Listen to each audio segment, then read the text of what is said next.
Uncut, and After Show. I'm your host, Nathan Oakley, and if you are new to this channel, or you've not done so already, then be sure to subscribe. Hit the bell notification icon and join button if you'd like to become a Nathan Oakley 1980 channel member and keep up to date with the Flat Earth debate. If you'd like to support the channel, there is a super chat that runs alongside each of these shows while they premiere, and there's also a Ko-Fi, Patreon, crypto and thanks button in the info box below the video. Speaking of patrons, I'm going to do a quick shout out to all of you who do support me on Patreon. So, a massive shout of thanks and appreciation to Smith Tools and Purchase, Level Plain Poem, Amish, Vitali Z, Colton James, BG, Survive the Spin, FE Patriot, On the Level, Thomas Van der Zander, Gary Hughes, Measured Flat, Chris Wouters, Sea Level Cultist, Mitch Kennedy, Rod, The Name's Burley, Twad Wazzle, Jason Hornsby, Christoph Fournier, Flat Earth Travolta, JMels24, Unimento, M Iron26, Endless, Golden McKinnon, Retro Bill, Michael Kahn, John Kays, Patrick Gunnels, Banter, Hairy Blade, Mobile Mac 777, Rob W, Del West Watson, Unbelievable Productions, Blue Ridge Ranger, Abraham Mohammed, Skeptic 936, Texas Mike, Chow Yun Cat, David Wayne Foster, and Dank. So another massive thank you to all of you for supporting me on Patreon. And with that, I will hand across to whoever is in Discord and Google so you can enjoy their dulcet tones while I set it for today's live show. Which is kind of ironic. Speaking of the devil, good morning, Nathan. Morning. We got a. I don't know if you want to warm up first, but we got a bit to cover today. If you're interested, Or what to cover today? I posted on the Skype. Check it out. It's a new Witsit video. The Earth is not flat after all. Yep. Very good. He just laughs. I mean, what else are you gonna do? Yeah. Oh my god, dude. You know, the Globers jumped on that one and shared that one. See, look, a flat earther saying Earth isn't flat. I bet he'd suck a dick for a view. Oh my god, did you have to? Let's chill, bro. Like we can't. Like I don't know if Nathan started this show, but Matthias, please, bro. We gotta chill like that. I thought it started at 8. My bad. Yeah. Let me rephrase. I'm sure that Witsit would do just about anything for a +1 view count. How about that? Thank you, bro. Yeah, thanks, man. Yeah, even sometimes like in after show now, I've noticed Riley started recording, so we gotta really watch the language, yeah. I know everybody throws the F-bomb sometimes, but we gotta watch. Thanks, man. Appreciate that. Yeah, my bad. I still got him muted. What was that, Neil? I still had him muted from last escapade. Oh.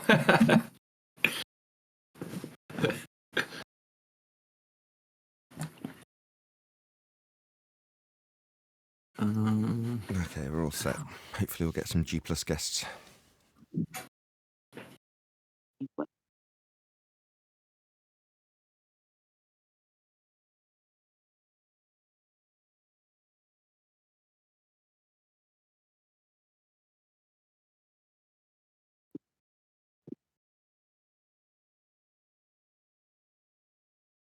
Are you going to jump in G+, Eli?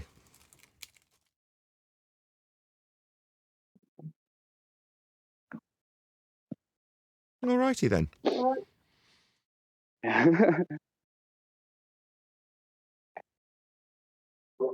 Wait, Nathan, you telling me Neil's not there? I've only just set it up, so no, nobody's there yet. Oh. But I've literally just started, so.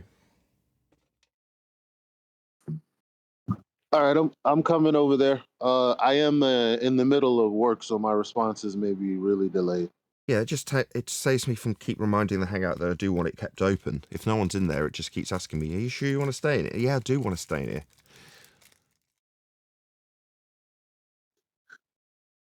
All right, no worries. I'll be there in a second. Thanks. Oh, did I even publish the link? That might help. No, you didn't. I was just going to tell you that. Let's do that then.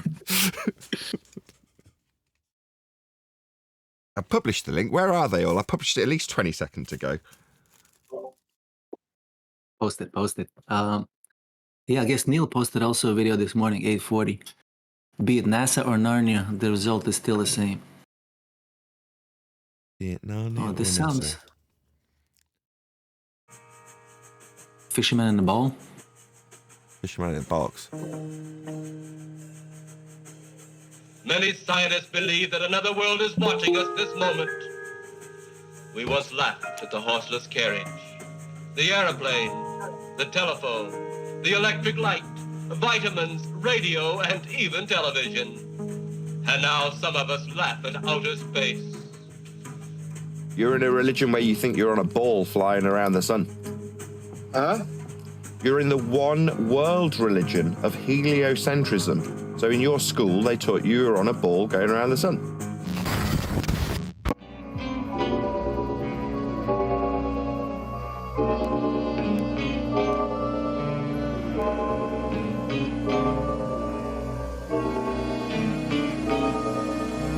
I don't want people to throw the baby out with the bathwater in the sense of what Americana is, because a bunch of Nazis pretended that they landed on the moon. Do you know what I mean? Well, this is probably the last time we'll be able to have these secret meetings on the moon anyway. Now that the astronauts have landed successfully, there'll probably be a lot more of them coming. I'll just tell you why we don't talk about NASA. So my comparison when it comes to NASA is Narnia. There's an area that you can't go to that other men claim to go via a wardrobe and take pictures of lions. Likewise, there's a men claiming to go into an area of volume, 10 to the minus 17 torr, a sky vacuum, that violates a law of nature known as the second law of thermodynamics. Gas fills space. We would have never developed gas pressure if the sky was a vacuum. And when you know that, everything that is claimed to come from there, including but not limited to trips to the moon, is bunk. All of it. Nathan, Elijah, and Neil are... You gotta let him in on the G+.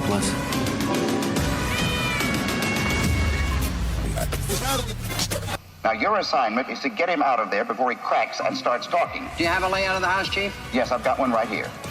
My attitude on the live show is, once you find out Earth is measured flat, and how that is the case, be it elevation angles, mapping, building things, flying, delineating miles distance in a linear fashion, anything that we allude to in terms of how Earth is dealt with as a flat plane.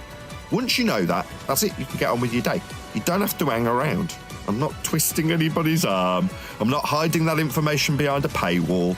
You can easily come to Flat Earth Debate and find out that Earth's flat. Really easily. But you don't have to hang around after that, do you? You can go, oh, right. So the maps and models that everyone talks about were created with elevation angles to the stars in the first place. That's how Earth was measured. Oh, right. So, but for the fact that Earth's measured flat, we wouldn't have a globe. Okay. What next? Well, now you get on with your day. Being a bit more enlightened than you were before you heard that.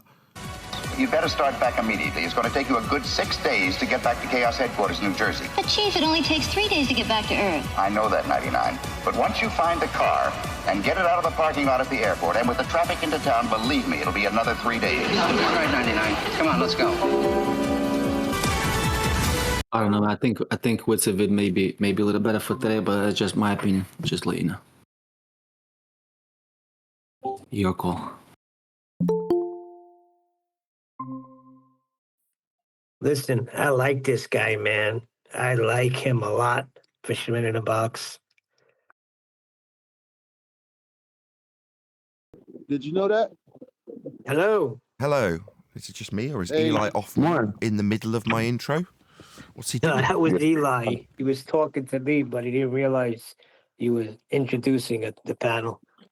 What was me talking about the show starting? Not a clue. We're New Yorkers. We drown sound out. All right. I'm just background noise to you, New Yorkers, am I? Wonderful. That's good to hear. lying. Hey, that fisherman in the box, man. I like that guy. It's serious business to attend to. So I had a call from 10th Man, who's been discussing aspects of the book that we're writing. Please, can you go on mute, actually, though, Eli, unless you have actually got something to say. Go on. If you have got something to say, feel free. Clearly not. Okay, so 10th got in touch with me yesterday, and he was referencing a conversation that we, the panel, that is, had maybe a week ago about getting out and about. Now, your position on that in the discussion was to say, why don't you just go out and about now? You don't have to have a book to promote yourself and promote us and promote what we do on Flat Earth Debate. It's absolutely worthy of promotion right here, right now. My attitude was, well, when going out to whoever and just saying, can you promote me? There's not a great deal in it for them, but there will be when there's a book on the table. And 10th said you were quite soft with how you actually presented that to people rather than actually explaining what you meant. So he went through, which I already knew, what I should have said at the time, and I'm going to say now, which is about how the marketing of the book is actually going to take place, which is to say that it's going to be done via an affiliate program, a very juicy, healthy affiliate program that will offer whoever it is that puts an affiliate link to that book 30% of its sale value. So if for the sake of argument, you are that person, you're like, I won't mind putting an affiliate link to that book if I get 30% of its sale value, then you need to contact me. Because once the book comes out, I'm going to be going out and about to whoever it is that is willing to have me on their show to promote that book. And that will be my main purpose. I'm not going to beat around the bush about it. I'll be the first words out of my mouth. I'm here to promote my book because it's awesome and everyone needs to be reading it about Flat Earth. If they're not aware of it, they should be aware of it. And if they haven't purchased it, they must be purchasing it with your affiliate link. You being the person that needs to be contacting me or whoever. We'll figure that out in the next couple of days. But there'll be some system of contact, which is to say that whoever wants to get involved in the process of flogging the book, and therefore hopefully interviewing me about the book, needs to get in touch. Now, if you're already familiar with me and have a means of contacting me, use that means first. And then over the next couple of days, I'll get maybe a separate email account together or something along those lines that I can just put out there and say, look, if you want to be involved in the affiliate program for All Roads, then you need to get in touch so that we can preemptively set you up as an affiliate so that when the time comes, the book's readily available, it can already be the case that you've got a link with a QR code or whatever it is that you need to publish underneath your video or in your comments or wherever it is that you're going to do if you're a videographer, so that you can have your specific affiliate link all ready to go when the time comes. So there we go. So that's what we're going to be doing. So because it's being done from a friendly, that is to say somebody on our own side, as opposed to some random person that publishes books, the publisher is a flat earther and very, very keen to help me specifically first and foremost, as that's the primary focus when we first started to make this book, offering me a second revenue stream, because I'm poor. There's no two ways about it. I'm not embarrassed about that fact. I don't mind admitting it, but it would make me less poor. So that was the initial intention. But then you go, well, how do you entice others when, exactly as I said last time we discussed this, what's in it for me is the question most people ask. Well, the same revenue that I would get out of the book if it sold, that's what's in it for you. In other words, it's in as much interest as the person who's promoting me and the book.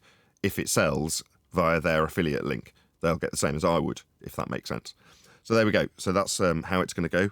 And it's obviously of incentive to those flirfs out there that are like, I want to promote the book, I want to get a part of it, but also it'd be nice to get some cash out of it, which they will if they set up an affiliate program, or if I'm talking to you, that audience member, which you will get if you set up an affiliate link with myself, 10th Man, and the publisher, which should be a very easy process to do.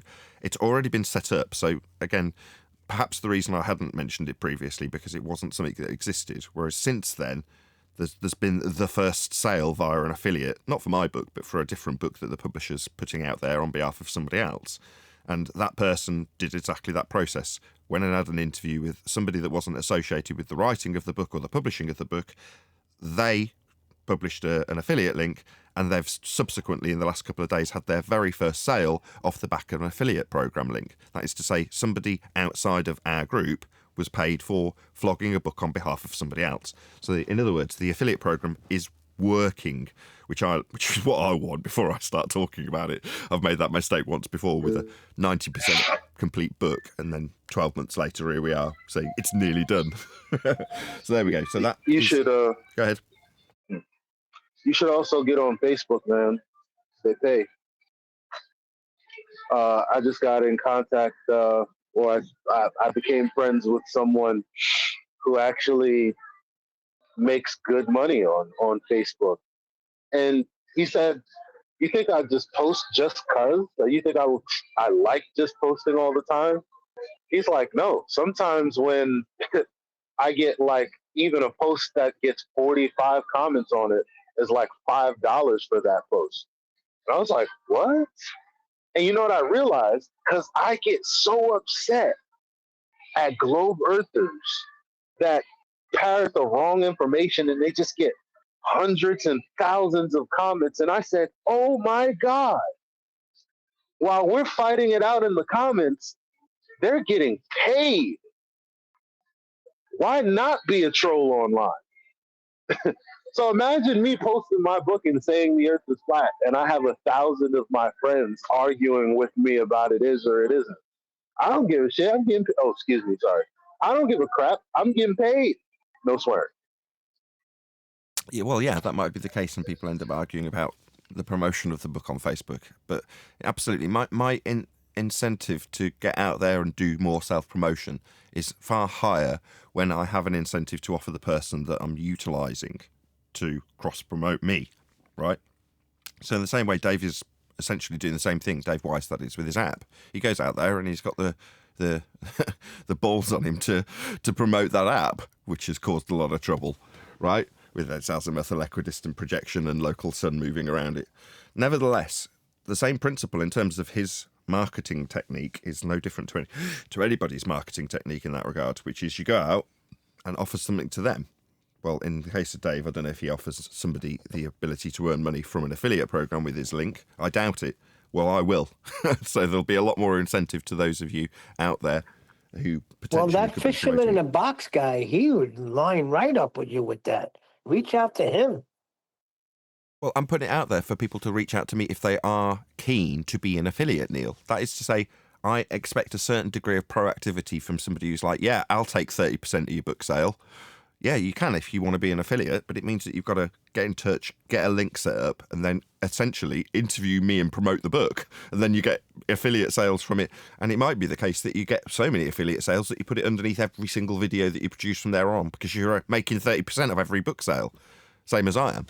But that's how we've decided to market it, which is to say rather than just stick it out there on Amazon and earn 5%, have it done via a publisher that we have control over. Yes, you can still buy it, or will still be able to buy it via, if I could say the damn words, Amazon and get a hard copy or whatever. It's just far less profitable. Whereas obviously we're going to favour promoting it via an affiliate program where everybody wins. So that's the idea. Now it's out there. People know what to do. And like I say, I'll put together a means of contacting me directly in the next couple of days so that others can be passed on that information. That is to say, you know somebody that might want to promote a book that they market in an affiliate manner and make money from by interviewing me. It might be the case that you just pass the details on to them and they get in touch with me via that email address, which I haven't set up yet, but I will. But I just wanted to do a better job because 10th Man was all over my case yesterday going, look, you're making it seem like you've got no incentive for those of you, talking to the audience, who want to promote this book. And there's plenty of people who will. I'm like, yeah, okay. I can go through that. In fact, I'll make a whole show about it. I'll title the show Book Marketing, which is what I've done. So then everybody's acutely aware of what we're going to do to push the book as much as possible. And people are mercenary, I'm mercenary, and will be a lot more inclined to promote it as an affiliate if they're making 30%.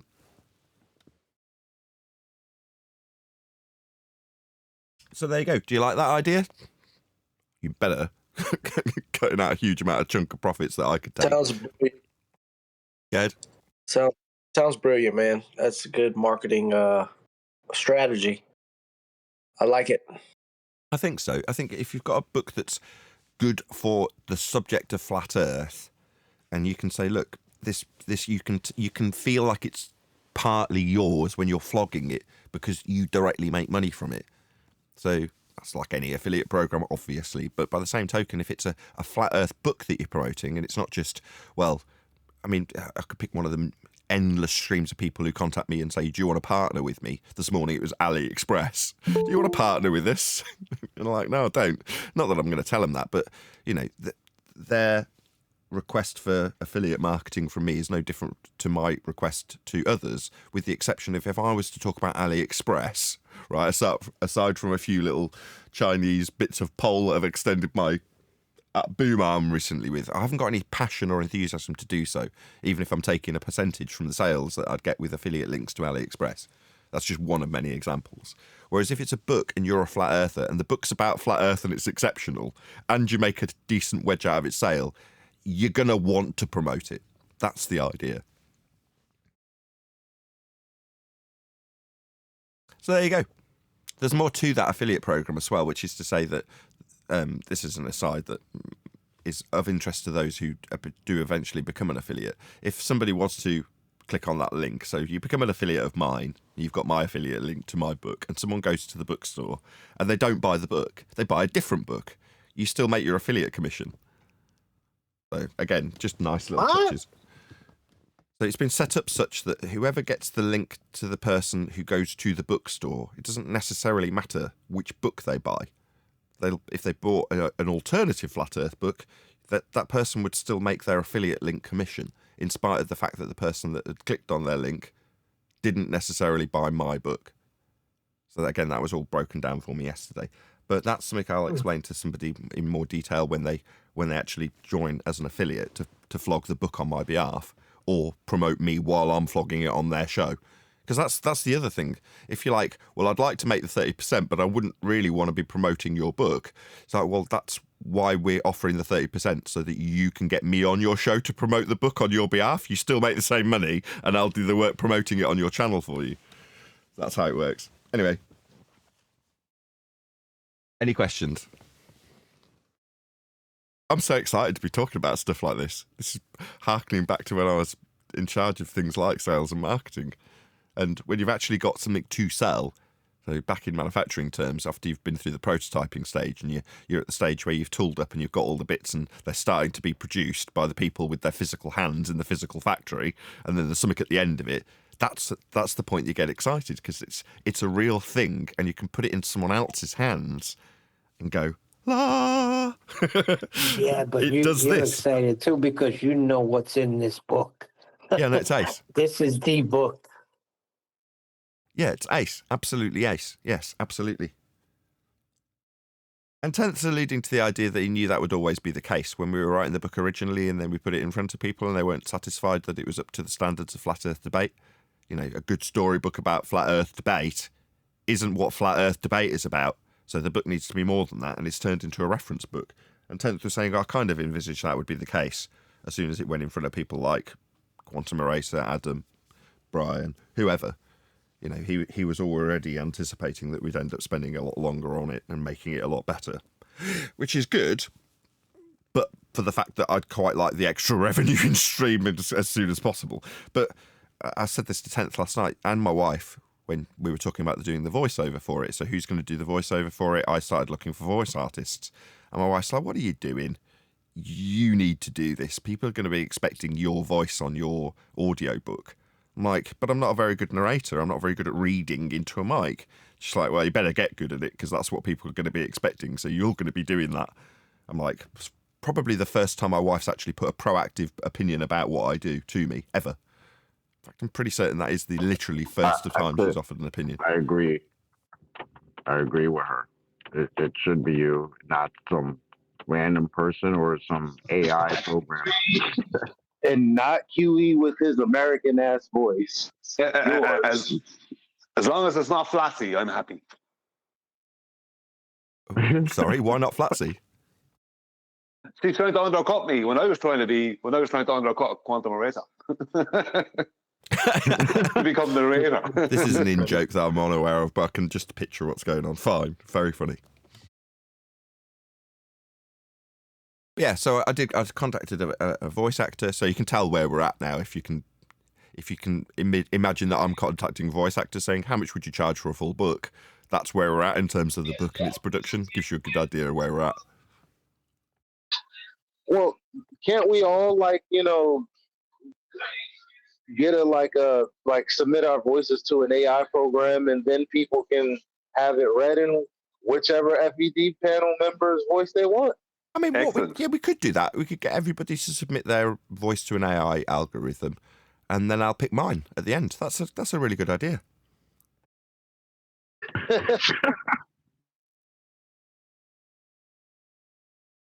Of course. Why didn't I think of that sooner? Yeah, it does seem like it's going to be me that does it. So, yeah, I mean, that's good in a way. It's got to be your voice, because your voice is the one that's the most irritating to the Globers. So it's got to be that one. Not because why would you ever consider getting a voice actor? Your voice has been the weapon that you've been using for all these years. Why would you ever consider getting somebody else to read what you would say? Because I'm not a voice actor. That's why. That's the only reason. My skill, as much as people say, is on a script, right? Which amuses me greatly every time people say it. Because it's like, script? I haven't even got a desk. Yeah, there's nothing in front of me ever. Let's just go on camera just to prove it, just in case people are like, I don't believe him. It's like, there's nothing on me. There's no desk. You can see my knees in today's shot, not because I intended to tell people that I don't have a script in front of me. But I'm not a voice actor, right? It's not even like it's ad lib. It's not in addition to a script, what we're doing here. It's completely on the fly, moment to moment, based on what we get in that moment. So when you put a script in front of me, even while we're writing the book, right, there's certain times where we've written a section and somebody's got to read back through it. And when it falls on my door to read my own book, you get people like QE and Adam going, bloody hell, this is painful. Because it is. You know, I'm not that great at reading off a book or reading off a script. Yeah, that's just not my forte. Now, don't get me wrong, when I was training to be an actor, that's a different story, because you're reading text that's going to be speech that you're going to memorize, that's part of a conversation, and you're memorizing it, right? You're reading it 20, 30, 40, 50 times. So that's what I said to my wife, that's what I'll have to do. That's how I've trained to learn material. The only way it'll sound good is if I memorize the whole book. So I'll just have to learn it like it's a script and then do a read of it. So that's what I intend to do, because if it's going to be my voice on the book, or on the audio book, I should say, then it needs to be polished. Now, I can acoustically do that. I've got a good room. I'll be buying an even better mic shortly when I flog one of the old ones, and therefore there's no reason why I can't do voiceover. I'm in the perfect setting to do that. It's just me, and my abilities as a voice actor aren't that great, and I know that, but I can try. I can do my best. So I'll do exactly that. I'll do my damnedest to make it a good voice recording when it comes to the time. But you're not doing voice acting. You're not playing a character. You're not like going to do a voiceover for a cartoon version of Batman or something. You're being you. There's no difference. There's no difference other than it being a specific character. Doing a voiceover for a book read and doing a character is slightly different, but you're still reading text to a mic. So there's not that much difference between the two. Anyway, it'll get done. It'll be good. It'll be beautiful. It'll sound like me. It'll be ace. Why wouldn't it be? Yeah, very exciting times. I can't wait for it to happen. I hope it happens by Easter. It may not. I'm not going to force it to happen quicker than it needs to. But yeah, it's going to be coming out shortly. And it's going to be good news for somebody who wants to make a profit from promoting it, rather than just going, oh, right, so I get to promote you in your book and you get to rake in the money. Well, yes, but so do you.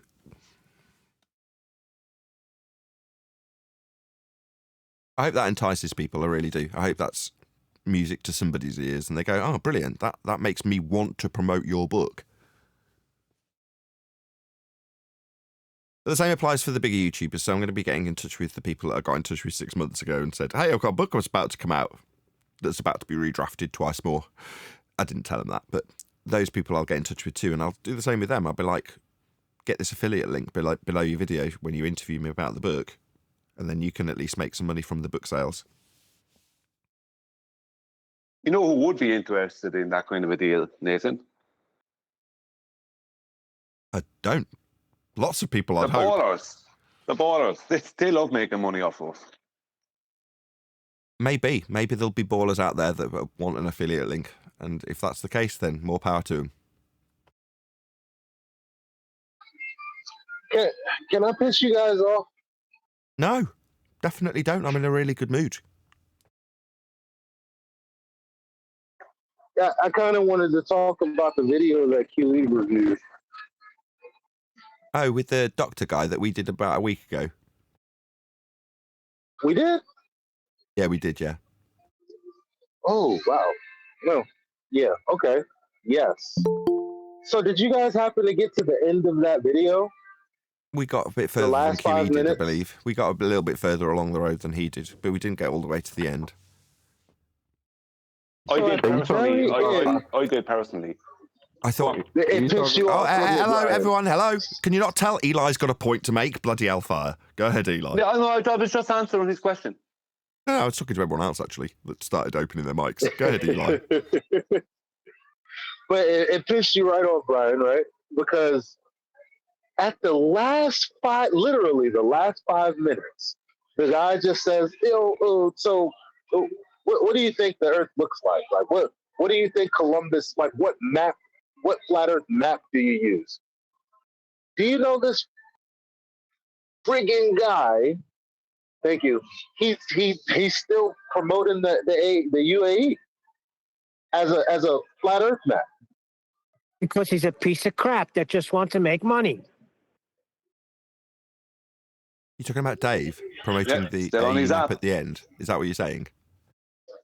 Yep, the last 5 minutes, the guy asks him, what flat Earth map do you use? And he showed him the UAE map. That's his bad. There's another point. Sorry, well, I was going to actually introduce you because you had the most pertinent point. I watched most of, well, say most, maybe a couple of hours of the 4-hour show yesterday. But there was one point that you made, Brian, specifically, which I thought was really pertinent, right? And it was about the perceived win. So it's always about how the audience takes it in. And there was a point where you got to, and I was thinking the exact same thing when you got there, which is at this point, they're both numpties, but the Doctor's being more of a dick and more of a numpty than Dave is. Therefore, by perception of the audience, Dave's actually doing slightly better. And as you said it, I was thinking the same thing. Yeah, Dave looks better in that exchange. At least for most of it, anyway. He looks better in that exchange to the audience. Do you remember Red Dwarf with the Inquisitor? So they get, it's like being at St. Peter or the gates of heaven or whatever, and the Inquisitor's looking over their own lives because he becomes them. This character in Red Dwarf that assesses the person in front of him and their lives, but he assesses their lives as themselves. So he lifts up their mask, and it's like you looking at yourself, asking yourself to justify your own existence. Now, when it comes to the cat character, right, he says, well, justify your existence. And he says, I've brought joy to the world because I've got such a beautiful ass. And he's like, is that it? He's like, you need more? And he's like, well, that's pretty shallow. He's like, I'm a pretty shallow guy. And he's like, fair enough.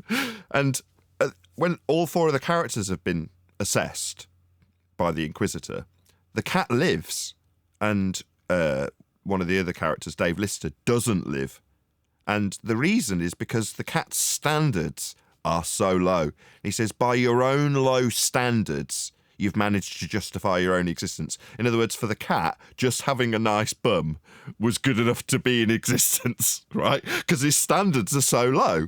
Well, when Brian said that about Dave, I'm like, this is the same scenario. By their own low standards, Dave gets the win. Yeah, his standards are just slightly higher than the other. Exactly, his standards are just tiny bit higher than this numpty Doctor. Therefore, he pips the win. Very amusing.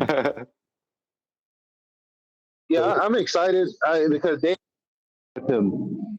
He did whip him, which is surprising. I felt like Dave was slightly better. He just could be even better. Like if he taken your advice on the scientific method, he would have whipped him so much worse. Yeah, you said that about the same sort of time, didn't you, Eli? You're like, yes, he's winning, but ultimately speaking, he should be absolutely destroying this guy. What Dave? Yeah. Sorry, Eli, go ahead. No, I was just in agreement. Yeah. What Dave needs to realize is that he's been put into that position where people like Dr. Shiva may end up on his show or him on theirs.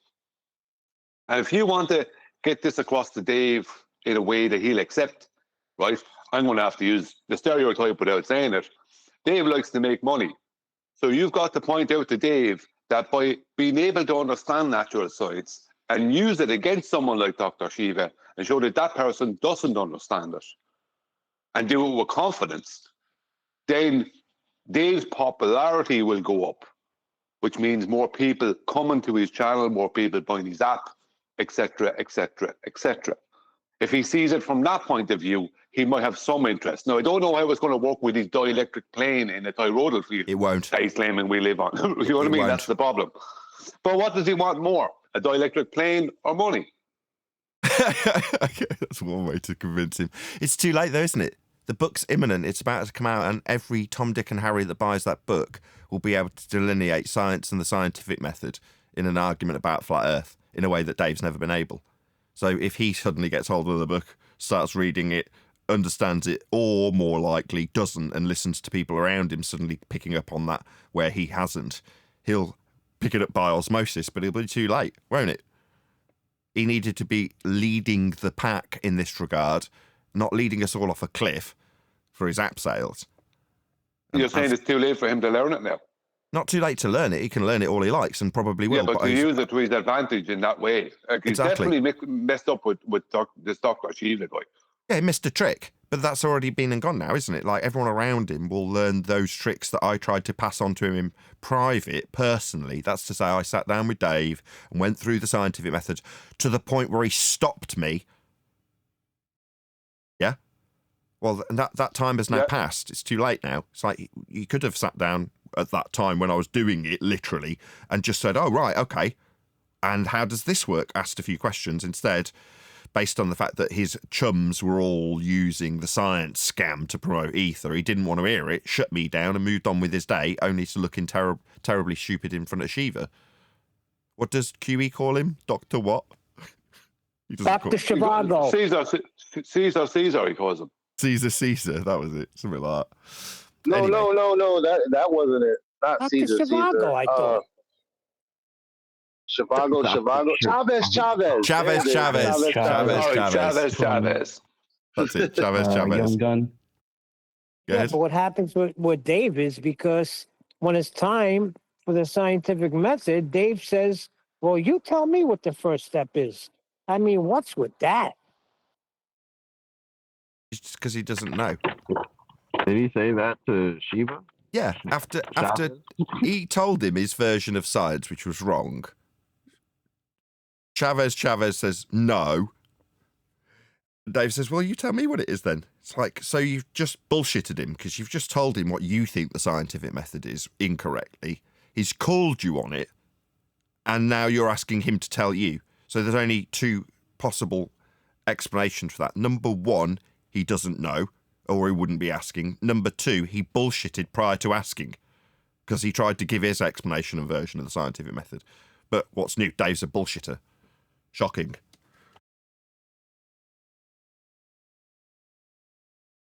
So basically, go on. Sorry, chocolate. The third option is he does know, and he's trying to gather what his knowledge is on it, right? No, that's not an option. If we were to ask them, I mean, I'm not saying that's what happened, but I'm saying, like, if we were to ask somebody, what's your version of the scientific method? Obviously, we know the scientific method, right? So we're waiting for their response because we know what we know what it is. You understand?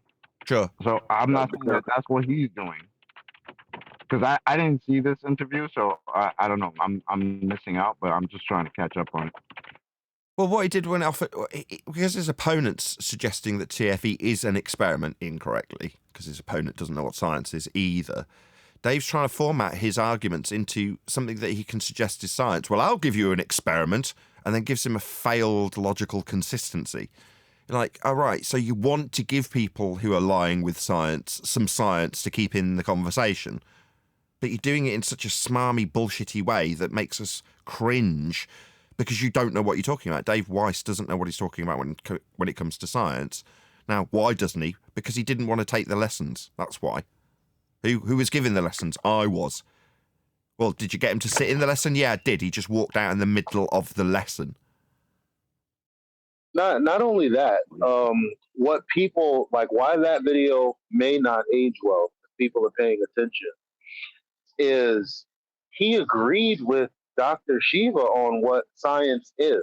Yep. He kind of made a few yes conciliatory statements throughout the interview. And we all knew, ooh, no, that's wrong. Why are you saying yes to that? That's going to be bad for him in the long run. Yeah. Well, I reckon at the time. Sorry, go on. Sorry, Brian. Go ahead, man. Go for it. No, I'll go after you, Shockler. Go ahead. No, just another question. I mean, I know this Dr. Shiva is like a pretty famous doctor, whatever. But did he have like a good understanding of the scientific method? No. Yeah, 2. You got to get 2 and then 20. No, he did not. No. Okay. 2 and 20, Neil. No, he said there's like the 4 M's or something. That's crazy. No, he didn't even know what the first step was. He at no point elucidated the first step of the method. He was just segueing the whole time to shoehorn in TFE into being an experiment when it isn't. So in that context, he's talking about science in a context that isn't correct. So you can only assess that and say, no, he doesn't know what science is, or he accurately described it and he didn't. What do you mean? You got to get the data together. Where they go wrong is they're presented with a scientific method. Let's just say kids in today's world or whatever are presented with this step 1, ask a question. No, asking the question is step 2, and it's a predetermined question based off of you observing your natural phenomenon. So when you observe the natural phenomenon, then you'll ask the question, what is the cause of that? Yeah, why did that happen? In nature. Yeah. That's when the question comes in. So what they've actually done is just removed the very first step and called step 2, step 1. It's a bit like you're experiencing 1G kind of rubbish when you're doing nothing. They're this kind of thing. Well, I tried to explain the almost the contrapositive of this effect, right? Which is where people are under the misapprehension that science is accuracy. So I was saying that during audio equipment reviews, people who are measuring microphones would say, well, this isn't science. Well, I found an example of that, so I'm going to actually play that just because I want to do what I didn't have prepped yesterday, if that makes sense. So just have a listen to this, right? So what are we going to do? We are going to do microphones. Now, it's not science. This is not going to be a science. I think even if we had a singer on every single one emulating it, still not a science. I was just thinking about this earlier when we were talking about the best way to present.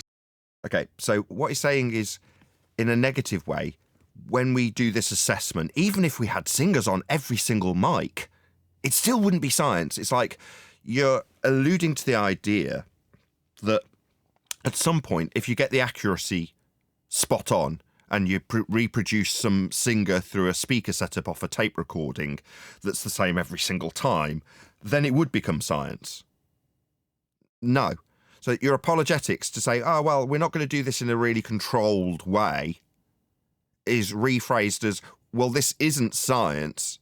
So at no point will it ever be science. It won't be science if you have a control. It won't be science if you use some of the aspects of the method that offers empiricism that is science. We're talking about measurements. We're talking about subjective opinions half the time when it comes to music reproduction, but that's something else altogether. But when it steps away from subjective opinion and into measurement, it's like, well, now we're into the science of it. No, you're not. No, you're just into the measurement of it. That's all you're into. Glad I dug that out. I was just Brian. Yeah, I was going to pick up on that yesterday because when you do for the Joe Public, when you do some searches, that's what you're faced with. You don't get the real scientific method as we talk about it and as what it is. You get like ask a question. And that's great for the heliocentric model, because you can just ask a stupid question like, why does the Earth revolve around the sun? You've not observed it. You're just asking a question and then thinking, well, why would that happen? You're straight away into a presupposition. Yeah, and your answer is going to be gravity of some kind. You know what I mean? The effect is me going around the sun, and the cause is the bending of space-time. You know what I mean? Job's a good one. Yeah. It's a greasing of the skids when they hijack these terms, because you've been taught as a child that this is an empirical method of proving things. So therefore, you've only got to pepper a little bit of bullshit with the words of science, and people will gobble it up as proof. Standing on the shoulders of giants kind of rubbish. Well, standing on the shoulders of empirical phraseology like experiment, hypothesis, theory, and science. Those words are magical when it comes to bullshitters. You can say that word after making something up.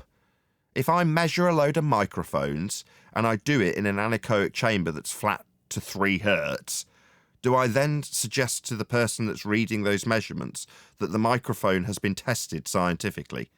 Because if I do, I detach my methodology of measurement, which is better, from all the numpties who just stick it in front of an iPad. Well, they're not measuring it scientifically, but I am, and I need more credence. My testing facility costs a lot of money. So my measurements are science. Yeah? And anything I do before I perform those measurements is going to be described as a hypothesis. Yeah? Why? Because when people hear those words, they know damn well that this is the bee's knees. These are the proper measurements, the scientific ones. A great example of the use of science, the use of the hijacking of science as pseudoscience is if you listen to Flatzoid's debate against your man critical think and his weighing scales in Antarctica. You remember something that, because I wasn't focused on him and that thing. Right? Is critical think Seth Brundle from Antarctica? Yeah, the Floyd, right? The guy with the glasses, the small guy with the Australian guy with the hat and the big goggles. I wasn't focused on that, right? Because I was focused on other things to do with the mounts and the shadow and all the rest of it, right? I wasn't focused on what he was after doing. But something was pointed out. I was listening to Flatzoid the other night, and Flatzoid said it first. Now, I don't know if they brought up in conversations amongst them.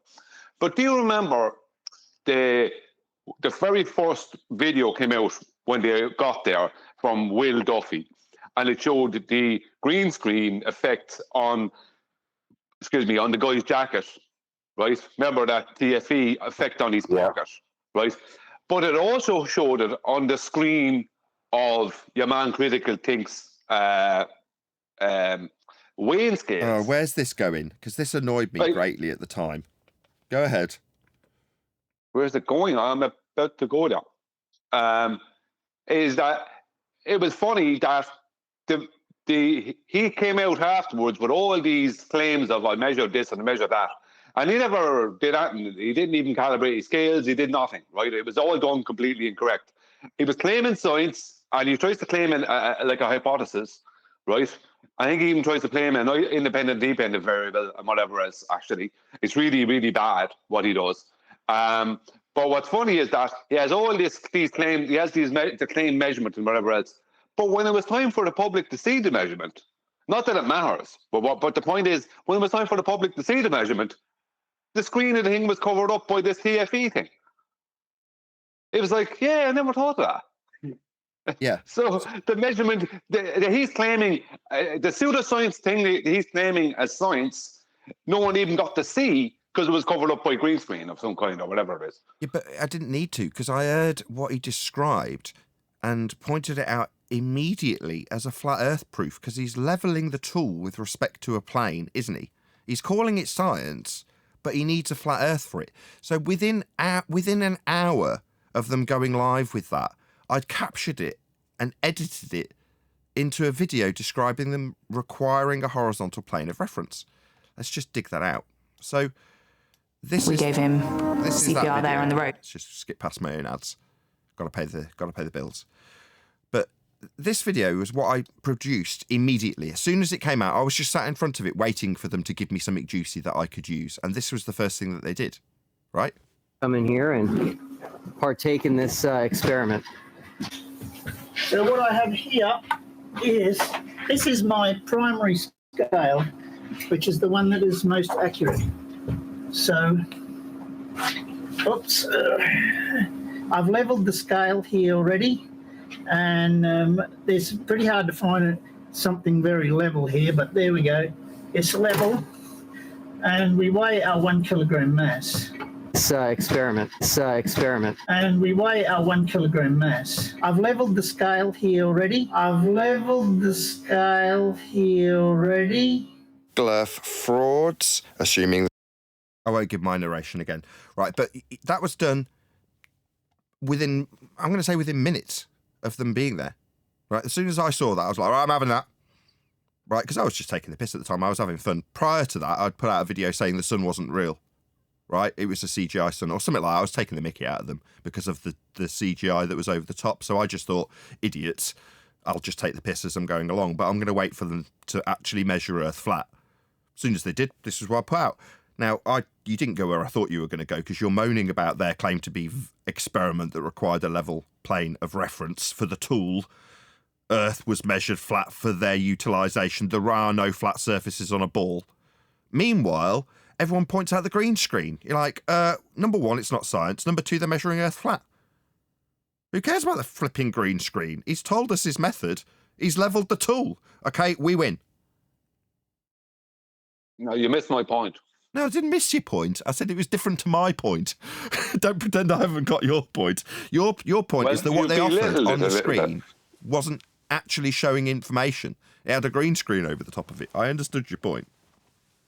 Yeah, but that is not only were they trying to hijack actual science and use pseudoscience in its place and claim validity, right? And doing it all incorrectly, but when it came to the time of the public actually seeing the reading, there was this CFE thing over. And I'm wondering, why over that? Like, why was it over that? Is it that the reading you got did not match what you needed it to match? Do you know what I mean? Look, the thing about it is with the ballers, they'll do something 20 times or 30 times or 50 times until they get the thing they need to get. And they'll change things around and go different places and go in here and change temperatures. They'll do whatever they have to do. I'll just give you an example of that. Yeah. Right, so this is 7, I keep referencing 7 or 8 years ago at the moment. I don't know why that time period's getting referenced constantly. But Isle of Man debate. Do you remember Miles Davis? Oh, how could I forget him? Right, he went out to the same spot that Anthony was taking the observations, right? And he shows us his picture of his setup. And he's got several cameras all on tripods, right? Decent cameras, like a proper SLR. He's got a P900. He's got something else on a tripod. And he's got his phone, right? And he's showing us with his phone camera what his setup is. It's amazing. He's got all this really great equipment. What did we get? We got a picture from the phone to assess. Why? I don't know. Where's the images from the SLR? Where's the images from the P900? Where are they? Well, they don't exist. We've got one image from a handycam, right, in crap quality. Why? Well, because he's cherry-picked it, hasn't he? Every other image didn't give him what he needed for his argument, so he's cherry-picked the one circumstance where everything lines up perfectly for him to claim it matches the Earth curve maths. So that's the picture that matched it with the focal length that worked for that claim. So that's what we got. The zooms didn't work that day. Exactly. And that's what that's him specifically. That's what he was always doing. Cherry-picking things left, right, and centre, and not doing things, but he's not the only one, but they all do it. Where they have to cherry-pick the hell out of something. Miles the Liar Davis. Miles the Liar Davis, yeah. But they do, they just lie. You've got to lie to Glurf. They project that onto us and all the time. It's like, no, guys, you will go out there and cherry-pick your evidence to get it to match a ball. in terms of the orthographic, non-perspective view that you're taking a picture of? Not. But they'll do it all day long. If they can get it to match an orthographic mathematics of a representation that they cannot have through the viewfinder of a camera, that's a perspective view. I mean, guys, fun to go over old arguments, but nevertheless, this is all usurped, by the way. It's all superseded, rather, by Black Swan. None of this is relevant, right? Black Swan, that's it. That's the end of all of that. That whole debate was rendered null and void. Not for our detriment, it didn't make any difference to us. Positively or negatively, we were arguing within the confines of an assumption that Earth's a sphere with a radius of 3959 and the distance to the horizon is 1.2 times the square root of the observer sight in feet. Now let's see if the viewfinder view that we get through a camera matches this orthographic view. That's what we worked under the assumption. But as soon as Black Swan came, 1st of Jan 2020, all arguments about Earth curve ended. That was it. But what's funny is supposedly this guy Critical Think done several measurements while he was in Antarctica, and no one got to see those other ones. So this kind of thing, and everything he did was he didn't take, he had no controls within his demonstration. Right? It wasn't an experiment, but he could have used controls. So he didn't control for temperature, elevation, air pressure, humidity. He controlled for nothing. No, he did. He controlled for flatness. Sorry? He controlled for flatness. I keep level. telling you. Okay, level. Well, that's pretty important. Already. Okay, but and it's pretty hard to find something very level here, but there we go. Anyway. Yeah, right. but nobody cares. The point I'm trying to make is, he came back after claiming to do several measurements where he never zeroed his scale at any point. He left this, even after being on an airplane, he just left it exactly the same as it was when he left Australia. Do you know what I mean? It's like he all these things he didn't do, right?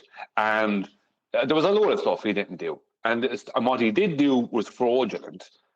And he claims science when it's not science.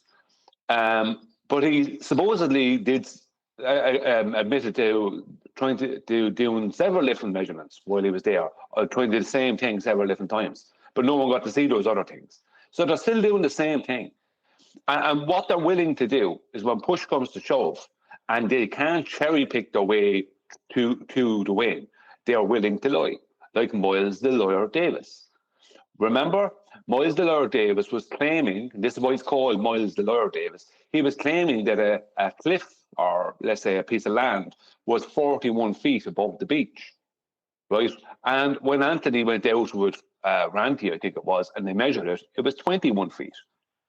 And he was telling everyone it was 41 feet, and he was giving everyone a hassle at the time that you got to be precise, you got to do this, you got to do that. I mean, if there was a blade of grass out of the way in any of your observations or any of your measurements, that was that. You know what I mean? The ballers were throwing him out. But it was okay for him to give an estimate of 41 feet. He didn't. He just lied. Just a lawyer. Yeah, we didn't get to do any of that, did we? As an is a lawyer. Because our fortified defences was so strong before or after, during the whole shebang with TFE. Nobody really came in to try and shove it in our face, and if they did, they did it in a very weak way. So we never got to start charging the participants with their suggested evidence standards. Yeah? It's like, where's Critical Think? Is he coming into Flat Earth Debate to tell us Earth's a ball because he's been to Antarctica? Hell no. Where's Duffy? Is he in Flat Earth Debate shutting your channel No. Where's Toon? Is he coming to shut us down? No. Why? Because they know exactly what would happen. But if they did, I'm all lined up for all of the garbage we had thrown at us when we were down at the Isle of Man. Right? Have you measured how high this ice wall you were stood on is from surface level? I mean, once you've established surface level and your height, that we had to do, like we had to do with the hill, right? At St. Bees, we had to physically measure it. You telling me you just go in by Google? Are you serious? Oh my God, the standards! You think this is... I had it all lined up. Haven't got to do any of it, have we? Because they haven't come a mile from us, have they? They won't get anywhere near us. Shut your channel shut. Wishful thinking much. Come in and tell me how I need to shut my channel down. Yeah? Glurfs. You know what you'll get. Nah, the phone call from Antarctica asking you about guns, that was supposed to do it. Shut your channel, shut your that came from where's the guns? Oh, no guns? All right, shut your channel, shut your. I think it was shut your channel, you're shut. Was the end. If you listen, it was shut your channel in these big kind of impacting words on screen. You're shut. No, because that would need no, because that would be apostrophe re, wouldn't it? You are shut. Would be how but he didn't write that. Yeah. So no. Yeah, but how it went is, if I remember correctly, at the very end, it's like shut your channel. Shut. You're shut. But he didn't use apostrophe re, you know. He used you. After all that, you couldn't even get that right. Like what? Yeah, how can you actually go through the process of getting that together via a computer or a phone, and you can't even word it correctly? I mean, it's like what, 7 words? Pathetic. It's like teenagers. Yeah, you're gonna have to shut your channel down now, aren't you? No. Why? You want to come and tell me why? He said, "Shut your channel. You're shut." That's what he meant to say. Meant to say, you're gonna cut it, Neil. There wasn't even like a down. I don't remember the exact. So it wasn't like a shut your channel down. It was shut your channel, shut your. No, I'm telling you how it went. It went, shut your channel, you're shut. Look, it was obviously very catchy. I think it was shut your channel, shut, and then a brief pause, and you're shut. No, it's correct, Brian. I can't believe we can't all remember it. Don't you remember the picket lines of people outside my building telling me to shut myself down with it written on their placards? Maybe you're supposed to read it backwards. Say again, Neil. Maybe you're supposed to read it backwards. I don't know what you've been taking, Mr. I'll read those things backwards. We're not in the 60s. We're not playing Led Zeppelin records backwards, mate. Oh, my bad. All I know is you're lucky you went live that Sunday. Boy, did we get some gems. Speaking of playing backwards records, I've used this on a couple of shows, maybe 3 or 4 years ago I used it, right, where people do, I think they call it backmasking, where there's a claim of intent to put things that sound a certain way when you play a record backwards. And one of the people that I like, Ethan Weiner, was on stage with another girl called Poppy. I can't remember her surname, I should remember it. Anyway, she goes to the audience and says, have a listen to this. And she plays a backwards record and she says, can anybody hear anything in it? And they're all like, no. You hear anything? No. She says, now listen again. And she plays it backwards and puts subtitles on it that say things like, hail Satan, I worship Satan. She's like, can you hear him saying it now? And they're all like, oh, yeah. She's like, yeah, it's amazing how just putting subtitles underneath any old garbage can make you think you're hearing that. It's like, I just made that up and put it up on subtitles after you all said you couldn't hear anything. But now you all can hear it. It's like, no, just messing with your mind, pretending that you can hear nonsense garble when you play something backwards. Anyway, complete segue to nowhere. My bad. We got a video to cover right at the end of the live show, 3 minutes to the hour, right? So put it on then. Let me see what it is. Well, we got it's Witsit, and the title made me laugh. So the Earth is not flat after all. In the thumbnail says Witsit. Oh, I listened to some of this last night. Actually, it's kind of funny. It's kind of a clickbait title, but he's going. I won't spoil it. So, like, a lot of what he says is just okay, right? A lot of what he says is okay, but there's certain little egotistical elements in him that come out. And one or two things, one particular thing he said is completely incorrect. But it doesn't matter. Yeah, throw it on.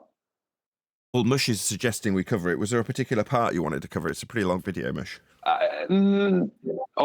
It was actually Matthias who posted it, so I didn't watch 1 second of it. Oh, Sorry, really? man. Was it Matthias? He's not even here to ask me where I should jump in. Shall I, well, Just Brian, put it if on you from the start. Just throw it on basically from the start. We were snorting tricks. Instrumentals, and I would freestyle at the beginning of the stream. I think I might start doing that again. And then reading the chat, letting you guys throw words in there. He's high. He's stoned. Why is he on stream stoned out of his brain? What's he doing? He's claiming that he's just at the bit working out. But you just got to look at him. He's stoned. Anyone else not think he looks completely stoned and sound completely stoned? He's stoned. Yeah. Freestyle. He claims he was just working out. Okay. It's on the table. It's on the table. So how's it going? Going high, I guess. Everyone kind of pile up in here. You know. See some very friendly people in the chat. Shout out to you guys for totally not spiraling at all. I might do this new thing. Wow. Also, however many minutes I am late, I have to do several bong hits. Twice that amount of push-ups. Push-ups? Right now. Push-ups don't tend to make me need to clear my throat in that way. But there we go. Go ahead, whoever that was. I was rumpusing you, sorry. I said, who is this? What's it? Bro is looking high as a kite right now. Yeah. Before I start the stream. As soon as the intro's over, I gotta go over there and on camera do those push-ups with the perfect push-ups. Yeah. Everything was ready. I was ready to go. I'm already 100% more irritated than I need to be. I've got to be honest. He's not even said anything yet, but he's already irritating me. Do we have to do this? This is just irritating. Oh, you're reviewing a video. Okay. It's without timestamps, right? I can't do it. I can't sit through his stoned strawberry face any longer. I'm so sorry. I can't do it. Come on, Nathan. I can't do it. Give me a timestamp or we can't do it. Because I can't sit through him babbling on about his, yeah, man, there's people joining us. Cool. Gonna do some push-ups, man. I just can't sit through it. It's just too irritating. Go put your open toe sandals on and then just enjoy it. Kick back. I'm not. That's my point. And then, because you're not wearing I'm just waiting for 10. You know, Yeah, we're good. Chill out, Nathan. 9:59. I realize haven't set up Rockfin and Rumble yet. Every time, something like that. Every time. A lot of the time, it'll be like I didn't check the mic and it just decides not to work. But anyway, a couple up. What the hell are we listening to? I mean, seriously, what are we listening to? Dates we got. I'm going to New Jersey this the weekend. Opening of his video to debate. Like you? Should kids be allowed to transition against the tranny? So I was talking to the boys earlier. I don't even know. Is this what people want? Is this really what people want? We want more. No. I mean, from anybody, from a videographer. Is this what people want? Hey, I've been setting up a video. Yeah. It was a real struggle to set up OBS. And I need to swing in my chair and I've been setting up my video and it's good to see you guys. And yeah, I might get my mic sorted. And it was a real struggle to set up my YouTube studio. We're 5 minutes in and I've said absolutely nothing. I need to slit up my eyes too, don't I? Like I've just got out of bed. Yeah, I've just been setting up Rockfin. Is that what people want? Is that what you want, audience? Tell me in the comments. Is this what you want from me? Will that get me more subscribers? Because Wits has got more subscribers than me, so I need to know, is that what I need to do? Like, be a complete wanker?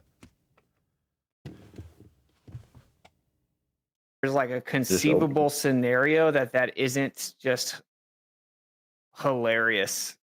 So that's pretty interesting. That happens this weekend. So you got the religion versus atheism debates on. I don't know how much longer I can do this. I can feel myself feeling icky. Right, shout out to Tuberticus. Thank you for the super chat, $100. Wow, thank you very much. It says, what's your hourly rate? Strawberries! You sent that super chat while I was swinging around mimicking Witsit in the best way I could. So maybe that $100 is telling me that I should actually be doing what Witsit's doing. Talk about nothing, swing back and forth on my chair, talk about setting up OBS. Oh my God! I'm trying too hard. In fairness, you do a lot of that stuff, so what? You won't have to do much more. You say you're always talking about things that this thing and that processor on my computer and blah blah blah. I mean, you always talk about stuff like that. Are you trying to suggest that when I talk about the struggles that I go through with a microphone that I'm assessing and talk about the frequency response of it, that is the same as Witsit going, yeah, I set up my microphone and yeah, it's like 5 past the hour. Well, is that the same thing? About your microphone struggle. Do you know what I mean? It's like nobody cares about your microphone struggle or the processor. That's another video. I do videos about the microphone itself and label them like Audio Technica AT 2020 left channel only problem. Now that's such a hyper-specific video that someone who comes to that is going to be somebody that's producing maybe a music song or something like that that's using that equipment and goes, oh yeah, I've had the same problem. Did he solve it? That's hyper-specific. That's a million miles away from this caned idiot swinging on his chair talking about setting his mic up. You having me on? Yeah, but you talk about that kind of stuff on the show. On the live show, you want this parallel. You're not going to let this go, are you? You want this parallel, right, Brian? The computer, the hard drive, the microphone. OBS is messing up again. Oh, my God. I mean, you go into all this talk on the show, so you can't really say much to it. Why am I having this low blow? What did I do to deserve this? I work hard. What he's saying is while you do that, you got to have your open toe sandals on. Just smoke, rip a bong in the background. Maybe put some music on, some subtle reggae in the back, Yeah, and just talk about your mic. Take a couple of loops. That's it. Yeah. In the morning sun. I'm doing it wrong. On the hillside. There's no other conclusion though, is there? Right? I'm doing it wrong. Worrying about the quality of the information. That ain't where it's at, man. This is where it's at. Just what? That's sad though, Nathan, if that's where it's at. I can't do that. I just man, I can't. Listen, in his defense,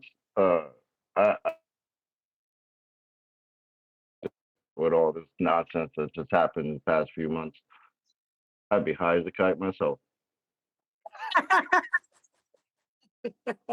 Bury yourself in your sorrows. It serves them right. Just take a vote, man. Let's just vote. If you think the Earth's a globe, just put number 1. If you think it's flat, put number 2, and wherever it is, that's what we'll go with. If you think it's looping, jump off a bridge. Well, you have to listen. He starts perking up and getting into flat earth stuff, right? But then the ego comes out, right? His ego comes out a few times. And the way he speaks to the audience is like, it's like they're children or something. It's like, that's your audience, buddy. They're putting food on your table. He is claiming that he's claiming, I'm not high, I've been working out. That's what he claims. He's been working out. He's been getting high out in the sun. Me too, man. I've been working out. I might get to moving this mic in a minute. Maybe I'll set up for the after show. But if you have been watching this on either Nathan Oakley 1980 or Nathan Oakley Premier Stream, then stay tuned. Because there's going to be all sorts of fun to follow.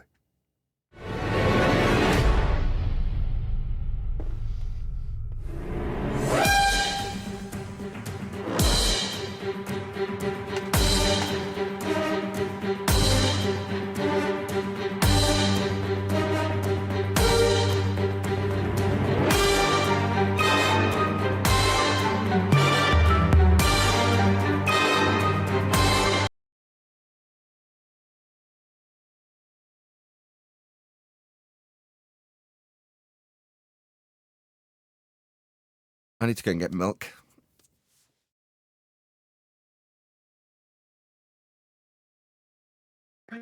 Well, man, while you're out, get you like one of those bongs. You can, relax. Coffee's kind of a drug, isn't it? And I need it. Like a crack addict, if I don't get it, someone's going to pay. So anyway, hopefully you can keep talking for 10 minutes.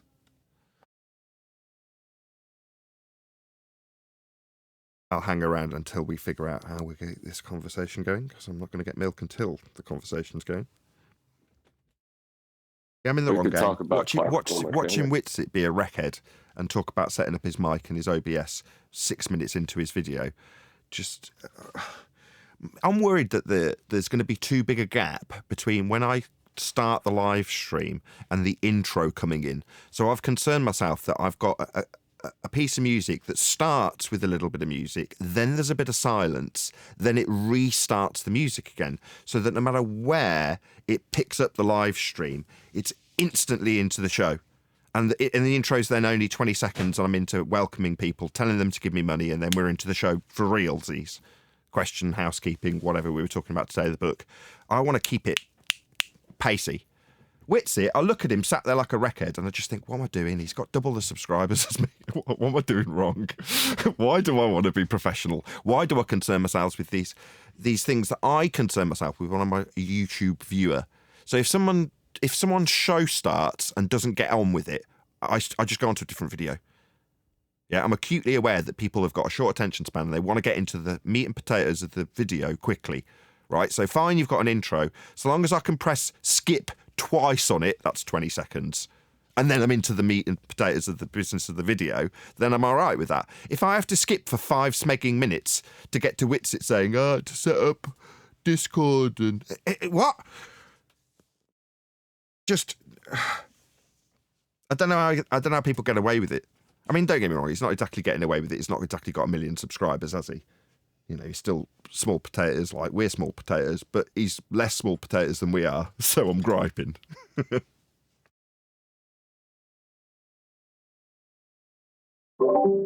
Hey, Nathan, I'm sorry, I stepped away for a couple of minutes. Are we in an after show right now? Yeah. Okay. Did you read the super chat, the last super chat? It was a really nice super chat, man. I don't know if you skipped it or not. I wanted to remind you, but I stepped away for a couple of minutes. Which super chat? The $100 from the guy who was like talking about strawberries? Yeah. Yeah. He definitely got a shout out. Oh, okay. Sorry. What's your hourly rate? He said. Well, I was saying while he did that, he didn't know that his timing was impeccable, but it was accidental because I know how long it takes to type out a super chat. By pure chance, that super chat came in as I went on camera and mimicked Witsit trying to look stoned. And he's like, while I was doing that, a $100 super chat comes in going, what's your hourly rate? So it's like almost endorsing it. You're like, oh. Well, I'm going to get milk. Hopefully the conversation doesn't die on its ass.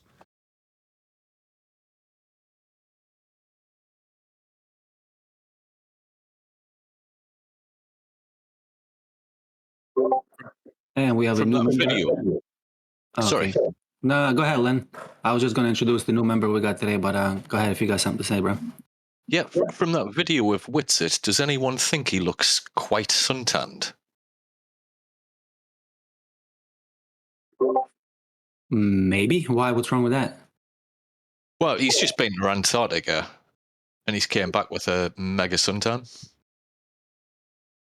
I think he lives in Florida, and that was a couple of months ago. Mega. So, I don't know. I wouldn't go that route. You know? All right, no worries.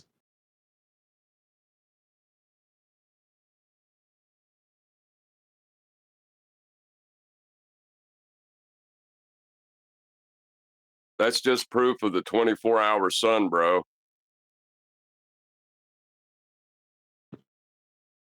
I thought about that. I do not miss this city life. Up and down trains. I am exhausted.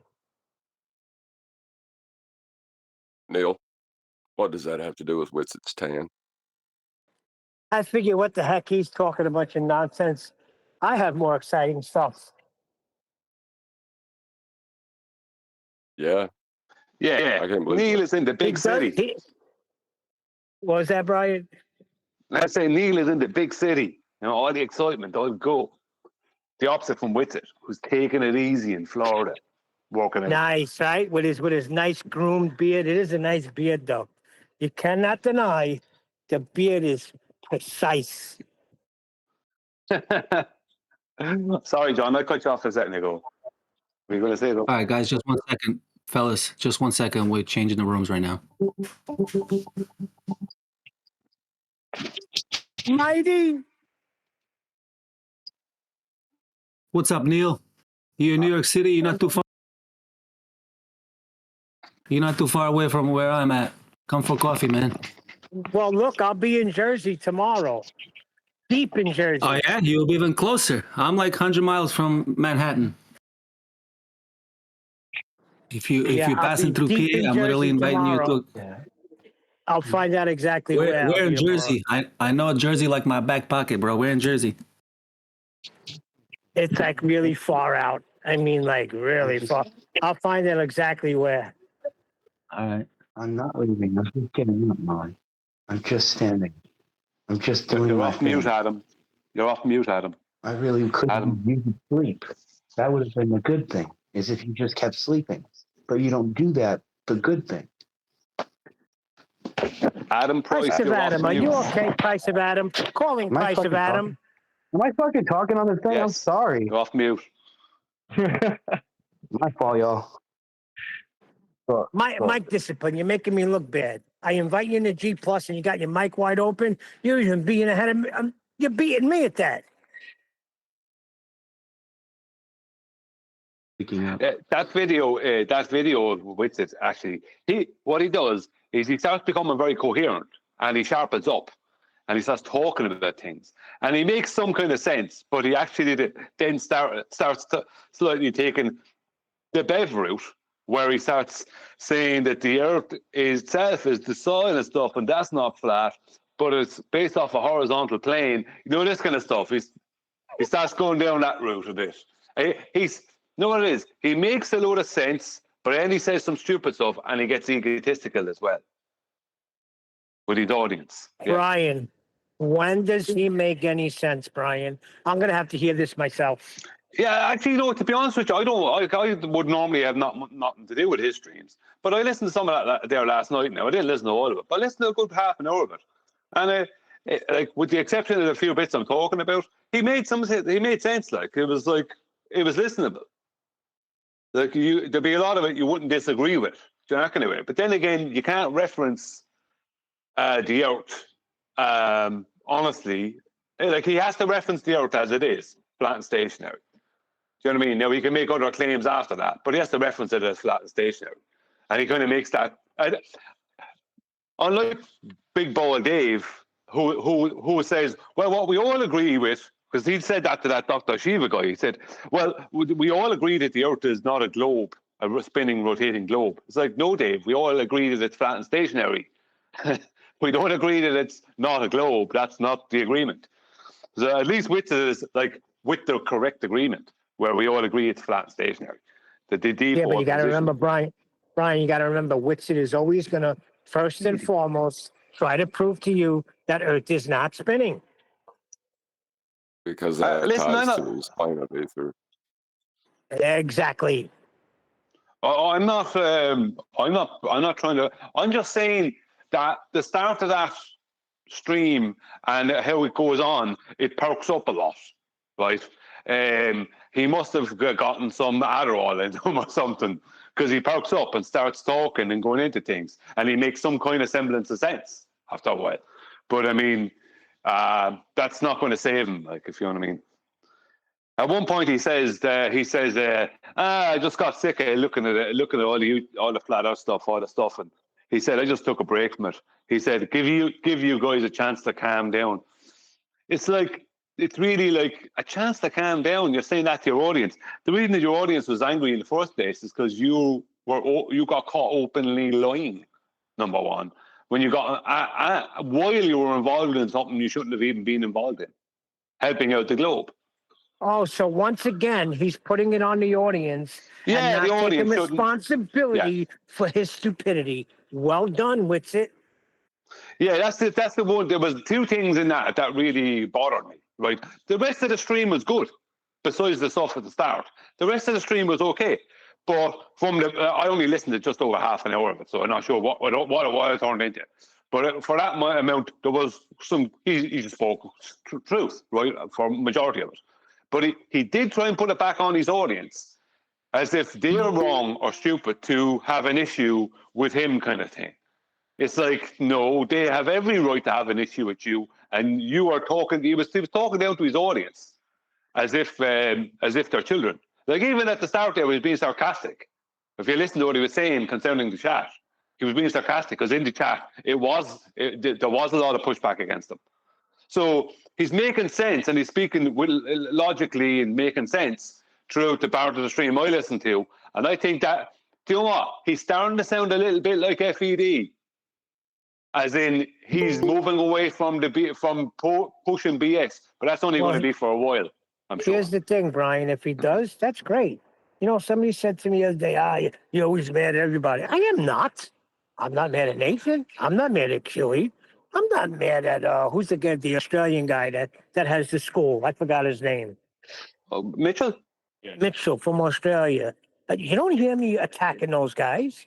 So it's not that I'm mad at everybody. I'm mad at the idiots that after all these years, you don't have the argument, not even argument anymore, the facts of certain things locked down, like celestial navigation, like proving that Earth is measured flat and is flat for everything.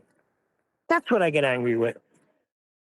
Well, the thing is that if you listen to Witt's stream there, he actually, as I said, does make a lot more sense. And he's not talking about ether and stuff for the part I heard of the stream, right? And he's talking about different things. Logically, he's dealing with like the ballers' lack of logic and how they fallaciously get to their conclusions and whatever. So, like, you would agree with a lot of what he says, but as I said, he tries to put the blame on the audience, as if the audience are wrong, and they're basically a crowd of children who are just throwing a tantrum over nothing. It's like, no, I'm sorry, that's not going to wash, number one. So he's still not accepting where he was wrong or that he was being dishonest. And secondly, he states that perspective exists on a globe. It's like, no, because he's trying to use it as part of a point he's making. The point he's making is valid, but he's wording it the wrong way, and he says perspective still exists on a globe. It's like, no, it does not. It does not exist on a globe. I understand the point you're making with it, but you're making it in the wrong way. Perspective exists in reality. Right. So I kind of turned it off after that point. It was just like, when I started hearing perspective exists on the globe, it's time to go, that kind of way. Well, you give that whole thing, it's either perspective or Earth curve, right? Don't you have that whole illustration? But you can't have both, is the point. Mathematically, you can't have both. Whatever you were doing, stop it. Didn't I say something like that? Like last Why we gotta week? stop Didn't I say something like that last week, Brian? Like where I said, when you say there's no perspective on a globe, that there are some people that are just going to disagree with that because they're going to be like, well, if I'm on a globe, there's still going to be perspective, right? Didn't we have this last week? And now you're saying that that's what he's saying? That's kind of funny. Yeah, they're not getting it. Like what his point, the point he was making, right? That we never got to hear because Nathan didn't play it. The point he was making was that in reality, perspective does exist. So, but what happens is, chocolate people take reality and they try and place themselves on a globe, and they go, well, I still have eyeballs, so it's perspective will still exist, not realizing that they've just placed themselves into a mathematical paradigm where perspective cannot exist. Where when they see something, except for the angular size of the sun, right? Perspective only exists with the celestials, it doesn't exist with terrestrial objects in their world. So when they see something blocked at the bottom or something in the distance, it can't have gotten smaller with distance, it had to have gone over our curve. Do you know what I mean? So it's like people try and bring reality into that paradigm and go, sure, like perspective exists. They have eyeballs. It's like they don't. No, you're not understanding that. Yeah, in reality, but now you're stepping into a paradigm that is not part of reality, but you don't realize it. Yeah, because when you think something that's purely mathematical is reality, then you try to apply reality to that math, right? That's Exactly. the problem.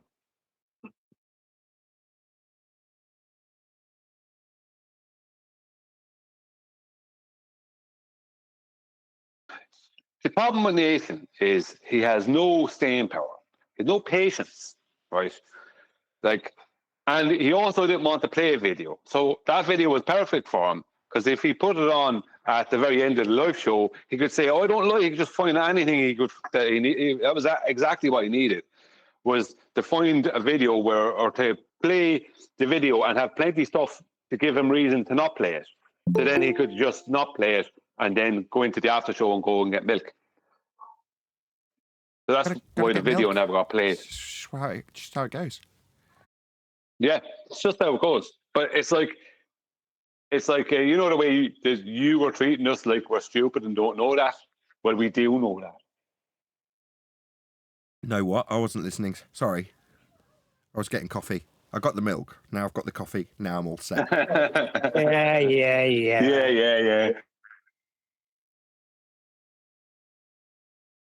No, I am. I'm all set. You're trigger happy, Nathan. You're trigger happy. The other day, I waited for QE, and just when you rounded out, QE came storming in.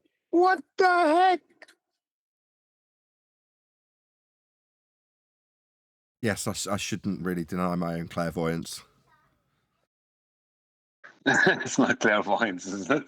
Let's talk about the book. No. We don't enough talking about that. We had enough No. See, Brian, this is what's gonna catapult Flat Earth to a level where it's never been before. No, what we need to talk about is microphones. Before you know it, Nathan won't shut up. Now you're talking my language, right? I've got 10 watches on my Neumann, 10 watches on eBay, right? As soon as that bad boy sells, I'm gonna buy the next one. It's very exciting.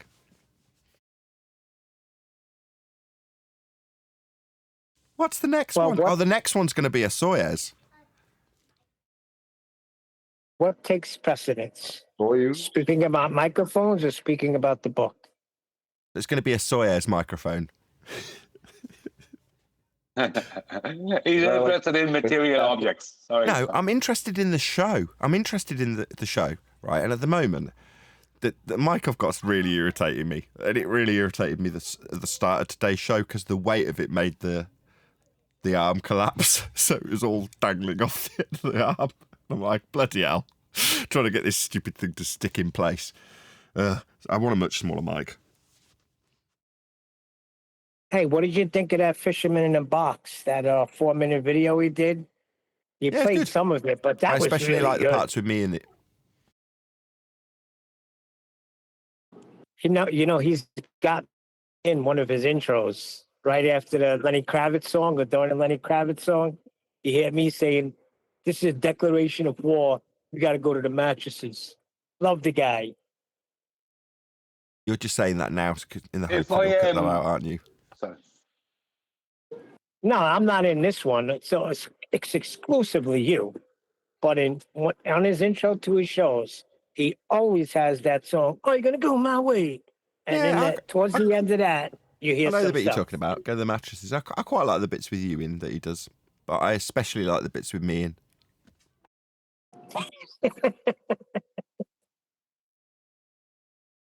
And Nathan, if I get the video of Flatzoid debating that guy critical thing, would you be willing to put it on in the after show? What, you mean now? Yeah. Yeah, I've got no objection to that. I've got coffee. Okay. I can do two things at once, as in make the thumbnail and potentially play and stop a video. Okay. Yeah, I'll get it then and I'll share it. It would be easier, far easier if QE did it. If only he was here. He'd know how much we loved and respected him. But he's not, so we can't get him to. In the interim, is there any ballers that would like to tell us how a 24-hour sun proves that the Earth is a globe?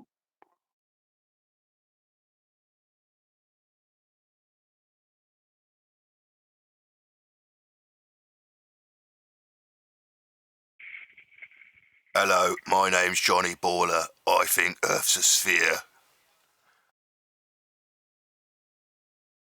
I think it's only fair that we give them a chance to explain to us their fallacious logic.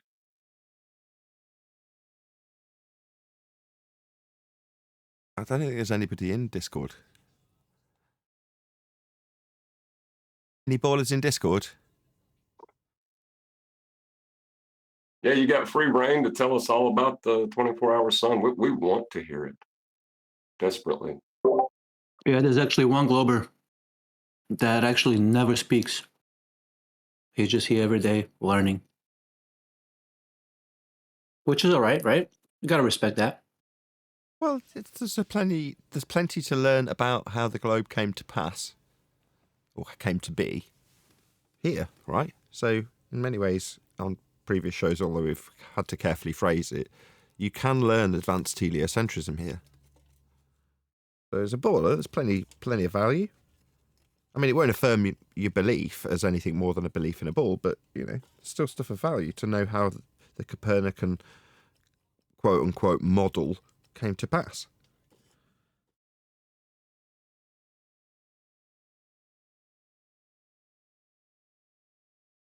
So with Whitsit's video, what was the... Oh, it's Matthias that posted it, and he's not here again, is he? You've already answered this, haven't you, Mush? Because I thought it was you. Never mind. Yeah, it was Matthias, yeah. I can't sit through an hour and a half to find one little bit where he goes, oh yeah, so it's not flat, but I'm only joking. Ha ha ha, clickbait.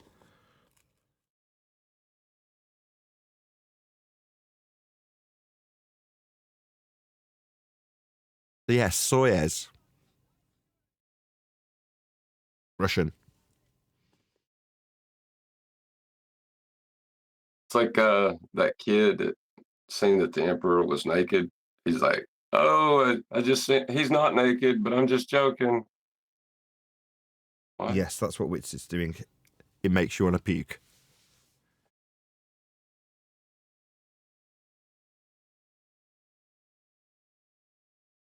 What was the gist of it, Brian? You're the only one who's watched it, and I can't bear to sit through it. I already gave the gist of it. If you're not, well, basically, he pokes up and he makes a lot of sense. I'm not saying he doesn't make sense in the I only watched just over half an hour, so he does make sense.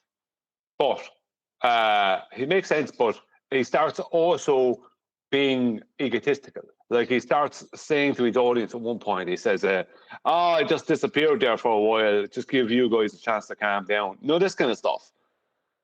You know, give you lot the chance to calm down. So it's like as if he's talking to them as if they're children, his audience, in that kind of way.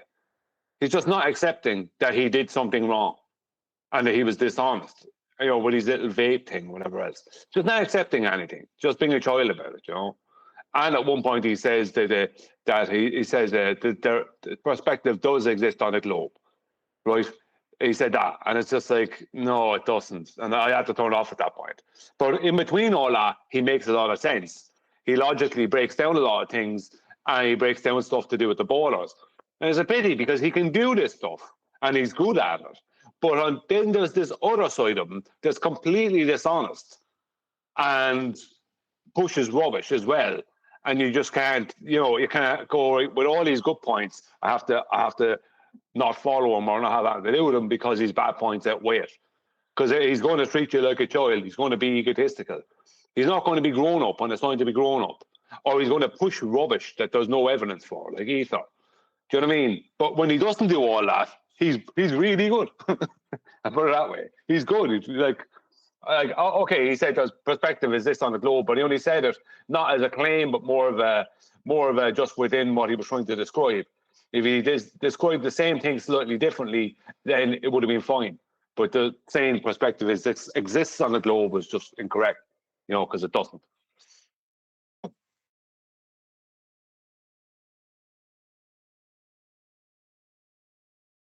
Thanks.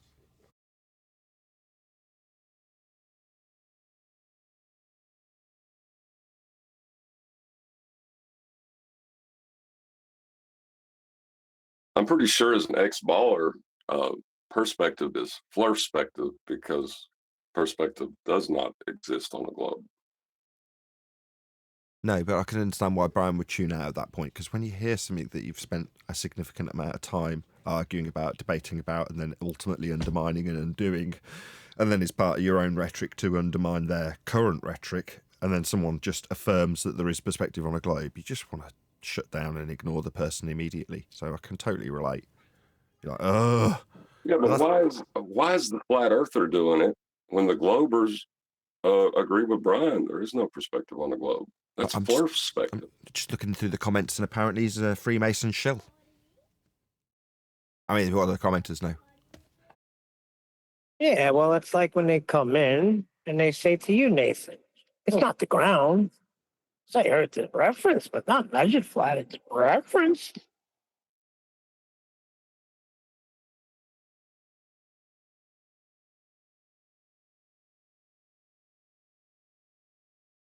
Soyuz means unity in Russian. It's also a Russian spacecraft, so that's kind of funny. You're buying a mic named after a spacecraft. Yeah, you know my Fortnite. That's why when you said Soyuz, I was just like, I know that word. I've heard that before. That's a space thing. So yeah, that's a Russian spacecraft. Yeah, they called their spacecraft Soyuz, which again, because it means unity. But it's like calling it Enterprise or something, isn't it? It's just some meaningless platitude to nothingness, right? What does it mean? It means unity. Yeah. I posted that with a timestamp of 1 hour and 4 minutes in Master B. The start of the presentation by a man critic, I think, which started the keeps you on track. Pipe Drive, driving business growth.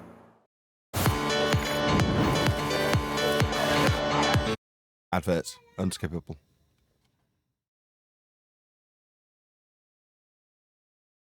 Seriously, a 20-second unskippable ad. That's too long. It is for Pepsi, though, so it's kind of cool. I think that's two of them. Pepsi Max. 1 hour what? 1 hour, 4 minutes. Put the video up so we can see it. Right, critical, over to you then, 10 minutes. And let's hear what you have about the experiments that you did and why you think they show that the Earth is rotating. Okay, well, this is my first time debating, so I'll have to ask Flatzoid to go gentle with me, please. And I'm going to share. Oh. I'm going to share. Yep. I hope this works. Yeah, that's perfect. Right, so this I can start now. Pause a second, Nathan. I'm going to rush through this because I. Pause a second. We haven't even started yet. Yeah, but if you want better audio, I can get it straight from Fight the Flat Earth channel, because this is playing through. Did you not want to hear Flatzoid's comments on it then? Well, it's not going to be. It's just his panel basically listening to it, but it's just the audio is not great on it. You know? Anyway, play away. Well, how long of it is there? Just out of interest, roughly. We're talking a few minutes. If not, we'll just carry on as is. The audio. It's just the way it's coming through there. Maybe it's just me, but it doesn't. It's crap. Doesn't sound. Yeah. Yeah, but that's coming through. I think it's that's due to. I don't. If I get you 1 second. Yeah, but we could argue about it for 5 minutes when it's only a 5-minute clip. Is it only a 5 minute? It's not a 5-minute clip. How long is it? It's the debate between them. Hold on. Does anybody see what's on the screen right now? Can you read that out? It says, Globe confirmed weight change measurements during the final experiment by the legendary critical think. Yeah, we put it up on the live show earlier, right? Remember? Weight change, therefore globe. Yeah. Okay. It's level, and we weigh our 1 kilogram mass. It's experiment. And we weigh our 1 kilogram mass. I've leveled the scale here already. That's your video you're playing, Nathan. Yeah. Well, this is what he's Well, talking what's about the on point screen. of me going off Chocolate getting was... this other video then? Okay. What's the timestamp on that one? On what video? Why are you From guys in my Fight the Flat living room Earth. again? Like now that I think about it. You know what the timestamp is on this one? The same sort of timestamp. I don't yet because I haven't watched it. But it won't be the same as that one. If it's not calibrated, it does the same. Magnetic field does the same. How many more variables do I have to account for that is not accounted for in your not experiment? So they're all accounted for. I've already told you many times. I'm going to repeat again. They are all accounted for because they are insignificant. So if they were significant, I would not get the result. I would not get the correlation. I would know that there is something wrong with my experiment because the results do not match exactly within measurement error. I would know that I've That's so dumb. So he's saying that there are results. They're just insignificant because if they were, then that would prove that what he's saying is wrong. But they're just so insignificant. That's dumb as hell.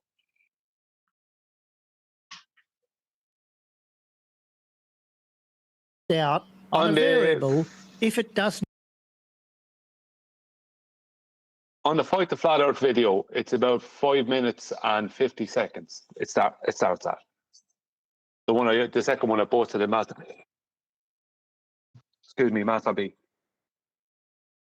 I'm just saying it might be better audio, but it is Fight the Flat Earth, so I don't know what the story is. I got to rush through this because I haven't got 10 minutes, and this is a long topic. But anyway, so I'm saying that the globe is confirmed because weight change measurements during the final experiment by the legendary critical think, which is me, they confirmed the globe and the reasons for that. So, yeah, there we go. So this experiment is about taking real-world measurements. So measuring then. Is he serious? And Did he it's level a scale? The WGS 84. Leveled the scale here already. Yep. Model gravity predictions. So we're not making up any correlation or anything. We're testing a prediction. So the causation is already established. So when the causation's already established, that's the point of an experiment, but it's already been done. So that opens the floodgates for a Just So story. We're not making up. That's kind of what the guy was saying about. My bad. We're just testing the prediction. Sorry, man. We're not making up anything. We're just testing the prediction of something we made up. Awesome. Thanks. But the cause has already been established, even though a prediction in science is a prediction of cause. But we already know the cause. Did he really say that? I didn't hear that. This is a clown show. Can we get a J on that, please? We could if I could find my flipping keyboard. Yes. Any correlation or anything, we're testing a prediction. So the causation is already established. So a scientific prediction is a suppositional prediction of cause of an effect you observed in nature. But he already knows the cause. This is just a clown show. When something turns around, like rotation of the Earth, there's a centrifugal force. That's just normal. That's just a straight up begging the question fallacy. So that's just well-known science. That's a well-known science, aka begging the question. If I assume Earth spins, yeah, you're assuming Earth spins. Causation of a force, centrifugal force. What, on the assumed rotation that you assume by begging the question fallacy? Well, that's science. This is great. I am having fun. You're all right, Brian. There's also gravity, Science whether is you back, believe it baby. or not. There's gravity that is another force. And another force? Quote, what? George Musa, Gravity is not a force, end quote. Oh, what about Brian Cox, Professor Brian Cox? There isn't really a force of gravity at all, end quote, Professor Brian Cox. What's that you say, Seth Brundle? It's a force. And a pair of scales measures it. So, Does he, pardon me. Go on, Don. I'll say something. Oh. No, go on, Don. I said I'll say something afterwards. Well, I just wondered, does he really think there's a force on an inertial plane? and we weigh our 1 kilogram mass. It's experiment. Experiment. And we weigh our 1 kilogram mass. I've leveled the scale here already. I've leveled the scale.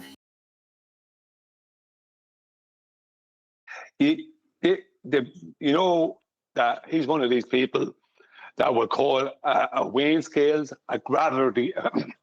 Sorry, I have some on my throat. A gravity measuring device, begging the question to an unbelievable degree. Yeah. Absolutely correct. Straight back in the question. We go here.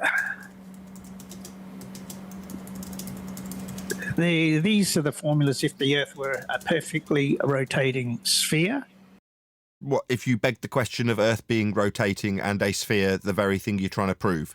So if I just automatically assume Earth a giant unicorn, here's the Earth being a giant unicorn formula. No, you're just begging the question. Do you remember yesterday, Brian, when I said that they work from the premise that they've got the answer already, it's Earth's a globe, and they already know that?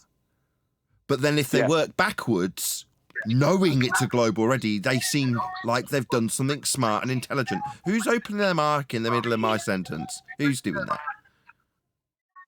Who's got me? Sorry. Big Daddy Flurf. Bloody hellfire. I'm not even that name in here. I just wanted to say that's kind of the reasoning Dr. Shiva had when he was explaining what he would like to do, or explaining the steps in the scientific method. He was talking about, well, you collect data. You already have the model, so you just want to kind of plug in the data to that, and if it matches, voila. Yeah, you mean affirm biases? That works backwards. How did you create this model you're claiming first? Yeah, that's where Brian I think that's comes where in. Nathan is going. Exactly. You go, Brian. You're on page with me. Go ahead. No, you go, Nathan. You go. Well, Brian's suggestion is that at that point they must know that Earth starts with the process of measuring it flat. That is to say that they can only recognise that as the starting point. And yesterday I'm saying no. Their starting point is we already know it's a globe. Now, in years gone by, we've pointed out in debate, you're just begging the question. And the response from them is, well, of course. I already know the outcome. I already know it's a ball that's spinning in this instance. You're like, yeah, you're straight begging the question. That'll never change. But they could almost, in years gone by, hand wave it because, well, it's perfectly reasonable to automatically assume the very thing I'm trying to prove. I already know the thing I'm trying to prove. That's their attitude. Yeah, that's true. Yeah. Shout out to Dr. Phil for that, too, because most of the Globers were fighting against him. Told him that. I think he was the one that came out and was just like, yeah, that's what we do. we suppose a model. Yeah. Thanks, man. That blue marble. Professor Phil. Oh, yeah, it was Prof. Phil. Nathan Oakley says that we beg the question. Well, yes! With some oomph on it, too. Like, he was like, yeah, guys, like, what are you talking about? Yeah, absolutely right. We do presuppose. So these are the causation formulas. And because we already know causation and what caused it, we can formulate it before we do a damn thing. I mean, at this point, right, dickhead, you've already got Earth a sphere spinning. What, you don't need to do anything. You've already begged the question, you dumbass. Right, you're already into your... Now you're going to affirm your bias with your fallacious reasoning. You've already begged the question. Just put your pen down, shut down your screen share, and sit back and know that you've already proven it because you've already assumed it. You don't need to do anything.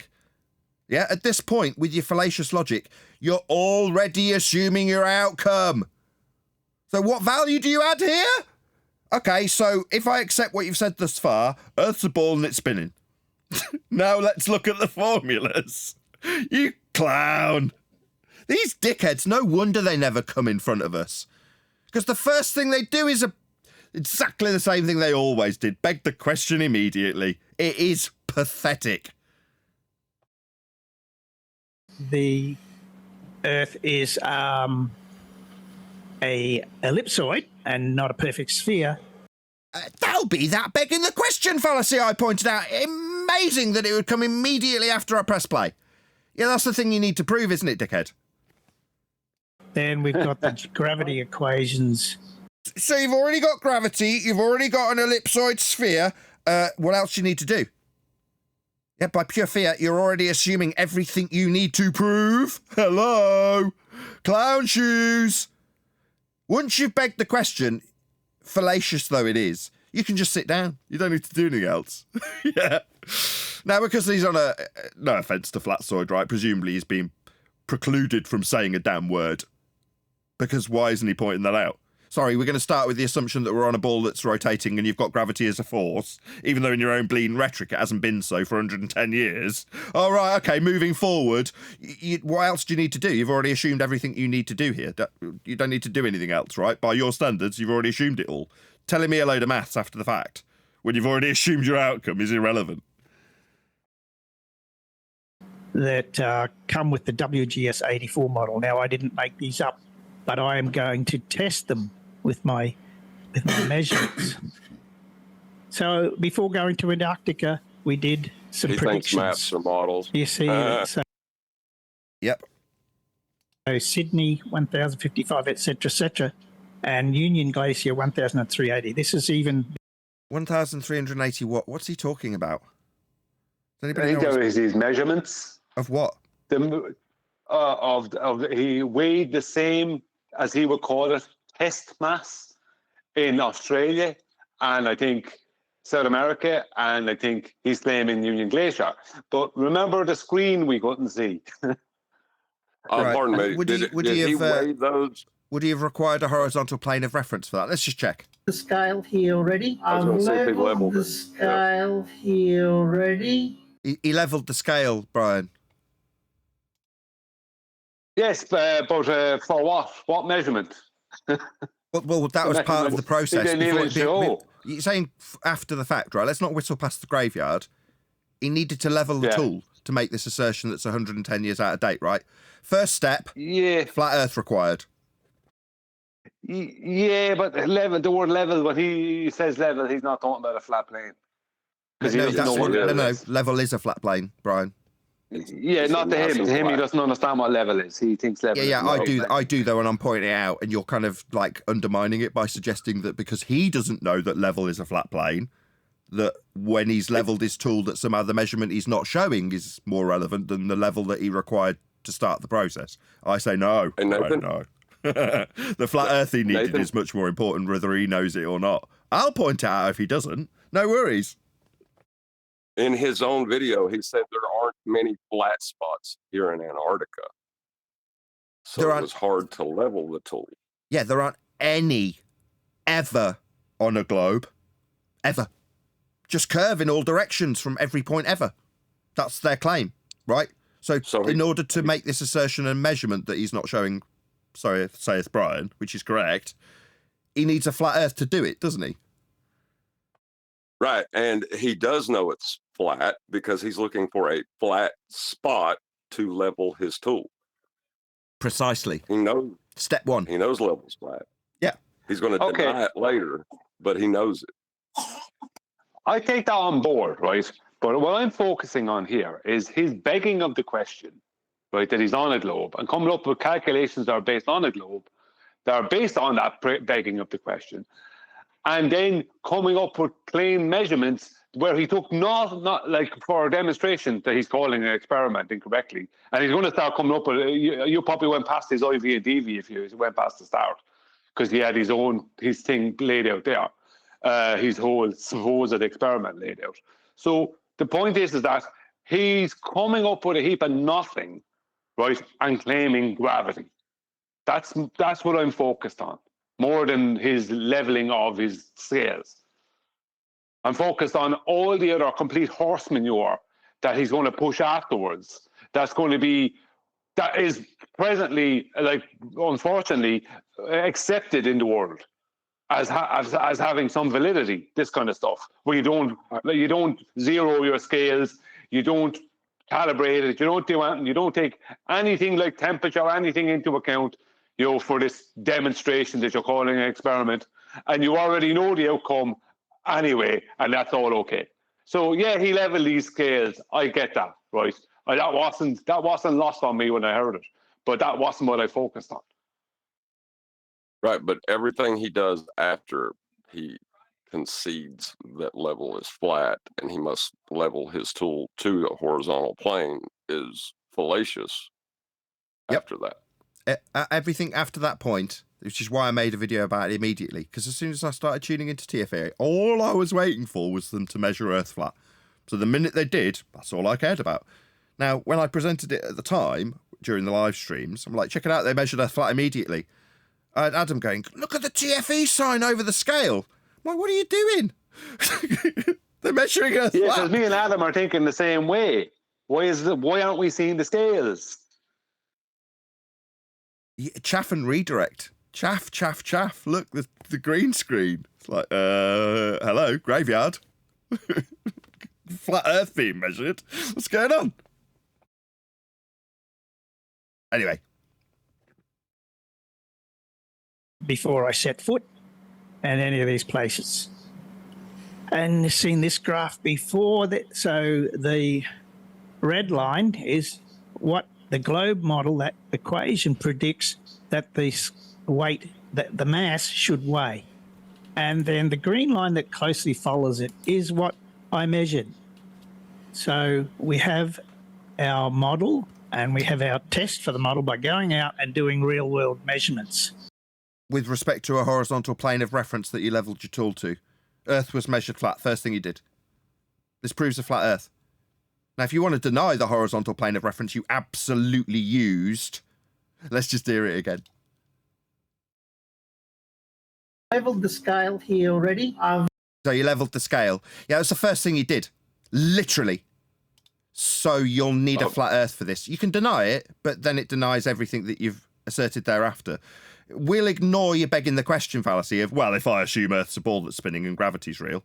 Yeah, we can disregard all of those presuppositions, can't we? But for the fact that you begged the question, they wouldn't be proven by this that needed a flat plane. Go ahead.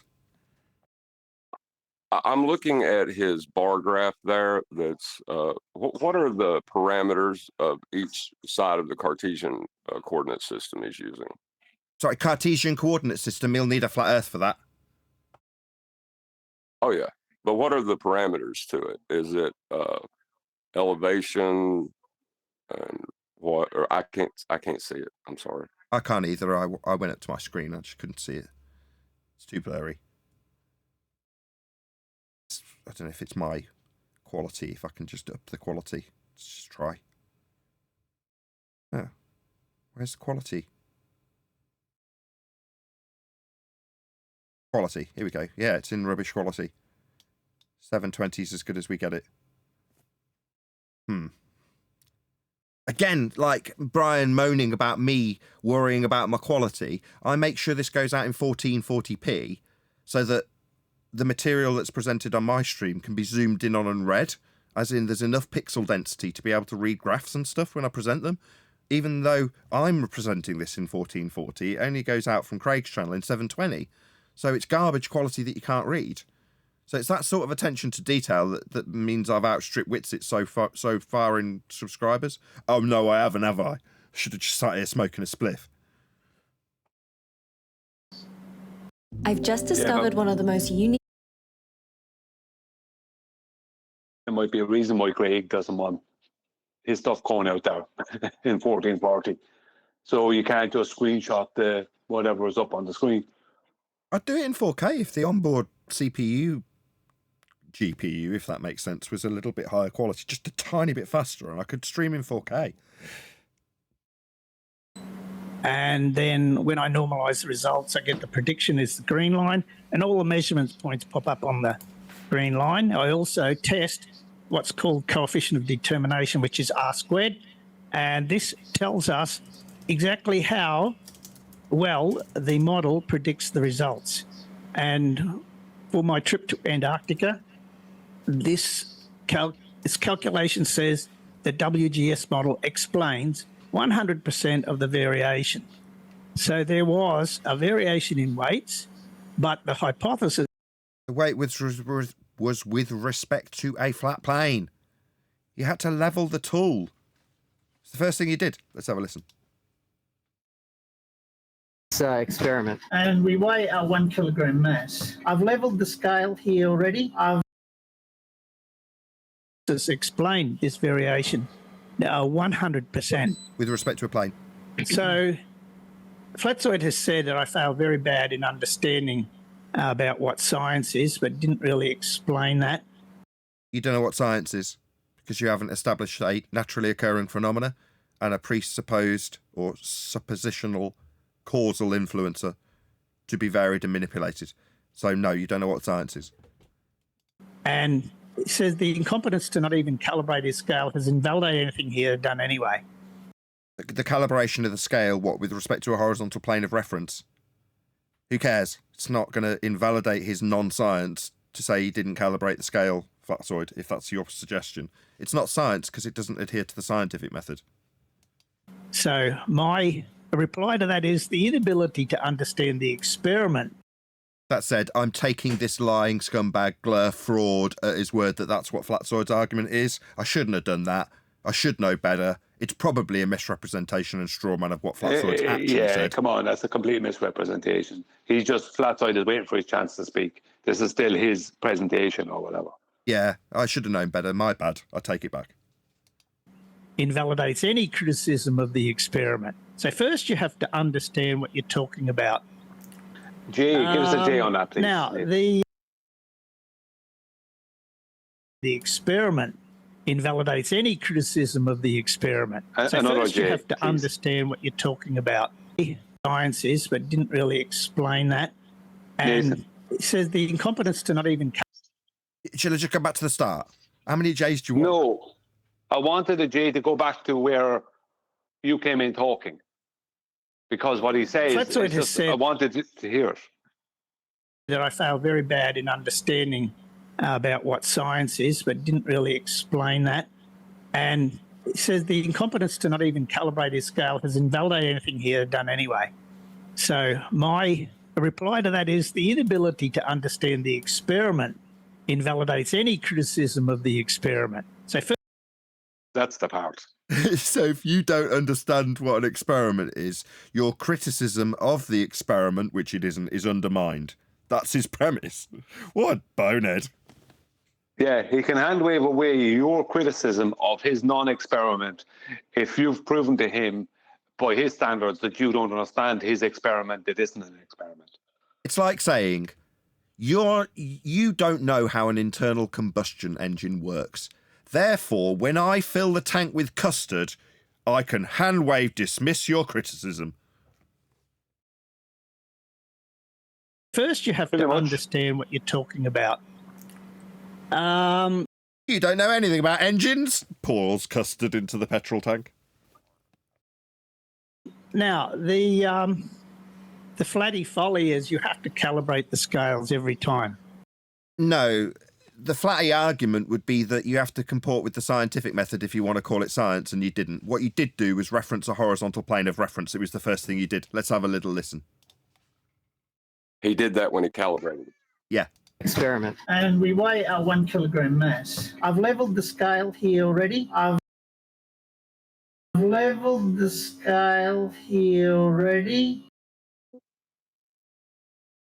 So this is a misunderstanding of the experiment. 1 second. You missed it. He said the flatty folly, right, is that, right, because you're focused on your own agenda, you're not paying attention to what's going on.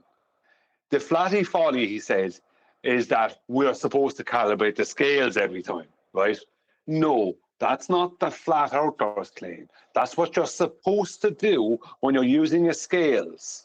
In any situation, when you move the scales and bring it to somewhere else, or move it within the room, it's saying you must, if you're going to use it for correct measurement, you must calibrate it. Right?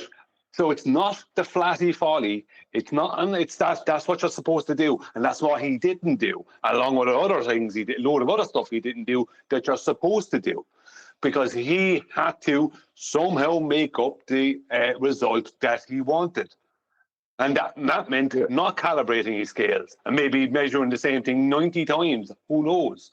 In different conditions that he didn't take into account. Well, it's Do you funny see that my when point? he says calibrate, right, when you calibrate, you zero the tool to a horizontal plane of reference when you calibrate a weight scale. Correct. That's what you do. Yeah. Listen, I tell you, right, I must point this out. You and John, focus on this thing all the time. Well, I had enough of it, right? Me and Adam, I know it's flat. I've known since 2015. So I don't feel the need to do those things. I do. I've got a bleeding audience that Right. doesn't necessarily know. 50% of them tell me it isn't, Brian. No, okay, but the point I'm making is, you're so focused on that agenda that you're missing other things that are going on. Oh, you're right. We're too focused on Earth being measured flat. My bad. So the argument we're in is weight scale argument. That's what the subject we're arguing in is, weight scales. I'm not even going to dignify that, John. Just go on, play on the video. Look, your coherent argument's not even getting dignified. You and John, the special team, off you go. Stop harping on about Earth being measured flat all the time, John. What's your problem? If we were to it's one thing. Measure, we're not. Oh. Good. Well, forget it now. I feel bad. Well, so you should. The thing is, I feel Brian is right, because you say that you want to, make money at this thing, right? That's because you're a YouTuber. Hold on, let me just check. Hold on. Into... Let's just confirm this. No, that is correct. Yes, I do want to make money. But you won't play into the actual deception that's actually, I don't know the word, point out. Use your word. Okay, let me see. Eli. I thought Kiwi wasn't here. Eli, right. Okay, here's the scenario. You and I are standing next to a small child who's pointing at the Emperor and saying he's got no clothes on. Now, what you're doing and Brian's doing is going, why aren't you guys talking about the guys who deceived him by talking about how the threads could only be seen by the smart people? Why aren't you focused on them talking about the threads to the Emperor? You just keep laughing at him being naked. Yeah. Why'd you keep laughing at him being naked? Stop it. No, that's correct. That's correct. It's like, but there's a Witsit with a bucket on the side. Like, look at those threads. $5, please. A bucket? as in cash, man. A bucket? As in a bucket bong? Man, I remember being 16. Leave the cash on the table, if you will. That's not the point. We all know that he has no clothes on. We're saying you're missing other things. That's what Brian's saying. Brian's saying, yeah, we all know the Emperor's got no clothes on. You don't have to keep pointing it out. You've been pointing it out every day. Yeah, because everyone in the crowd is looking at him going, nice threads. And you're like, yeah, but we already know over here up on this balcony. But the crowd below us doesn't. For some reason, they still see him wearing stuff. Brian. They still see him wearing the clothes. That's not true, Neil. He's only he's only making up statistics on the spot to support his position. Give me a break, will you? He came up with 15 or 50% or something, or 45% to me a minute ago. You're fishing for the Vic Reeves quote. 64. No, I'm not fishing for anything. Well, let me give it anyway. It's because it's funny. Vic Reeves is funny. So 69.4% of all statistics are made up on the spot. I knew that was coming.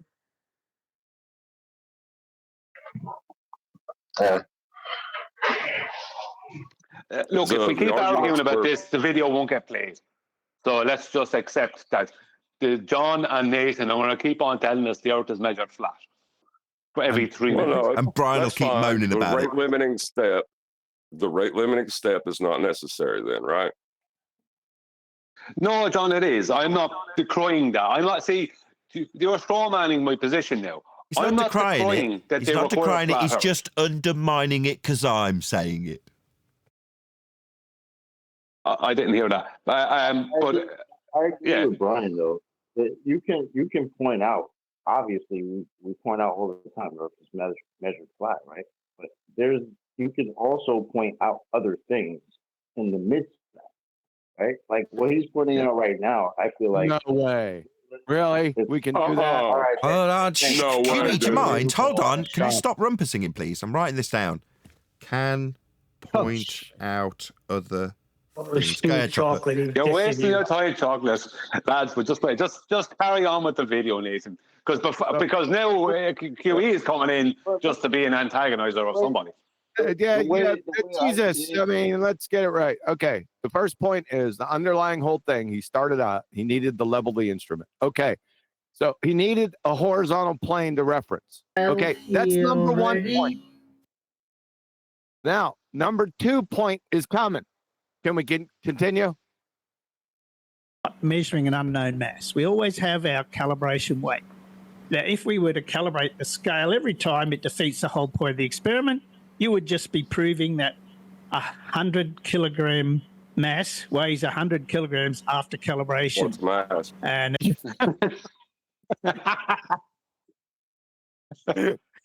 you're a glue sniffer, dude. The fly. This is gold. Hold on. 100 kilograms before, 100 kilograms after. I'm getting this. This is gold. Yeah. And it would make the experiments. Sorry. Here you go ahead. I was just going to say, this is my point about it. And the people that said it, they didn't come back to me with anything. The boilers. It's like, if he calibrates his scales in these different locations and there's a change in weight, then there's something to look at. But if you're not even calibrating your scales, you're not taking any variables into account, then that means you're trying to invoke an effect that there's no evidence for, that you're debunking there being evidence for, because you're not willing to show if the effect actually occurs or not. You know what I mean? You probably don't. Anyway. It's similarly useless as taking a spirit level on a plane. What a weird coincidence. What a weird coincidence. Why bring that up? Sorry. So I can gloat in this moment. This is my moment, Brian. So what were we talking about yesterday whilst writing the book, Brian? I love being proven correct. I love gloating. It's definitely becoming. We're talking about the That was really important to fucking interrupt me.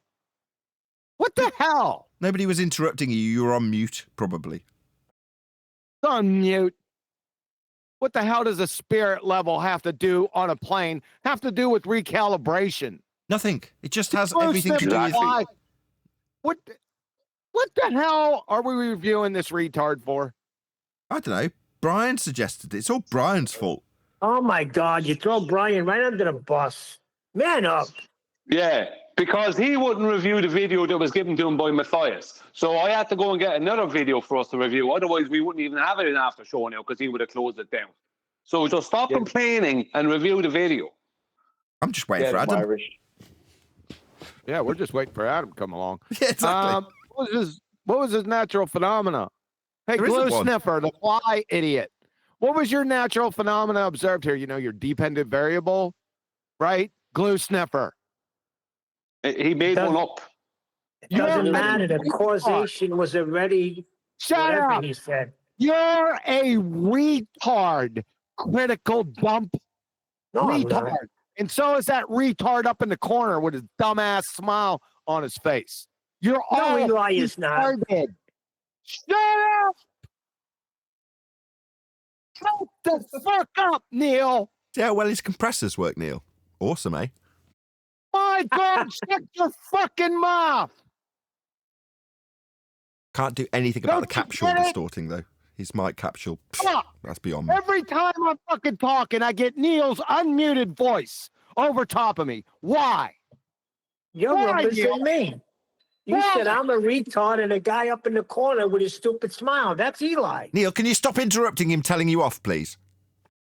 Oh, fuck. Talking about the video, Neil. No shit. So in conclusion, it was Brian's fault because he was the one who suggested it. It wasn't. So are we done with this? Are we happy? Is there more that needs to be covered? No, we're not done with it. You're not getting out of this, Oakley. You're not having it. I know. So, See you later. Flatzoid has also said that correlation is cannot imply causal relationship. And yes, that's... Well, like, correlation is not equal to causation. Yeah, It's already been established. That's pretty much been established, yeah, Neil. Correct. But in this case... Oh, correct. But you're drawing correlation, aren't you, sir? With your presupposition. This is just a long apology for all the nonsense they know it is, isn't it? It is a problem, but if I apologise for it... Correlation doesn't imply causation. It refers to the inability to legitimately deduce cause and effect relationship. Now, so... Yeah, exactly. So that leaves you buggered. So if you have nothing else, if you just have a correlation and nothing... Sorry?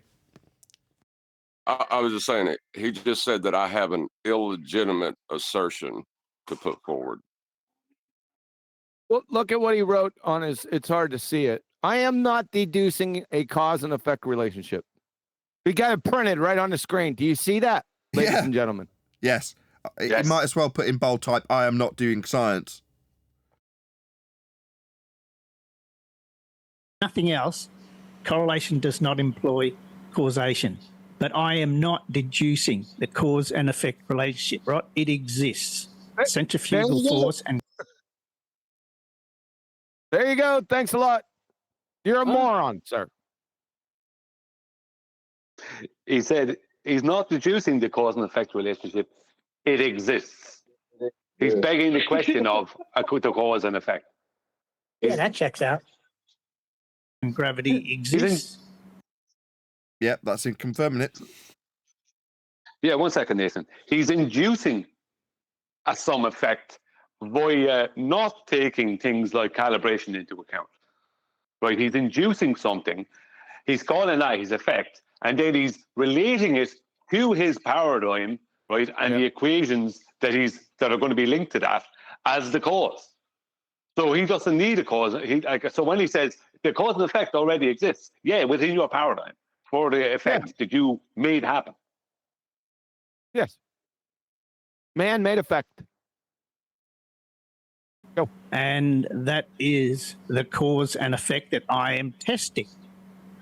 So what the hell? Double speak much. This isn't cause and effect. It's the cause and effect I'm testing. Okay. Causal analysis is the field of experimental design of statistics pertaining to establishing cause and effect. That involves correlation, right? Yes, we did correlation the result. No, it doesn't involve any correlation, number one. Number two, you're not even correlating anything, you numpty dipshit. Where's the correlate? What's being correlated here?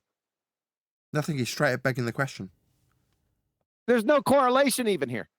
In here. He's this guy, he needs to be friggin' rubber roomed right now. But you are correct. There isn't anything to correlate. It's just straight up begging the question. Yeah. They're sequenced in time. Cause must occur before the proposed effect. Got that. Plausible physical or informational theoretical mechanism. Got that. We got a mechanism for the observed effect. And we eliminated the possibility of common special causes. So there is no competing hypothesis. What in the actual F? He's just talking complete dribble. What? That was word salad. No competing hypotheses. What the hell are you even talking about? You freaking glue snipper? What the hypothesis for this weight variation. 5 minutes So we left. only have one. Right, so there I calibrated the scales once, measure many, and what would cause the weight to change so significantly? Here already. Glurf. I've leveled the scale here already. And by calculation and experiment, temperature, air pressure, humidity, buoyancy, and magnetism, these have been eliminated because these effects are small. And so Flatzoid did his experiment, and he has to tell, wait, why is that 17.5 grams there already? Never mind. But so he got a zero. These scales are meant to weigh kilograms. Sorry, pause a second. And he's weighing something worth 20 grams. Did he just say, why is that 17 point something there? Anyway, never mind. Was there something there that we weren't supposed to see? Would it matter? No, I'm just, it's just found it funny, that's all. Sorry. Grams. And he thinks, after he's moved the scale a little bit, that a 0.1 gram is somehow significant. But this is the question I got for Flatzoid. What does this D equals 0.1 G mean? And then this is from one of my scales. What does this E10D mean? So you should know these answers. God. And my other question is, what is the flat Earth explanation for this?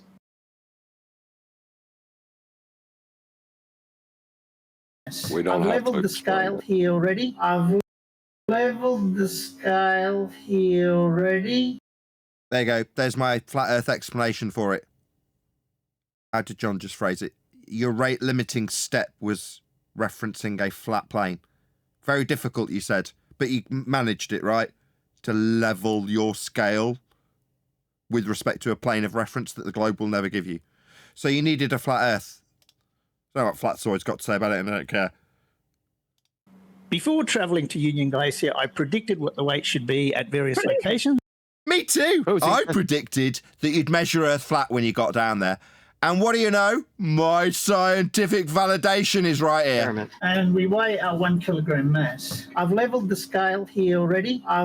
Science. Earth proven flat by their scientific standard. I predicted you'd measure Earth flat, and you did. It's more pattern recognition than prediction, though. Yeah, that's not actually science, but, you know, based on their standards. I did say that. I put my weasel word and caveat in, didn't I? Based on their standards, not on actual scientific validation. I ain't offering that. No. That would be fraud if I actually suggested that that was actually science, because I predicted they'd measure Earth flat, and lo and behold, they did measure Earth flat, therefore science. No, that would be fraud on my part. But I said by their standards. Their fraudulent standards, that is. The actual weight's measured to be with a few hundreds. And a prediction is what in science? Hypothesis. So he predicted, so you mystic megged in various locations, you didn't have hypotheses, glue sniffer. You're an absolute retard, son. Of a gram of these predictions. Okay. We can leave it at that. I've got to unshare somehow. I can. Okay, we happy with that? I don't necessarily need to hear the response. Flatzoid. Just get the Flatzoid, right? Go past this retard. Let's see what Flatzoid says to him. Oh, do we have to?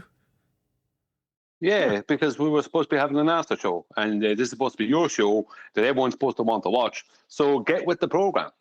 Okay, I just need a bit of a break. Right, talk amongst yourselves. We'll come back. You have 2 minutes. Not 2 minutes. You're not micromanaging my.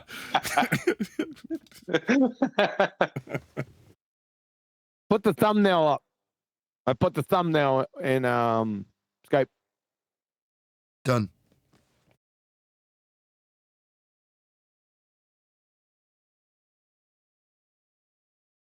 Of course, we can't see it.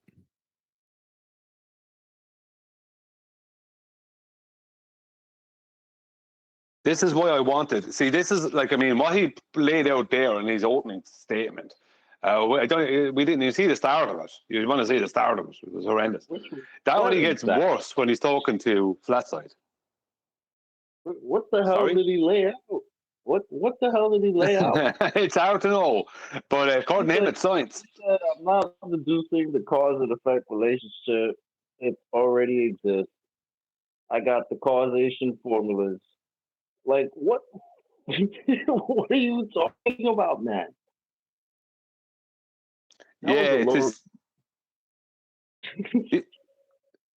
only gets worse. I mean, Flatzoid's just out now. I'm not going to advocate that Flatzoid says everything correct, but like obviously he's way more correct than this guy. But Flatzoid just starts pointing out things. Look, just things anyone would point out. It's like, but you didn't, do this, you didn't do that, you didn't do the other thing. So, besides it not being an experiment, even as a demonstration, it's completely flawed. No one could even accept anything he's saying just as a demonstration, as any kind of proof of anything. Correlation is not causation, but I'm about to correlate the causation because I got the formula for the causation of the cause and effect relationship that exists that I'm not deducing because it exists. I'm trying to get the gist of this. That's just a nice way of saying I'm begging the question. Yeah, I'm using a flat plane and begging the question. That's what's going on. But don't forget, he doesn't have any competing hypotheses. Or hypotheses. So that would be useless. If you haven't got a null, what's the friggin' point?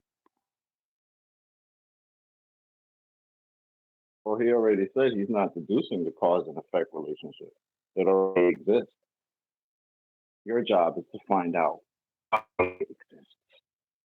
Neo. What a clown. He states earlier on. It still has to be explained on a flat Earth. Sorry. Yeah, but he says earlier on. We caught a bit of it. I don't know if QE caught it, but he says earlier on. He says we don't need a cause. We already have that before we start. So he had his cause before he started doing anything. Yeah, the cause was already validated or something. He said something to that effect. It's already been established. He already had the causation formulas, bro. Yeah. But see, that's what they do. They always do the same thing, whether it be this or it be general relativity. They're given a cause, and then they go off and look for an effect. You know what I mean? They conjure an effect. You know what I mean? Go on. Did someone say causation formula? Because I haven't got to hear all of this retarded stuff. I did just get it up. I'm making fun of him. He said he had causation formulas. The causation formula has already been established. I mean, the only thing I could think that even be close would be if A, then B, if A, not B. But that's not really a formula.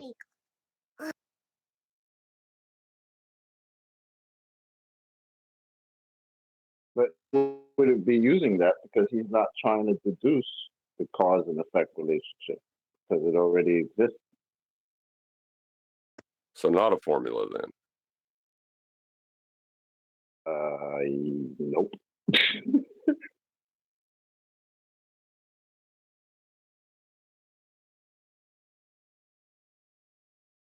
Yeah, he's not looking for the cause because he already has it.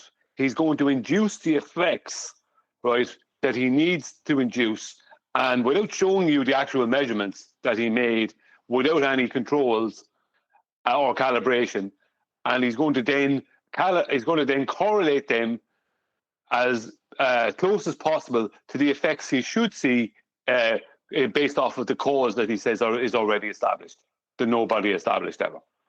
It's so hard to be a Glober anymore. You know what I mean? Like, you got to jump through some mental hoops. Jumping us. Yeah. He's T-jumping us. Fucking clown. We're gonna do T-jump Saturday, by the way. I'm wondering if he's actually a straight out competitor for key jump, because this guy is now. I don't know because he's pretty dishonest too, but dishonest. Yeah, but that doesn't make him honest. Being stupid doesn't make someone honest. That's true, but he's definitely, look at him, he's retarded. He's a retard. Look at him. Oh, the fly? Look at Craig. He's a retard. They're just retarded people. All right. Is he back yet? Tell him to fast forward to 1355. But is this on which video? On Craig's video. On this one. Is this the one? If this is this from Craig or from Flatzoid? From Craig, 1355. Okay. Yeah, because I put two of them in there. Yeah, that's what I'm just trying to make sure that we have the right video. Cool. Actually, I don't need 10 minutes, but to say thank you, Critical Think, for coming and making my point and literally refuting your own argument in your own opening statements. You started off with saying you have correlation, not causation, so that already makes it not scientific because scientific method strictly is about the causation for the effect observed. You didn't observe an effect, you made a correlation-based faux pas when saying, I don't need to calibrate it. The whole reason you say you don't need... Oh, he did almost so well then. He just needed to stop. Yep. Yep, there is no correlation. Flatzoid, you got Jedi mind tricked by him telling you that he had correlation. There is no correlation here. Even though correlation's a train wreck, there is no correlation here. Sure, but before he said that, if he'd have just stopped, you didn't observe a phenomena, this isn't science, stop. That was it. That's all he needed. You didn't observe a natural phenomenon. Natural. Everyone get that, okay? Not observe a phenomena. Observe a natural phenomena because we're doing natural science. Get it? Absolutely. Yes, sir. I need to calibrate it is because it will give a different result. It will give the same result. So therefore, the scale is going to give a different result. Just by moving it alone changes the scale's weight. Yes, temperature does change it. Was it cold in Antarctica? Yes, it definitely was. Who gives a crap? Why are you arguing about his alleged cause and effect relationships that are completely nonsensical drivel? I don't get it. You're now arguing with his word salad. So it would change it. If you say minuscule, but remember you are not controlling any of your variables, so therefore it... Why would he need to? It's not science. You're critiquing him within the false logic that he's applying to something he's fraudulently calling science now. Almost lending it validity. You're dangerously close, Flatzoid. Cannot in any way be a... 1 second. Yeah. Where Flatzoid's going wrong is he's not pointing out that what he's actually trying to show was a demonstration, but even at that he has it flawed. It'd be okay, I think, for him to say that at that point he's not controlling anything with his demonstration, so it makes his demonstration null and void, right? But he has to point out that the guy is trying to demonstrate something as opposed to prove something or whatever, true science. He's trying to demonstrate what? Not a natural He's a effect. moron. Yeah, that's about all he's demonstrating. It's the problem, you see. It's kind of like to critique him on the things he didn't do, you're kind of giving some validity to what he was trying to claim that he did do. Exactly. You know what I mean? It's a bit, it's a bit tricky. Controlled, valuable experiment. Also, I would love you to actually provide us with an actual scientific hypothesis so we can go through it, because you don't really have an actual IV and DV. See, he's back on. If he just stops now, job's a good one. Let's see if he just stops. For your presumed cause that you are claiming to be correlated. Second. Yeah, for your presumed cause now infers that he's got one. But you undermined that in your last statement. Oh, man, it's always the way with Flatzoid. He's so close to being good, isn't he? Yeah, I don't like when flat earthers do that, and they claim it's to, appease the person they're talking to or be polite or just get on with the point. But it's like, no, man. When you start saying stuff like you don't have an IV and a DV, that's too far. No, even if you may as well correct them from the beginning. It's a format trap because you had the fly retard go for 10 minutes with about 30 to 50 claims. So it's a trap for Flatzoid. because he's not going to be able to focus just on one point.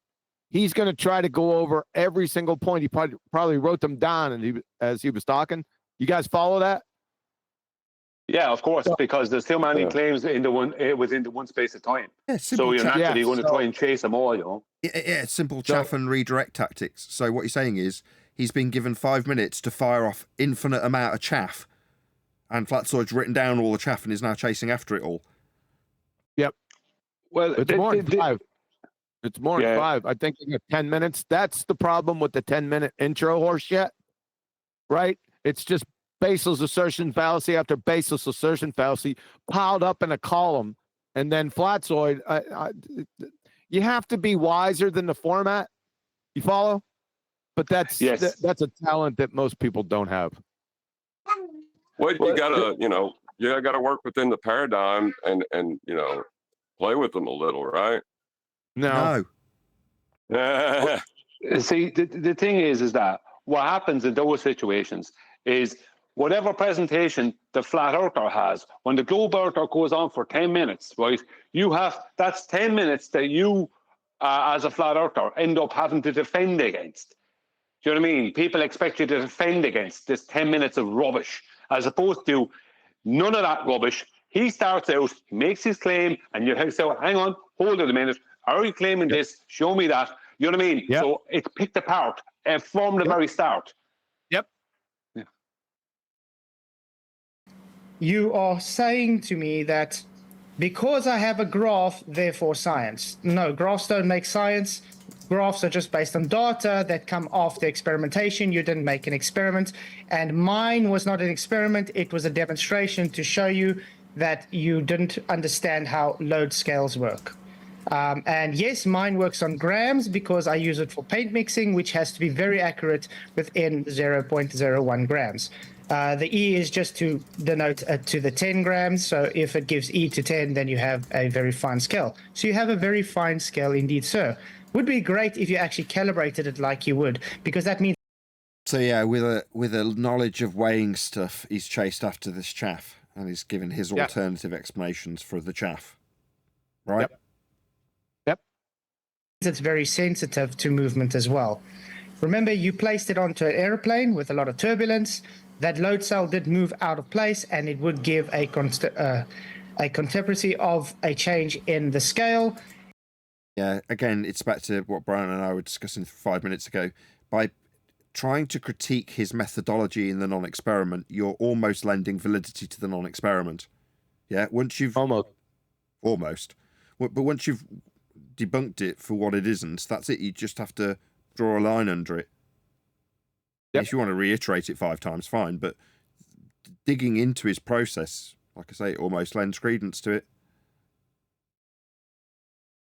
And I just think you don't understand the main basics between correlation and causation. No need. You don't need to ad hominem.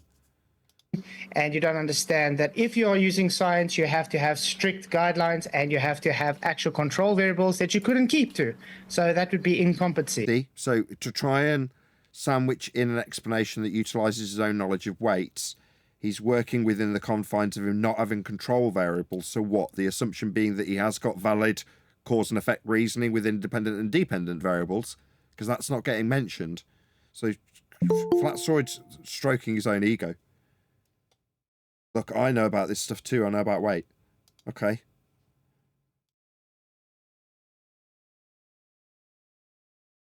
So yeah, that's my opening statement.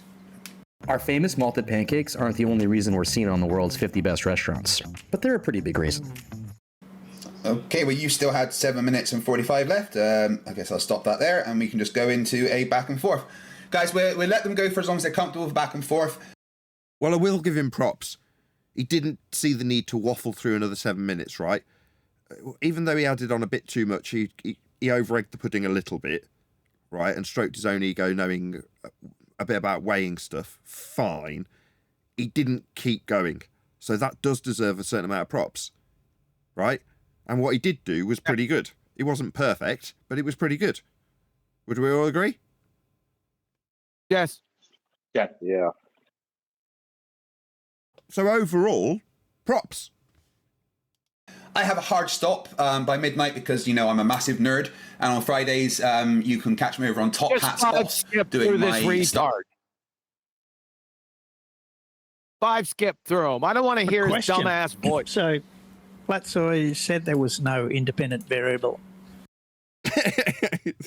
So you know the important stuff that he knows what to focus on at least. Yeah. Got to give you that. What makes you think that? Because there wasn't one, dickhead. Because he stated it himself. Yeah, you stupid clown. Maybe you declaring it wasn't enough. Ask Flatzoid to confirm it. What clown? First set up your hypothesis. What is your hypothesis? Yeah, well done. Just throw it straight back at him. Well done, Flatzoid. I've shown. Yeah, watch him stutter. Yeah, kudos, Flatzoid. Just bat it straight back at him. My hypothesis in today, and it's on every video. What? It's Let's first set up your hypothesis. What is your hypothesis?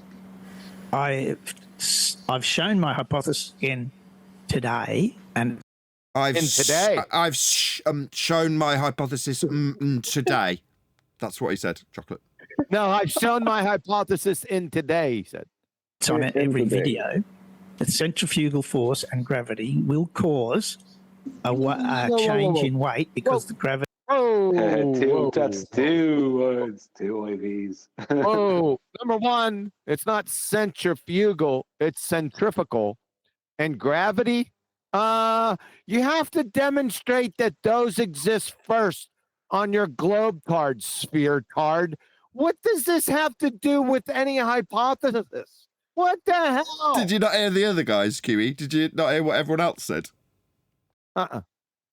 Someone want to repeat it? I had two people say it at once. Two IVs. Yes, two IVs. It's the Lone Rangers. Oh, yeah, two IVs that he hasn't demonstrated yet. Yeah, one of them's gravity, for a start. What are the three criteria needed for an independent variable? It has to be real. Must be. It has to be capable of variation and manipulation by you, the researcher, and it has to be your independent variable in the scientific prediction, otherwise known as hypothesis. It has to be. You got him almost correct. That he doesn't have any of those. Did you say I got it almost correct? 100% correct. Wrong. Problem with all this is that when you're trying to debate that guy in that situation, and you're trying to come at it from a point of view of what is your hypothesis, even asking him that, unfortunately, even though it seems like the right question, even asking him that is going to end up with him coming at you with complete and utter rubbish. Like, how can gravity, that's what he's claiming, well, you know what one, he without saying it, he will even give it to you, that he's claiming it's a force, right? Yeah, I'm with you. You're saying he needs to be stronger than that. Yeah, and I agree. Just to go on from that, you're suggesting, or I'm presuming you're suggesting, that he should be saying, you don't have a hypothesis. Not, what is your hypothesis, inviting bullshit. Say, you don't have one, and state it as a fact. Right? Yeah, exactly. Because what I found happening to me when I watched this, I think I watched it, I don't know if I watched it live, I think I watched it that night or a little bit afterwards. But I watched it in the same night that came out. I actually had to turn it off twice, and the second time I didn't turn it back on because I got angry. I was getting angry at him because there was such rubbish coming out of him. Because I was like, no, you don't even have gravity. Has someone proved that? Where's the hypothesis for that? Like this, and I eventually had to turn it off because I nearly broke a coffee mug. Do you know what I mean? And shouldn't Flatzoid have first started this off with you're claiming science? So first, we need the naturally observed phenomenon. Yep. That's what I would have asked him myself. I would have said, what is the naturally observed phenomenon? It's been too long. People need to see that process happening, right? Because you're absolutely correct. What happens here? Well, we're all waiting, we're all cheering and in bated breath and anticipation for the pink writing to come out. Stop. Let me bring it. Share your screen, Nathan. What's the independent variable? Let's write it down. The importance of it's been lost on Flatzoid, hasn't it? I will say is that I actually, Flatzoid personally gave him props. I didn't write to him, but just in my own head, I gave him props because I realised that there was a point in this that I would have just wanted to reach through the screen and grab the guy. Whereas Flatzoid was staying totally calm and cool. It was like, I wouldn't have been able to do that because there's such rubbish coming out of this guy. Because you have to deal with so much BS to get to any semblance of logic or anything in the situation. And that's why it's a very, very, very difficult to debate this guy using scientific method and basically trying to stick to what is an essence science, because the guy is in a fantasy world. Here's my first question to him. Is your claim that you dressed yourself this morning? Do you know how to tie your shoes? That's where I would have started. How many first. crayons have you eaten today, sir? Yeah, Brian's frustration is because he's ignorant. Doesn't mean he doesn't know how to flap his gums, though, does it, Brian? And insert science words as he does so, which is going to piss you off. No, exactly. Yeah, I get it totally. Sorry, Nate. I'm sorry. I'm cutting on you because I'm getting frustrated. I'm getting frustrated even now thinking about it, because he is an idiot, right? But he's a dishonest idiot. And that was the most fury. If you listen to it, you'll hear it. Starts becoming smug. It's like, you know that what you're promoting is rubbish. Now, you don't even know what the right thing is to promote, but you know that what you're promoting is not the right thing. And you're willing to promote it anyway. Kruger retard, Brian. That doesn't mean he's not dishonest. He's Dunning-Kruger retard above No one's denying that. Nobody is denying that. I'm not saying that. If you listen to what I said, He's too stupid to figure out if he's lying or not. Okay, you're not paying it. You're not taking into account what I'm trying to say. Look at him. I know. I've seen him. So get off the lying stuff. He's too retarded, dude. But it's not that. I'm not saying he's not. I'm not saying he's any kind of super clever guy who knows. I'm saying he doesn't know what he's doing. But he knows. He knows enough to know when he's being dishonest. You really? When you listen to it, you'll know that he knows enough to know that he's being I already dishonest. listened to enough that he doesn't know enough. He can't even tie his shoes. Yeah, but he thinks he doesn't have to know. He just has to know when. He just has to. he doesn't have to know the details. He just has to know when he's getting away with his grift. That's my point. Okay. Go ahead. Good afternoon. I just want to say something real quick. The most popular bastardization of the word scientists are these guys that discover things that other people haven't seen or haven't claimed to see.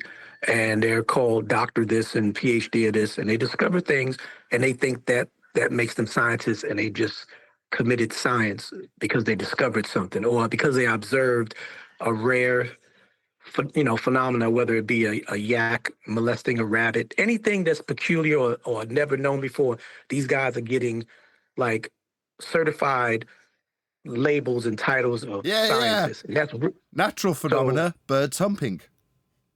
But I'm saying though, the simple thing, if they discover some new species under the sea, deep under the sea, they claim that they're scientists just because they discovered it or revealed it to everybody. It's perfectly What does natural. it have to do with this? What does that have to do with this idiot?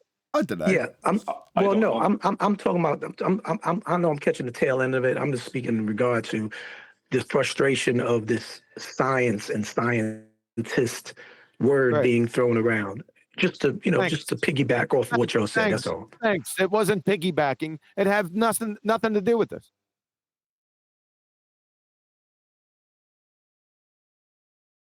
It's super, super close to the end of the book now. We need to get in touch with Flatzy and tell her that, imminently she's you need to just slow down. We're getting close to the end. We are. Press play, buddy. No, I'm having a little break. You need to calm down with this. You need to calm down with this. We're getting near the end. Yeah. Wait. Just relax. Just like relax. A kid on you relax. Just relax. You relax. I'm relaxed. I said you relax with that shit. Yes. Because you're going to be dragging people out again. Just relax with it. I'm telling you. Secure that shit, Hudson. You're almost finished with the rough draft of the book. That is How's the book about going? all you can claim. Listen, he's trying to not press play. He says he's taking a break from pressing play and pause. Now, I don't know why a fellow would need that break, but have you shaked out your hands? You make sure your fingers working? You able to get back on the mouse there? Talking to you, Nathan. He might have carpal tunnel syndrome. Or maybe bathroom. I'm taking a break, he said. Yeah, maybe bathroom. Okay, that's fair enough. But he's likely to take a break from just pressing the mouse. I'm taking especially if it's interfering with his Fortnite. You know what I mean? Like if it's messing his Fortnite game up. From off. Hey guys, I got a question. Notice the fly's weight on the scale. By the way, do you see? Got a question. Hold on. I got a question. Seriously, Shut question. up! I was in the middle of something. Oh, were you? Yeah. Or were you interrupting somebody else? Okay, good. No, he was pointing out the fly's weight on the scale, dude. That's not his weight. It's his IQ. Now you may go, D-Rose. I just had a question, and it's not a facetious question. It's an honest question, but it's about something that's pretty ridiculous. I know it's speculative, but what is this thing going on? Even though we don't care, we don't need to disprove it or prove it. But there's this claim, and Brian, you listen particularly, being that you're into the horizontal pitch and all that stuff. There's this claim that beyond the 60th or 70th parallel, there's like this decrease in altitude that's mandated from 30, 40,000. But as you get further out, there is no ability, or it's a safety issue to try to, and it's like 11,000 miles of you're talking about altitude. Yeah, you're talking about planes having to lower their altitude when they go You know what I'm talking about. Yeah, what's up with that? That's something I haven't looked into correctly. You know, that could be something people are misconstruing, because there could be an altitude in relation to, let's just say, Union Glacier. Union Glacier is claimed to be 700 meters above sea level. So if you add, you know what I mean, 12,000 feet onto that, you'd still be at a pretty good altitude. Now, it could be purely that they're talking about a sea level altitude. And if they're talking about a sea level altitude, then I don't know why, I honestly don't at this present time, now I could speculate, but I don't know why they're even claiming that they have to do this. Might be gas pressure. You know, like the pressure is lower, so the plane would have to fly lower to keep its lift. Planes fly better. Planes fly in what's known as the free, what they call, I'm going to use the word, the free air, or they call it sometimes the free atmosphere. I know it's a contradiction or a paradox, but they fly above cloud level and at a high altitude, because then they have less friction to deal with. So once they have enough air to be able to push off of and to gain good thrust, and that's enough. They have enough, that way they can fly faster, so it allows them to hold lift, but they have less friction, and it's less fuel burn. So flying low, especially for a big plane, makes no sense. Do you know what I mean? But if you're in a colder environment, you're probably, the pressure differential. Yeah, but the temperatures up at a certain altitude is not going to be different no matter where you are. Do you know what I mean? If you know that? Well, if you look at the temperatures of taken from high altitude balloons up at a certain point, like temperatures just like mad below zero temperatures. If you know what I mean? It's like, okay, like there's going to be more convection right from the surface. There's going to be more convection over like the equator area. And that in general, obviously, then there is, let's say, towards 90 degrees north or 90 degrees south. But when you get to a certain point, this is the free air that I was talking about. It's kind of like just cold air, and it doesn't have really water vapor in it because it's too cold. So it's like basically the air is just a pressure and a kind of almost a kind of a basically set pressure and temperature everywhere. If you understand what I mean. Right, but I was gonna say, but Brian, you know what the invocation or the implication is, right? You know what they. Don't jump on it yet though, because we don't know. Yeah, I know. But it makes strange. You ain't got no implication yet. What are you talking about? Well, the implication that the flat earthers are jumping to is that they're flying, that the plane is flying lower at that over that latitudes or past 70 degrees south because there is a barrier that stops them from flying higher. That's a dome barrier. Yeah, it starts to slope yeah, down. see, it's a bit funny. You know what I mean? Yeah, so I wouldn't go running after that. No. Yeah, that's built on a really bad premise, though. Yeah, we have to know. Like, there could be a very good reason why they do that. You know what I mean? But then again, in saying that, every time we hear any claim concerning Antarctica, right, you will find a contradicting claim. You know what I mean? It's like, oh, there's no snow here, it doesn't snow. To, there's loads of snow. To, oh, you can go around with your t-shirt off in the summer. To, you need 3 jackets in the summer. You know what I mean? Nothing is consistent with that part of the world.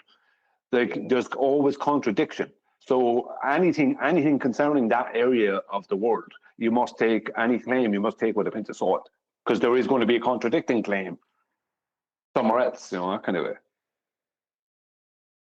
Yeah, so why would you even bother trying to claim anything about it? You know what I mean? Like, it just seems well, what Steve Rose is talking about is interesting, but we wouldn't. You'd have to really have your ducks in a row before you could make a claim about it. I mean, how can you make a claim about it if you don't know about it? And what you do know is contradictory. That can't be. What you know about it's what you know about it. You know what I mean? Well, the purpose for it is like, you know, the flat earthers that are doing that are of the Bible, Genesis, creation of firmament. They're connecting that to. This proves that there's a firmament because even this, aviators, they have to fly 16,000 miles, 11,000 miles lower in altitude when they get to the 70th parallel and further. You know, so that's why. Yeah. It's a danger that people who have who hold the biblical cosmology can run into. You know, well, it doesn't mean they're wrong. Well, it just means that they have to have proof for it. Sorry? No, it's a void argument. It doesn't mean they're wrong. It's just a void argument because they don't have, like you said, evidence. Well, let me throw this at you, right? Why is it they claim that they never fly directly over Antarctica? They say it's too cold for the plane to fly. It's too cold for planes to fly over Antarctica. Yet the planes are constantly flying into Antarctica. Do you know what I mean? It's like, because they claim like this rubbish is too cold. No, at a certain altitude, the temperature is basically the same everywhere, right? The only difference is what's happening below it. And they're constantly flying into Antarctica in big planes, as is proven by Union Glacier and the South Pole and all these other places that they go to. So they're constantly flying into Antarctica in Boeing 777 size planes and whatever else. Do you know what I mean? And they're trying to say, well, we don't fly over Antarctica, you know, like from South America, straight across Antarctica to, I don't know, Australia or something. No, this kind of thing on a globe. They say, oh, no, we don't fly over because it's too cold for planes to fly over it. Yet there's always planes going in and out of it constantly. So if it's too cold for planes, how come planes are flying in there? Do you know what I mean? It's rubbish. I mean, so yeah, there's something fishy about that, right, Brian? Everything is a contradiction with it. And you ask them, oh, there were special planes, right? So what's the difference then? Why don't you use these special planes to go from, 1 second, D. Why aren't you using these special planes then to go from South America straight across Antarctica to Australia then? Right, so if everything do you know what I mean? Not out about it's Sorry. Right. If everything they put out about it's a contradiction, then you don't have any information which to build, you know, make a positive claim from. You can't make a case on it.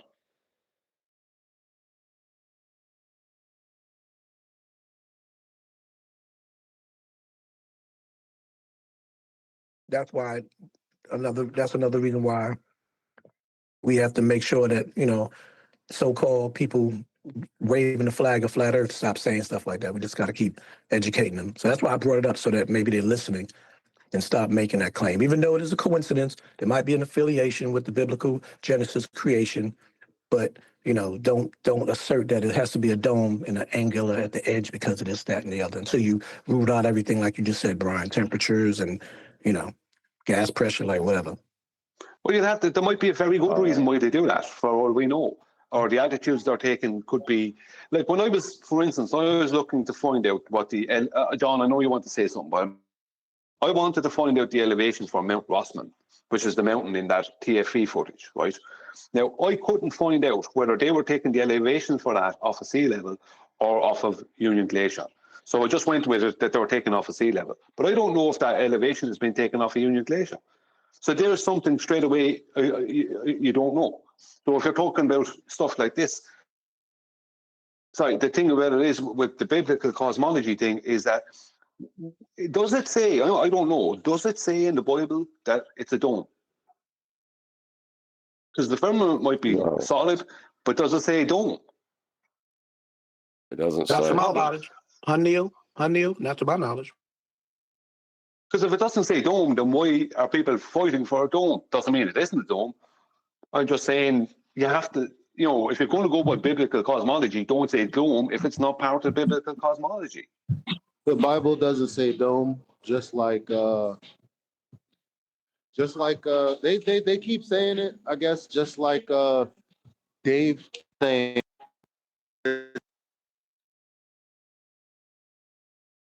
We lost you, Eli, for a second. Roll out. Yeah, I think I understand where Eli's going. I didn't hear the end of what he said, but it's like the same thing with the AE map. You're handed a dome, an ice wall, and an AE map. Now, doesn't mean that... Can't hear you, Eli.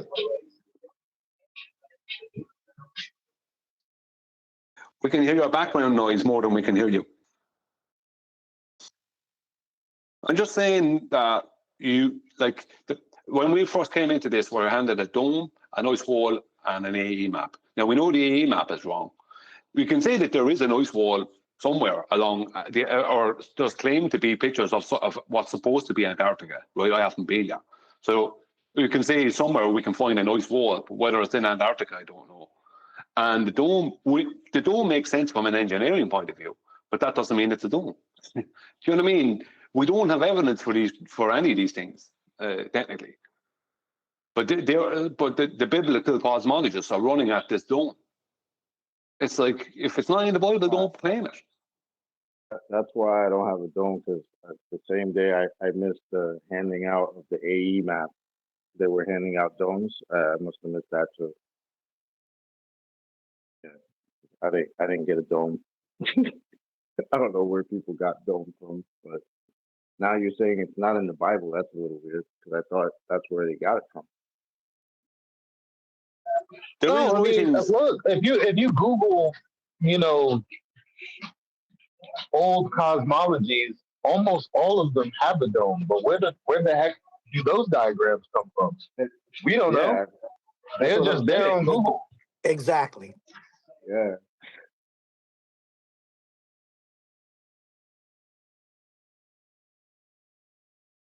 Not saying it's not one. I mean, could be. I don't know.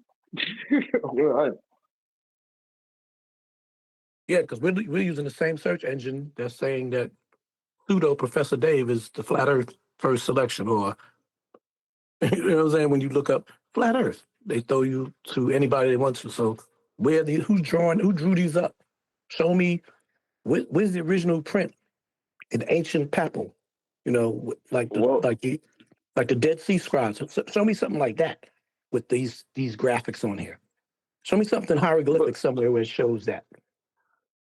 Wouldn't the dome kind of be a red herring to the real point that it must have a container for the gas pressure to exist? I would think so, yes.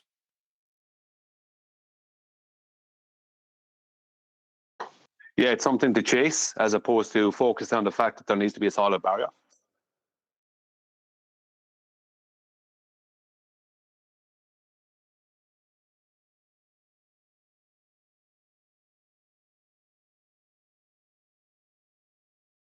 Yeah, it's the whole lot is like, from an engineering point of view, the dome is perfect. Especially if you go by biblical cosmology, we're talking about the great waters. Dome would be perfect for that. The dome is the perfect shape for stability, right? Because every part of it supports every other part. It's the most difficult thing to build from an engineering point of view. Did you just invoke a dome? I'm not invoking a dome. I'm saying from an engineering point of view, the dome, right? The dome is the best structure. Right? It's the most difficult thing to build, but it's the strongest structure you can build. A dome. Right. But I agree. That's why I say it's a dome. That's the strongest we know of. That does not mean that the container is a dome. Exactly. We don't know. Why do you We don't, gotta come in and throw a cold bucket of water on what we're talking about? Who? Yeah, why can't it be a Refractive. big square or a big rectangle? Because that's not the strongest structure, big square. The weight will come on it and it'll cave in. Yeah, A from a dome, biblical... Brian is absolutely right. From an engineering point of view, there is nothing stronger than a dome because you're not going to be having any type of weight on any side because there is no side. It's going to be evenly distributed. Evenly distributed, correctly. What about a pyramid? Pyramid is not as No, the pyramid is strong, but it Ain't needs to going to be... hold up all that water. No, yeah, the pyramid is strong, but it has a lot of internal... Oh, okay.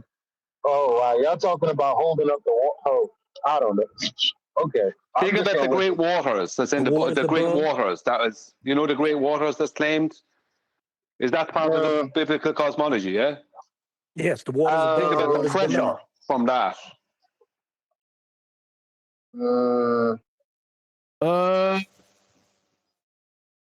Biblical cosmology. The waters above. I don't know. You dome earther, John? Every 2 months.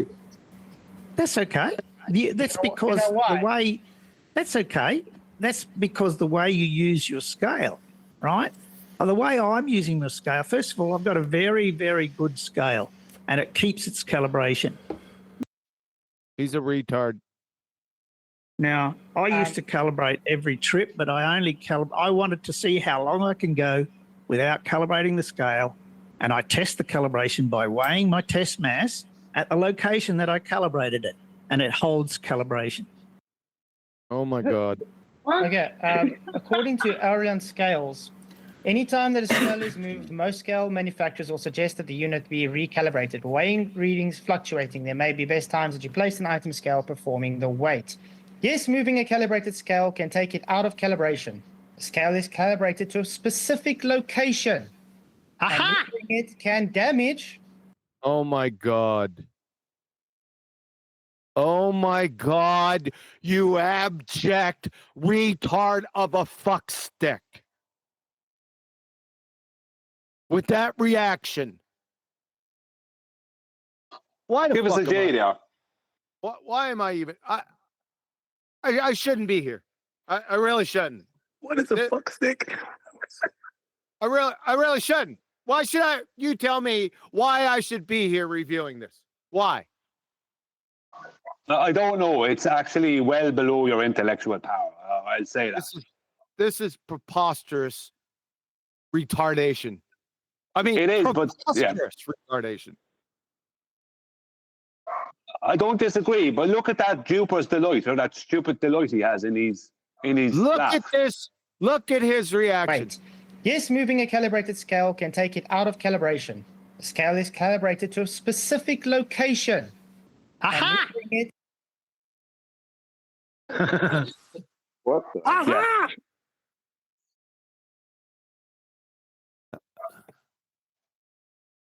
My phone is real, can't see this, but he looks like Freddy Krueger. I mean, look, this guy that's got his hands up, the hat and the ring.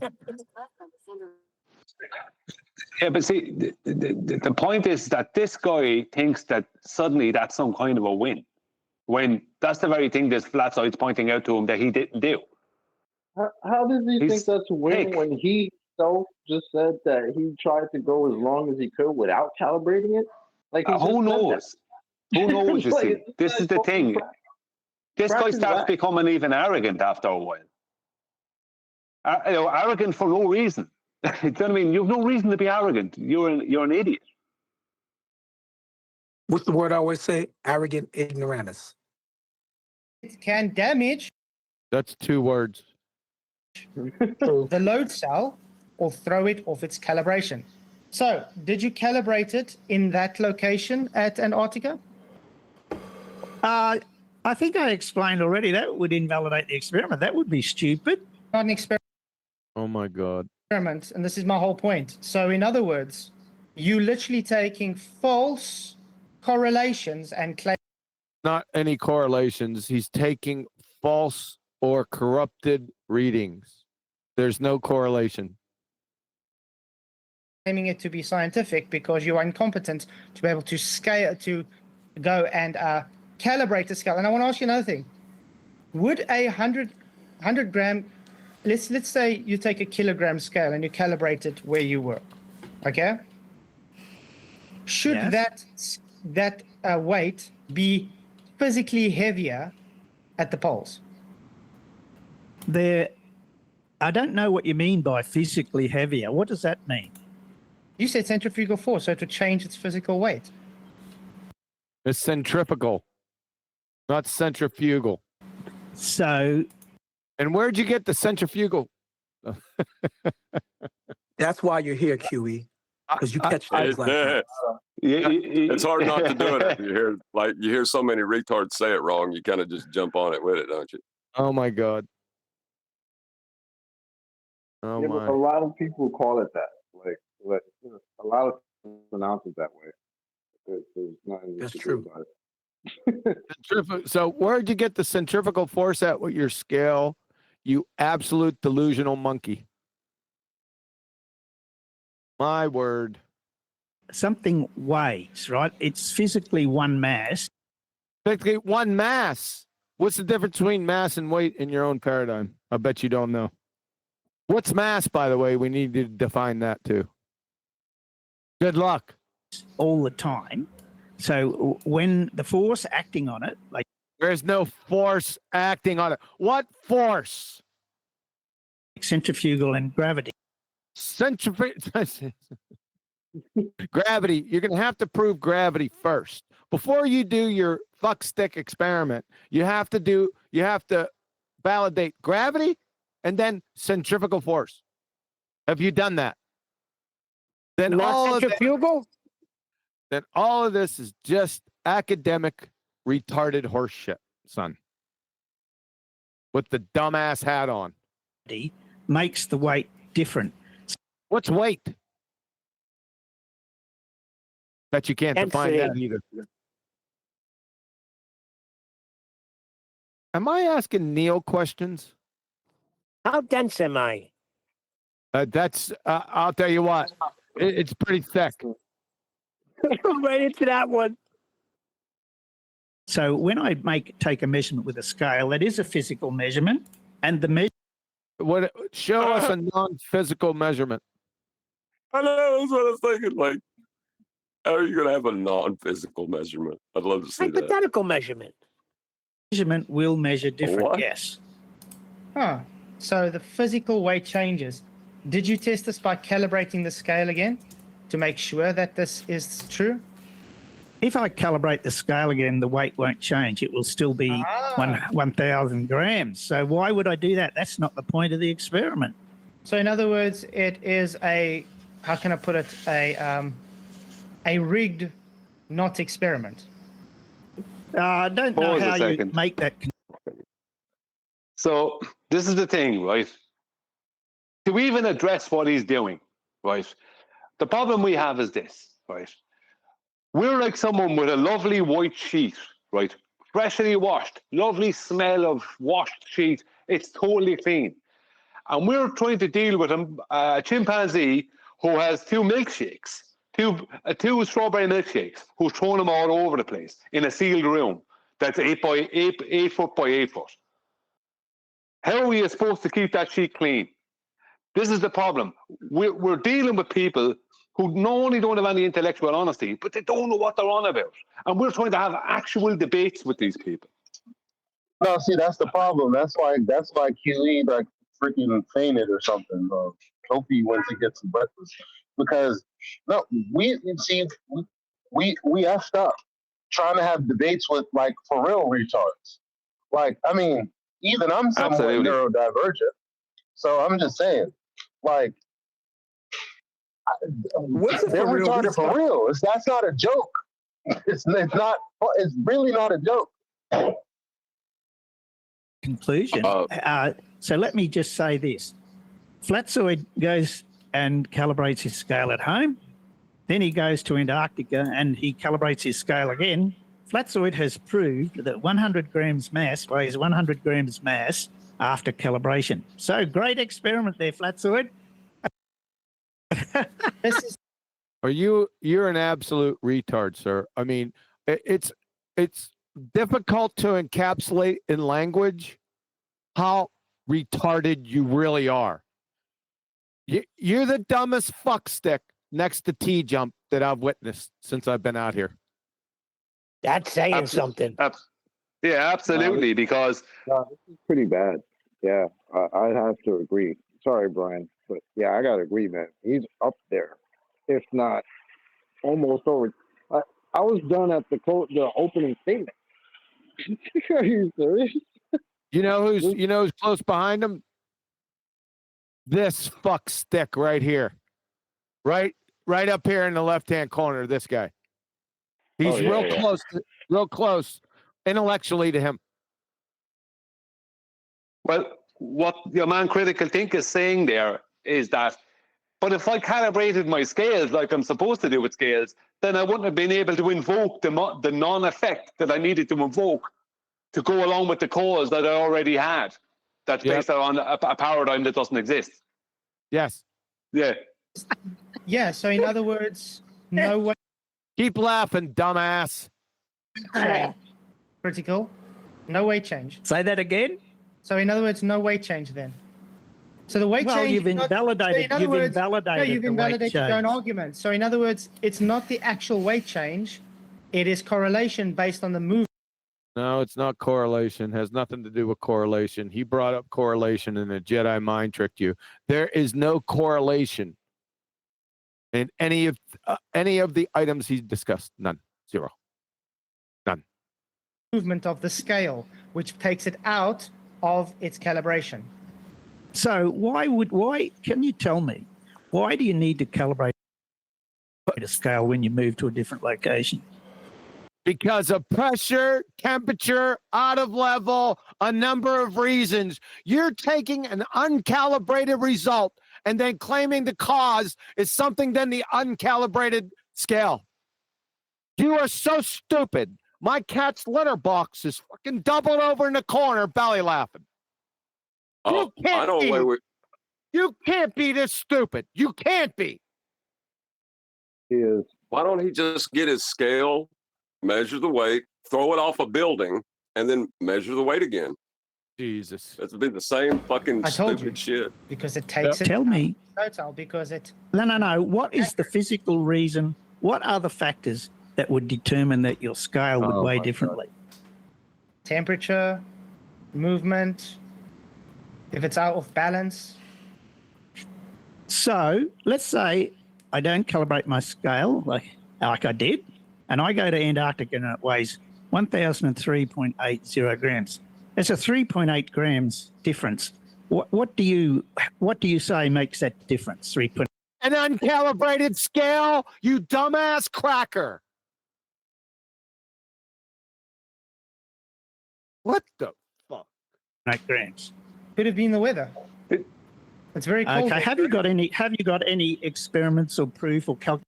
Oh my God. Or enough proof reversal. So I don't know if he said uncalibrated, if I calibrated or didn't calibrate my scales. But the point is that the fact that you don't calibrate your scales, the very thing that you're trying to state as an effect or weight at different latitudes is null and void because you made a point of not calibrating your scales because you have to induce the effect. Not that I'm claiming it as a science thing, but it's like you have to induce it. So what's even the point? Like, so if you calibrated your scales and if you got a different result in different latitudes, and if you did everything right and took everything into account like you should do, and there was a difference, what then? Who cares? You didn't do that. You didn't calibrate any of these things. You didn't do any of this. This is all a heap of rubbish. You did everything just to induce something. You know what I mean? Like, so how do you explain that? Explain what? The thing you didn't do. calculation, or anything at all that would lead you. Are these idiots getting confused with the At-Voss effect? That train wreck of a belly laugher, and then just stationary weighing things? Sounds like it. Yes, yeah. That's basically what he's trying to. If That's the how F-boss, stupid. yeah. It's dumber than we first thought. You to make this conclusion. Any experiments, measurements? If we told you what an experiment was, you wouldn't know. Calculations? I did a demonstration. Calculations, measurements, calculations. Yeah, I did some calculations. 0 plus 0 equals 0. Your IQ. Demonstration a few years ago where I took a bottle on a scale and I heated it up and the weight changed. How much did it change by? Your sister's weight? A few grams. I want to see that experiment. I want to see that experiment. Yeah. You see, what the guy is doing, sorry, just a second. What he's doing there is he wants to know how much it changed by. So this is what they do. They try to take everything and always, whatever claim they're making, they have a margin of error either side of whatever, of 10 or 15 or whatever it might be of whatever their rubbish they're going on with. And when if Flatzoid gave him an exact figure there, he's going to try and make that fit somehow with his margin of error. You know this bullshit they do. There's no end to this margin of error rubbish. It means that so you don't have any precision in anything. Everything is just like, if I make my margin of error big enough, then we can make it all fit within my heap of rubbish. Sorry, I'm getting annoyed at this fella.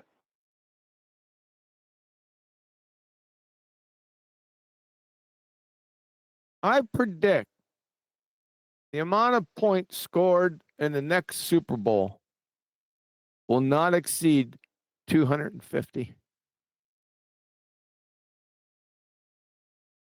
I must be a genius. Earth is a globe, then. It's science! Skills. Science! Fucking moron. Saying you don't understand what experiment is. Dumbass cracker. The point is, are you even in your opening, you literally said temperature changes the weight, correct? That's correct. Can I? What the fuck are you doing up here? Mister, hold out your hand in front of you. Is that your hand? Yes. No, it's not. Is he covering his face with a pillow? That was really a thing? What is he doing? He should tie that thing around, duct tape it around it. His ears. Fucking moron. I ask you a question then. So based on this, if you're in Antarctica, was it colder in Antarctica? Yes. Was it colder in Antarctica than what? Or just some arbitrary nothingness? If something's colder, you got to give both choices. It's a compare and contrast, not one. Is it colder? How long is a piece of string? What about the third option? So what would you expect the temperature to do to the weight? What would you expect? How much? Who gives a shit? What would it do? It's going to change it. What would you expect? What would you expect? Fucking moron. Which weight would you expect with that temperature, and in which direction?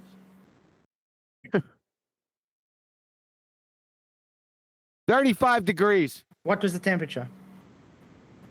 Inside the tent, it was, I don't know, I didn't measure it, would be It was, I don't know, I didn't measure it, but I'm going to tell you anyway. About 20 degrees. 20 degrees. Yeah. So in other words, doesn't science have a very rigorous thing? You have to have a controlled environment. Was your environment controlled? Yes.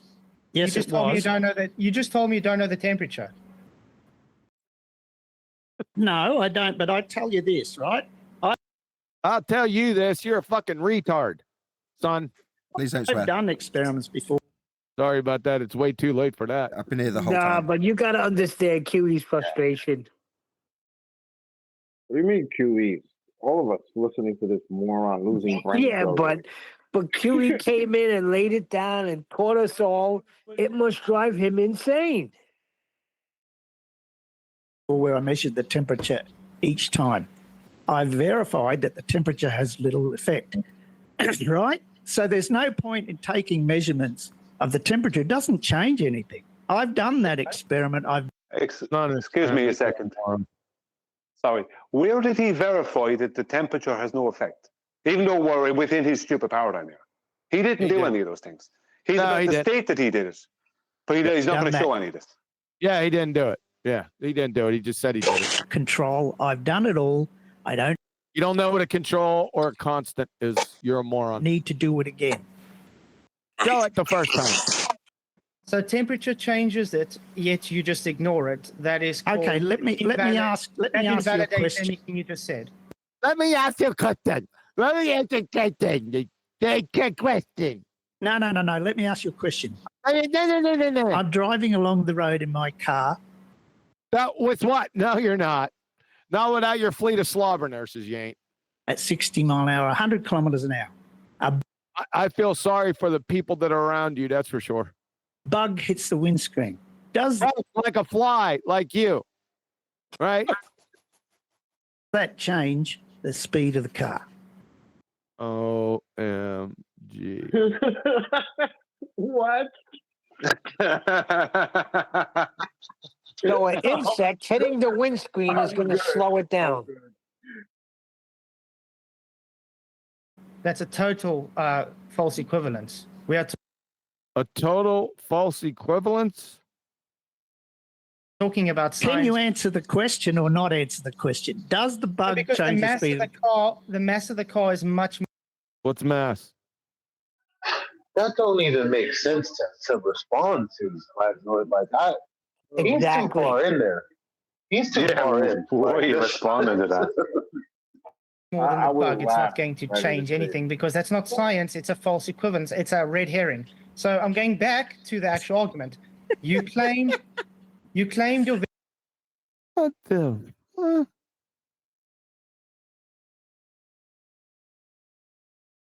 Did he just laugh when he pointed out that it wasn't science? Yes. Variable, you don't have to account for a control because you say so. That makes. So you can tell me you have the equation for how many grams per degree centigrade. Can you give me that equation? I didn't say anything about having equation. No. Well, if you're wanting to make this inference, if you're wanting to make this claim, you need the evidence to back it up. Just get it from the scale manufacturers. Yeah, didn't he already do that? Now that we're deep into this nonsensical, retarded horseshit. Evidence needs to be degrees centigrade per gram. If you don't have that, then you can be quiet. You can be quiet. You can be quiet. You should be quiet. Okay? God, give me the proof now. You can be quiet, you dag. Now. Okay, now he's starting to get angry. Okay, so I'm going to tell you again. Do you know you had more than one independent variable at play there? That's why it wasn't controlled. No, it didn't. What are the independent variables that you are claiming? Temperature was claimed. The movement of the scale was one of them. The fact that you had magnetic anomalies there as well. You know there are. How did you account for the magnetic poles there?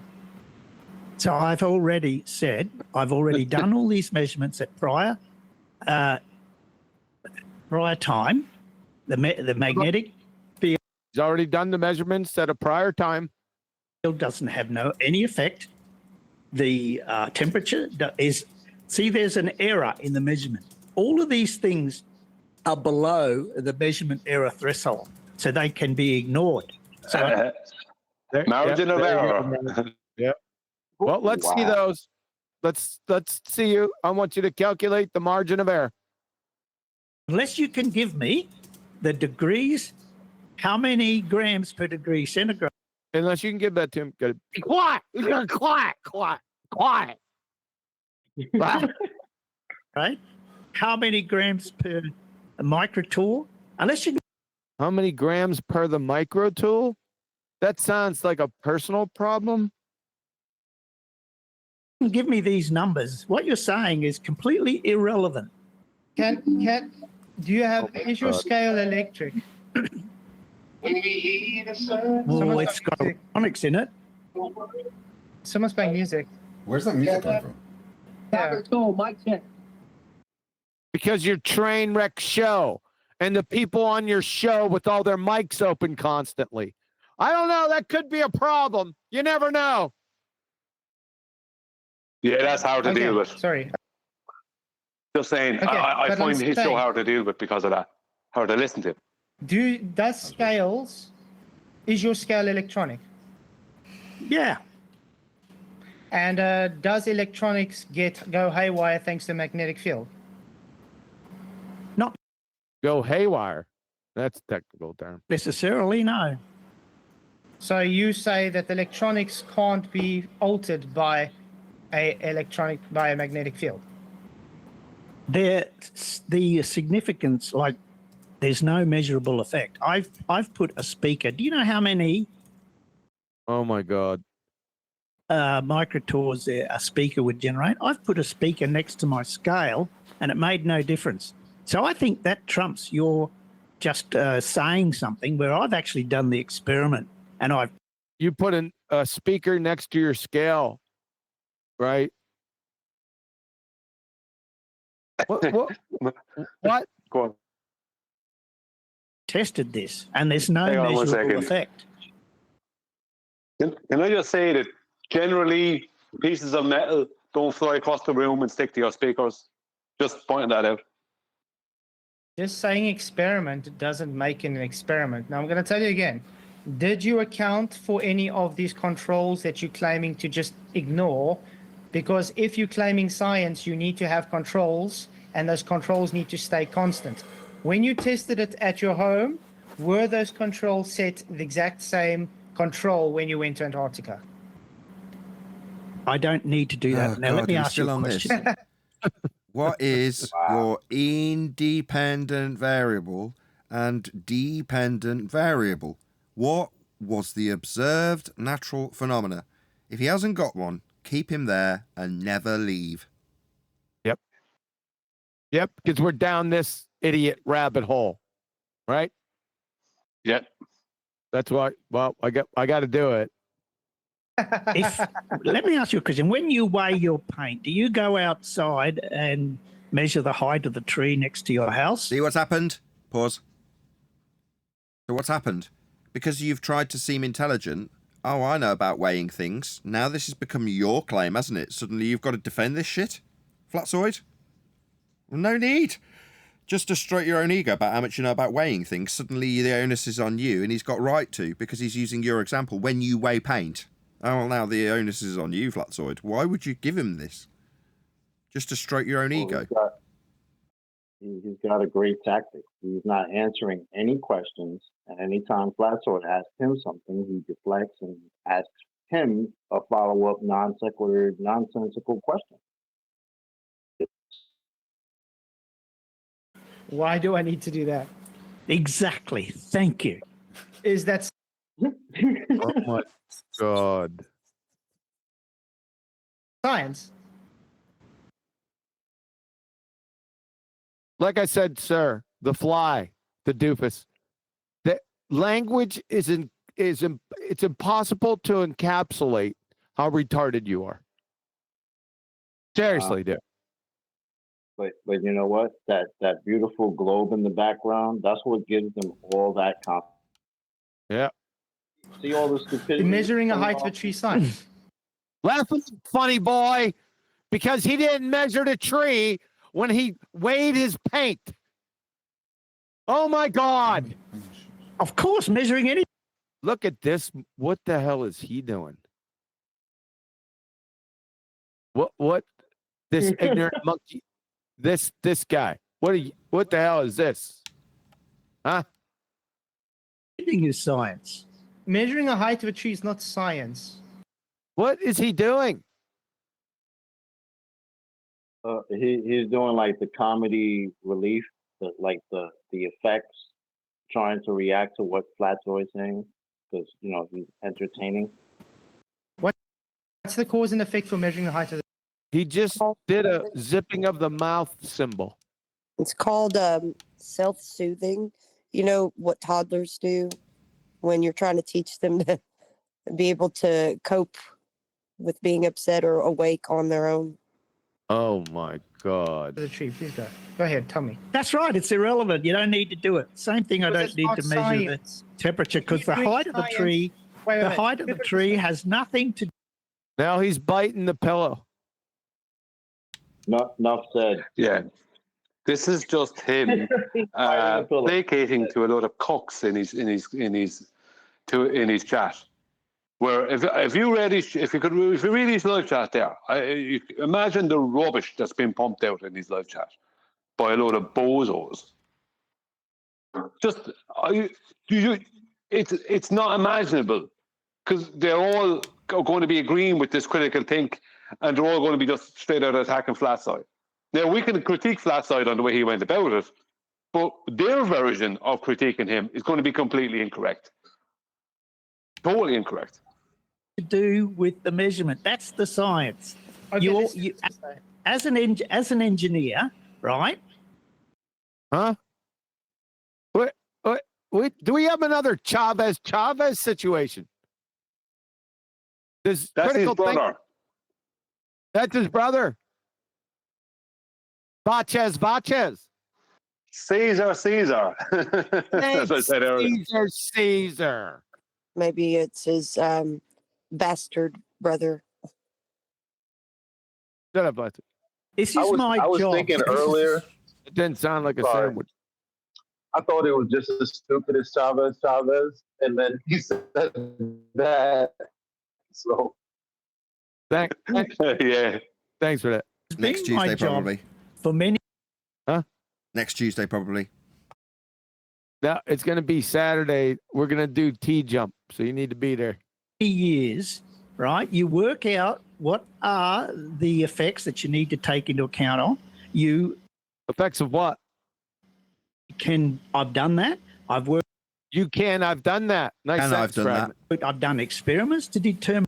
You've done experiments to determine experiments, right? And I've done that. When the temperature has little to no effect. Yeah, we already said that. Could we move on? Buoyancy has little to no effect. Buoyancy of what? Magnetism has little to no effect. Magnetism, where are you getting magnetism from? I've actually measured it. What have you done, Flatzoid? You've actually measured it. What's it? I'm calling you He tore his shoes up walking to your sister's house. What he's done. out and saying it's not scientific, first of all. That's just a that's nothing. No, it's not a you haven't provided science yet. You're saying science doesn't make it science. So I'm going to ask you again. I'm not going to let science. you dictate It's science. what science is. Right, guys, one at a time, guys. Right, let Flatzoid, if you could just ask your question. Pause, please. He didn't ask a question. Brian, so critical think interrupts Flatzoid, so of course both of them must be punished. Flatzoid gets told off. Yes, that's how it works on these neutral channels. Try not to, tell him what he thinks. Try not to tell him what he thinks. What? He means Why I don't need you to go make back out to other than critical think's interruption, I need to criticize you for something here when critical think interrupted you. So try not to dictate to him what he's going to be saying when you're speaking and he interrupts you. Isn't what he's going to say. He's just going to tell Flatzoid off. Because obviously that's getting things a bit tense. So if you could just ask your question in a polite way as possible and give critical a chance to. He didn't ask a question. He made a statement. He said this wasn't science. Respond. That'd be wonderful. Okay, cool. So critical think. Science is supposed to be repeatable. I think you would agree with that. Oh my goodness. Yes. So how do you repeat something with you don't have the same controls? But what I'm telling you now, I don't need to keep the temperature constant. As long as I keep.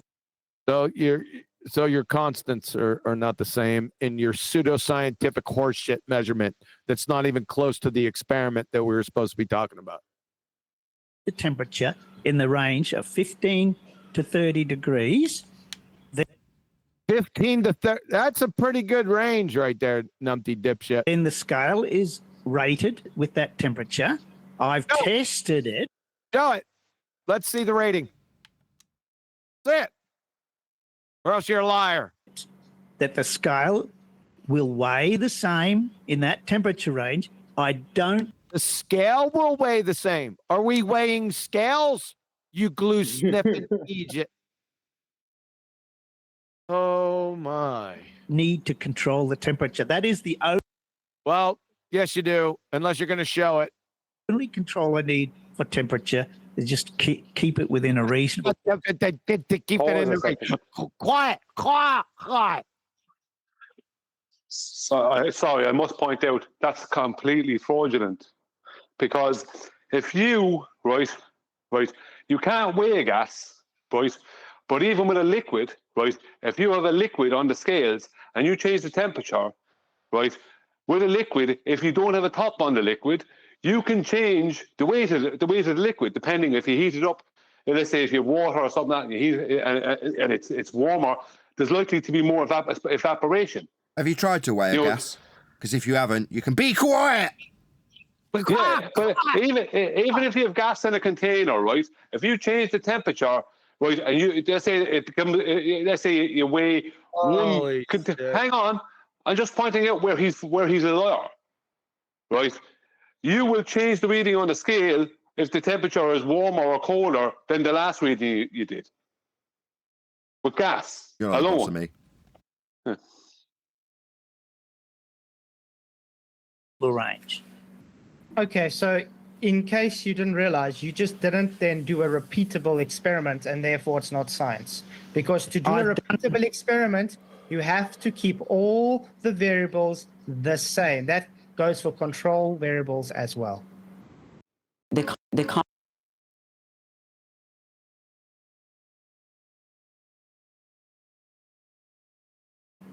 No, that's not true. There are So which you did to Flatzoid before, so not true. You fell 5th grade intro to general science. Variables that are insignificant.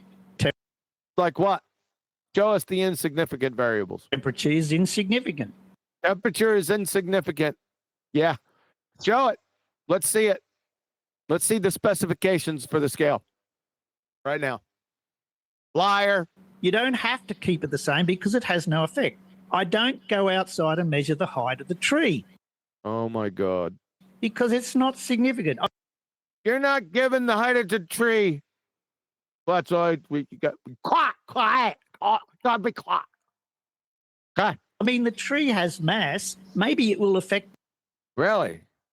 How much mass does the tree have? Define mass. I have a question. Is there ever an instance where temperature wouldn't be a control? No. My scale. Maybe. Some way. Oh, I should know. I should measure the tree. You never know. Pause a second. When he said, I could measure the tree has mass, that is a red herring for one of us to jump on. No. Well, I didn't think I didn't know if you were spotted that. All right. I guess I should have clarified. Maybe a variable. Temperature would be a variable in any given experiment, don't you think? If you whether you're it's going to be a constant. It's going to be a constant, but I can think of some times that wouldn't be. Each experiment has to be evaluated on its own merit. Right. You can't don't broad brush it. I got you. I mean, I was saying just any variable because it can be your independent variable can be varied and manipulated. So temperature, put temperature in a jar and paint it red. I'll rest my case. The tree could affect the scales. Oh, the tree could affect the scales. Quiet. Wait, hold on. I got a question. What a retard. Is this guy one of the guys that went to Antarctica? Yeah. So what he's talking about is something he did in Antarctica. That little when he leveled the scales, that was in Antarctica. Yeah, that was him. Yes. And he's literally saying that temperature in Antarctica will not be a control variable.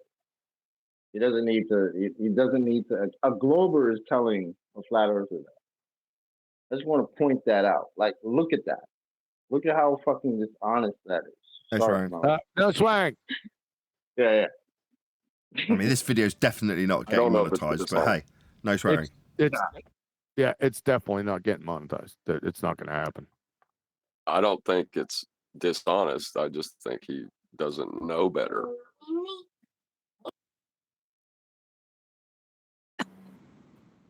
I don't think you understand what's really going on here. He doesn't. He doesn't even know his own name. I'm going to try it another way. Let's say you are trying to. I'm trying to think what experiment can we go through. We call it. Why don't we stick to what his? Why do anything else? Get the hypothesis. Let's go with the hypothesis with his experiment right now. Let's start off with the observed natural phenomenon. Okay, right, like Chavez. Can we call him Brundlefly? Let's say you're trying to prove that conductivity creates heat energy. Okay? What? Now oh boy. You're going to do an experiment to do this, but now you don't have the same control. No. What is he doing? Talking for the sake of talking. When you try and do it, going along to get along. Yep. Repeated. Will that be a valid, repeatable scientific experiment if you didn't follow the first hypothesis and experiment? Oh my God. So close. Experiment. He means first step, observe phenomena. Yeah. This is bad. Got to go back to basics. Getting it there with that. I've repeated this experiment many times. So can you explain to me why is the weight exactly pretty much within hundredths of a gram? Why is it within a hundredth of a gram of my prediction?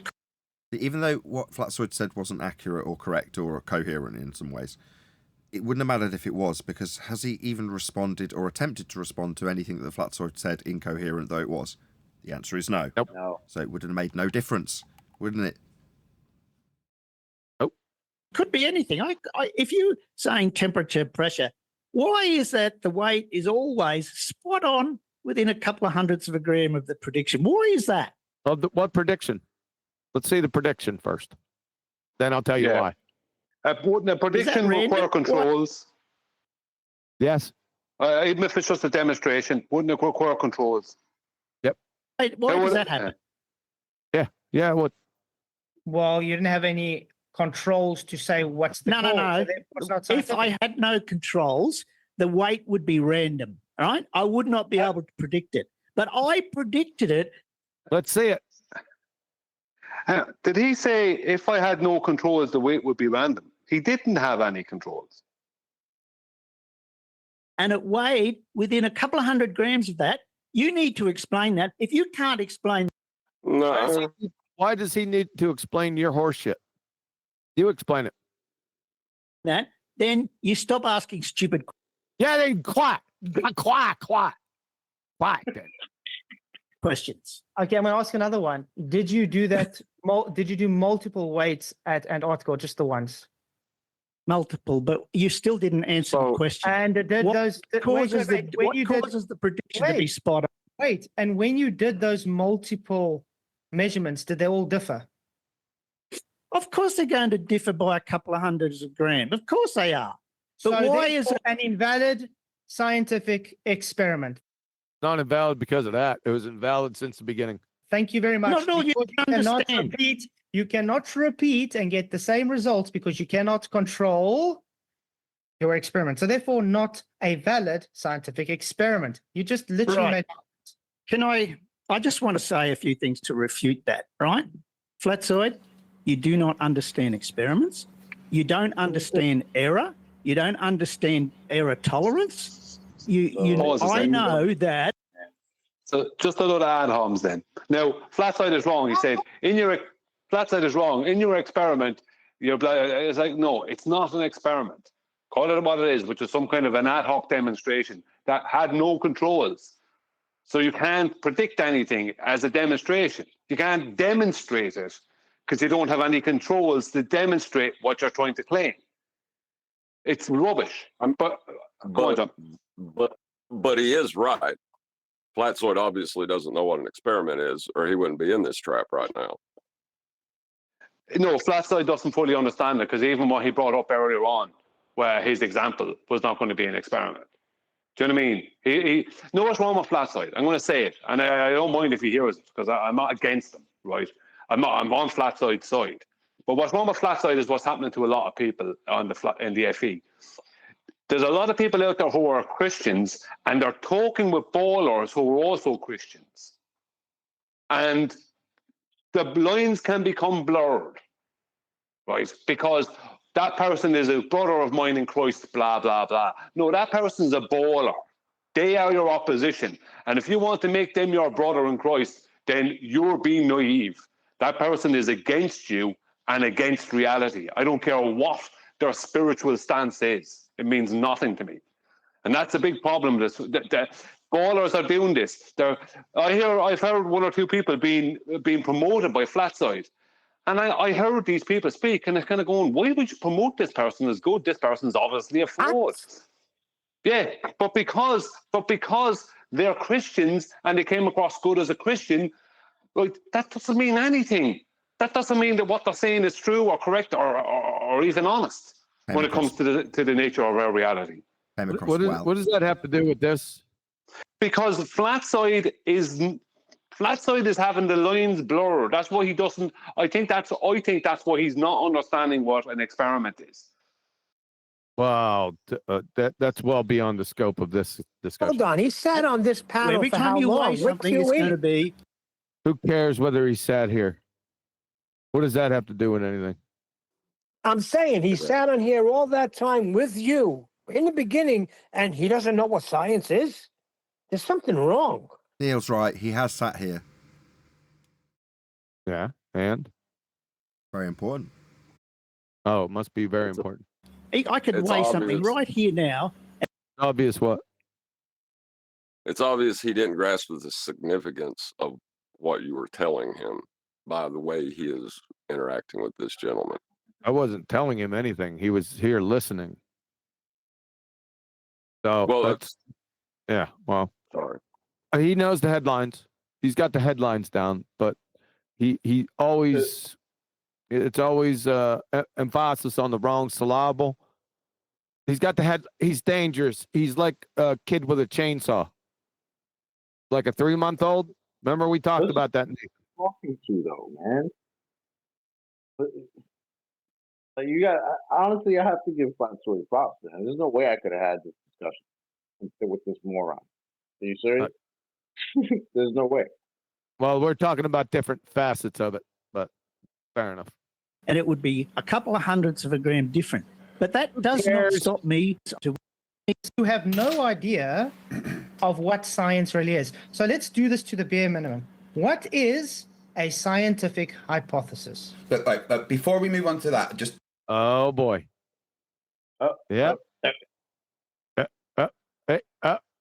for the sake of fairness, I did get critical to answer your question as well. He is just asking one very specific question, and that is, why did his prediction match? He didn't have a prediction. That's why, dumbass. But since you don't know what science is, you have to repeat his dumbass question. You don't know what predictions are. None of you idiots do. What was in reality? Could you just quickly address that, and then we move on to whether you think it's correlation or not? Why do you think it was that his prediction? He didn't have one. So closely matched reality. So closely he didn't have one. That's why. And then we could totally move on to your question there, Flatzoid, if that's okay. Totally. It didn't. The fact he even said he measured it multiple times and he had different measured readings. Yeah, correlation again is not causation. So There is no correlation here. That had nothing to do with correlation. I've answered it. It didn't give what you claimed because it's close enough, so therefore it's true is not science.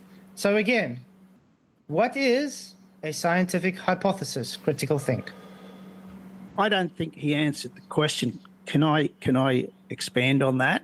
Oh my God. Yeah, Flatzoid, is it okay if he just expands and then he answers your question? Is that all right? Just to give him a chance to respond, and then we will get to your question, I promise.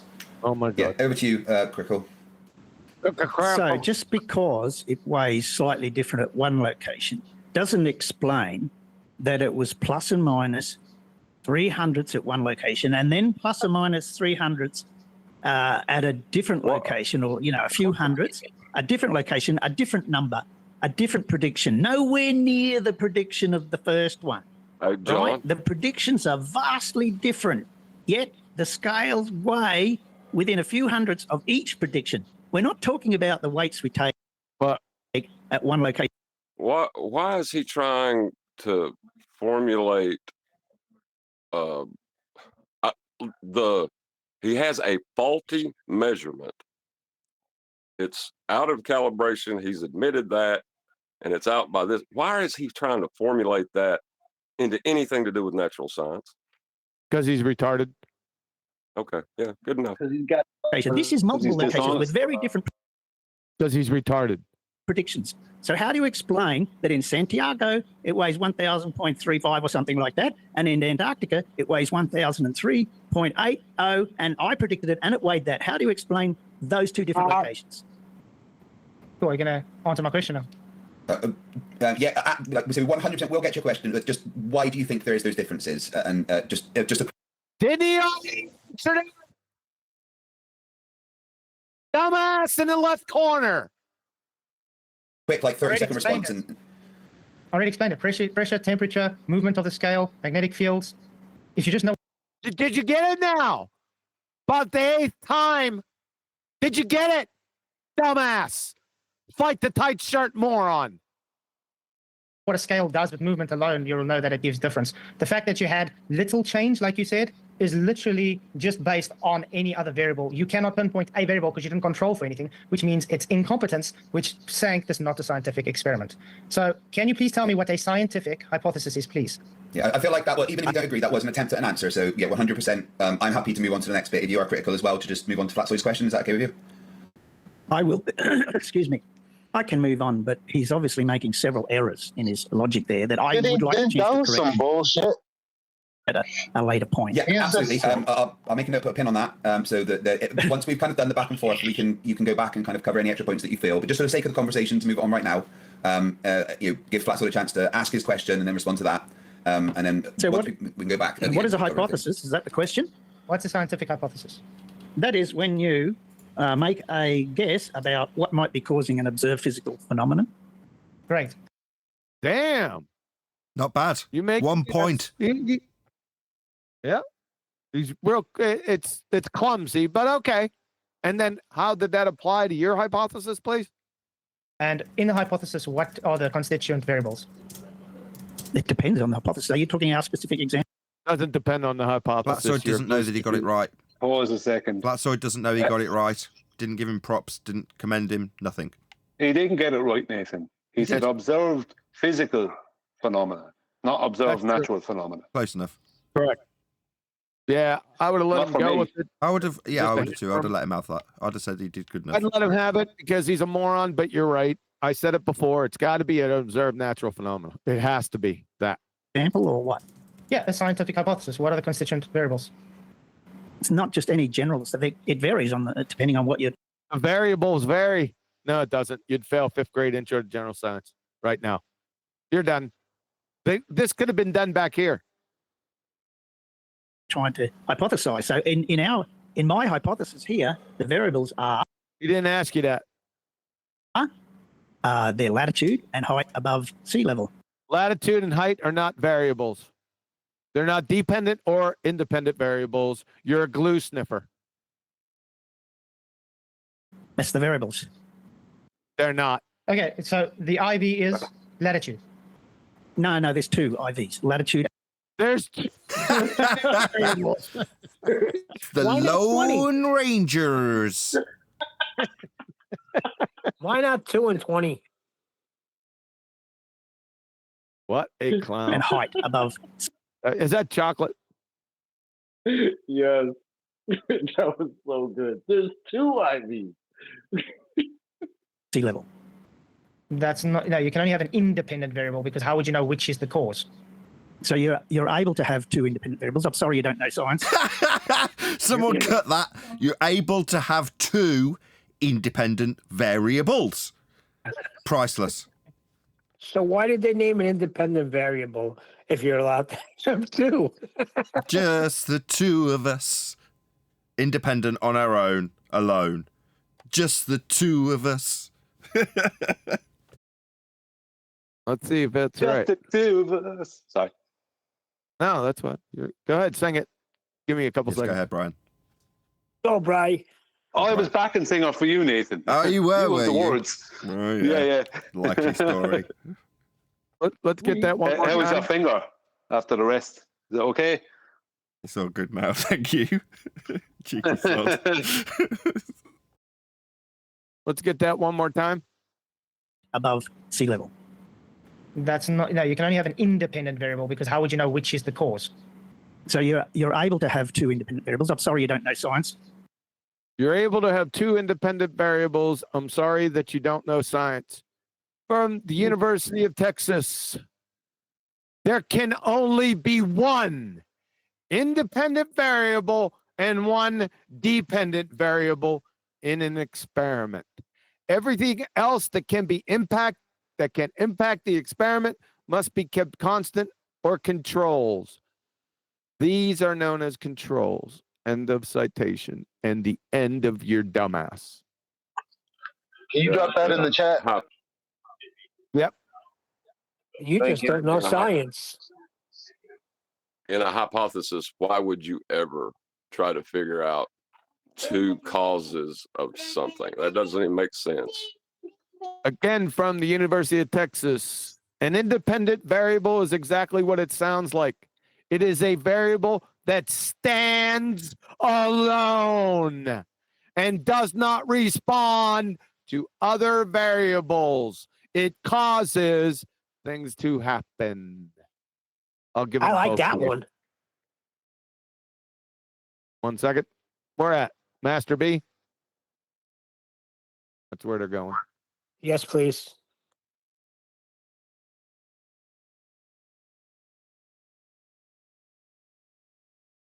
Okay, so how do you know what's the cause if you have more than 1 cause? Because you can make measurements that isolate each independent variable. Very easy. Really, how can you isolate each independent variable? Easy. Okay, let's do it simply. What causes fire? Something burning.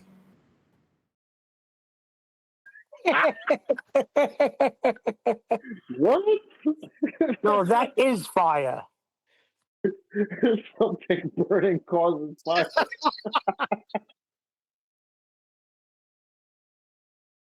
This guy is precious, bro. Oh, he's What precious, the- all right. No, something burning is a product of fire. I say what causes fire? It's a chemical reaction generates heat. What's the point? Okay,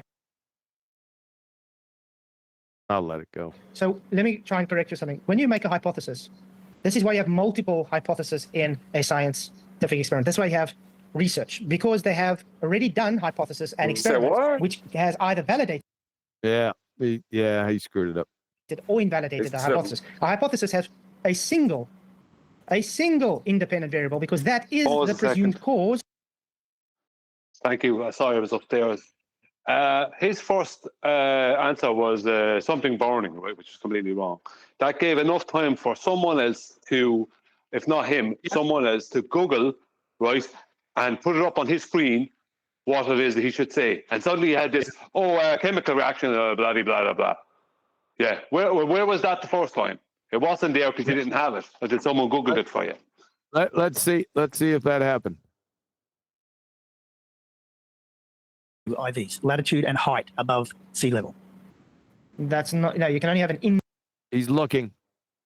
You're right, Brian. He's looking over at his screen. That's See all that? I ever do. You little weasel piece of shit. You're not only a retard, you're a weasel. Independent variable, because how would you know which is the cause? He's still reading it. So you're able to have two independent variables. I'm sorry you don't know science. Okay, so how do you know what's the cause if you have more than one cause? Because you can make measurements that isolate each independent variable. Very easy. Okay, let's do it simply. What causes fire? Can you stop for a second? Something burning. No, something burning is a product of fire. I said, what causes fire? It's a chemical reaction, generates heat.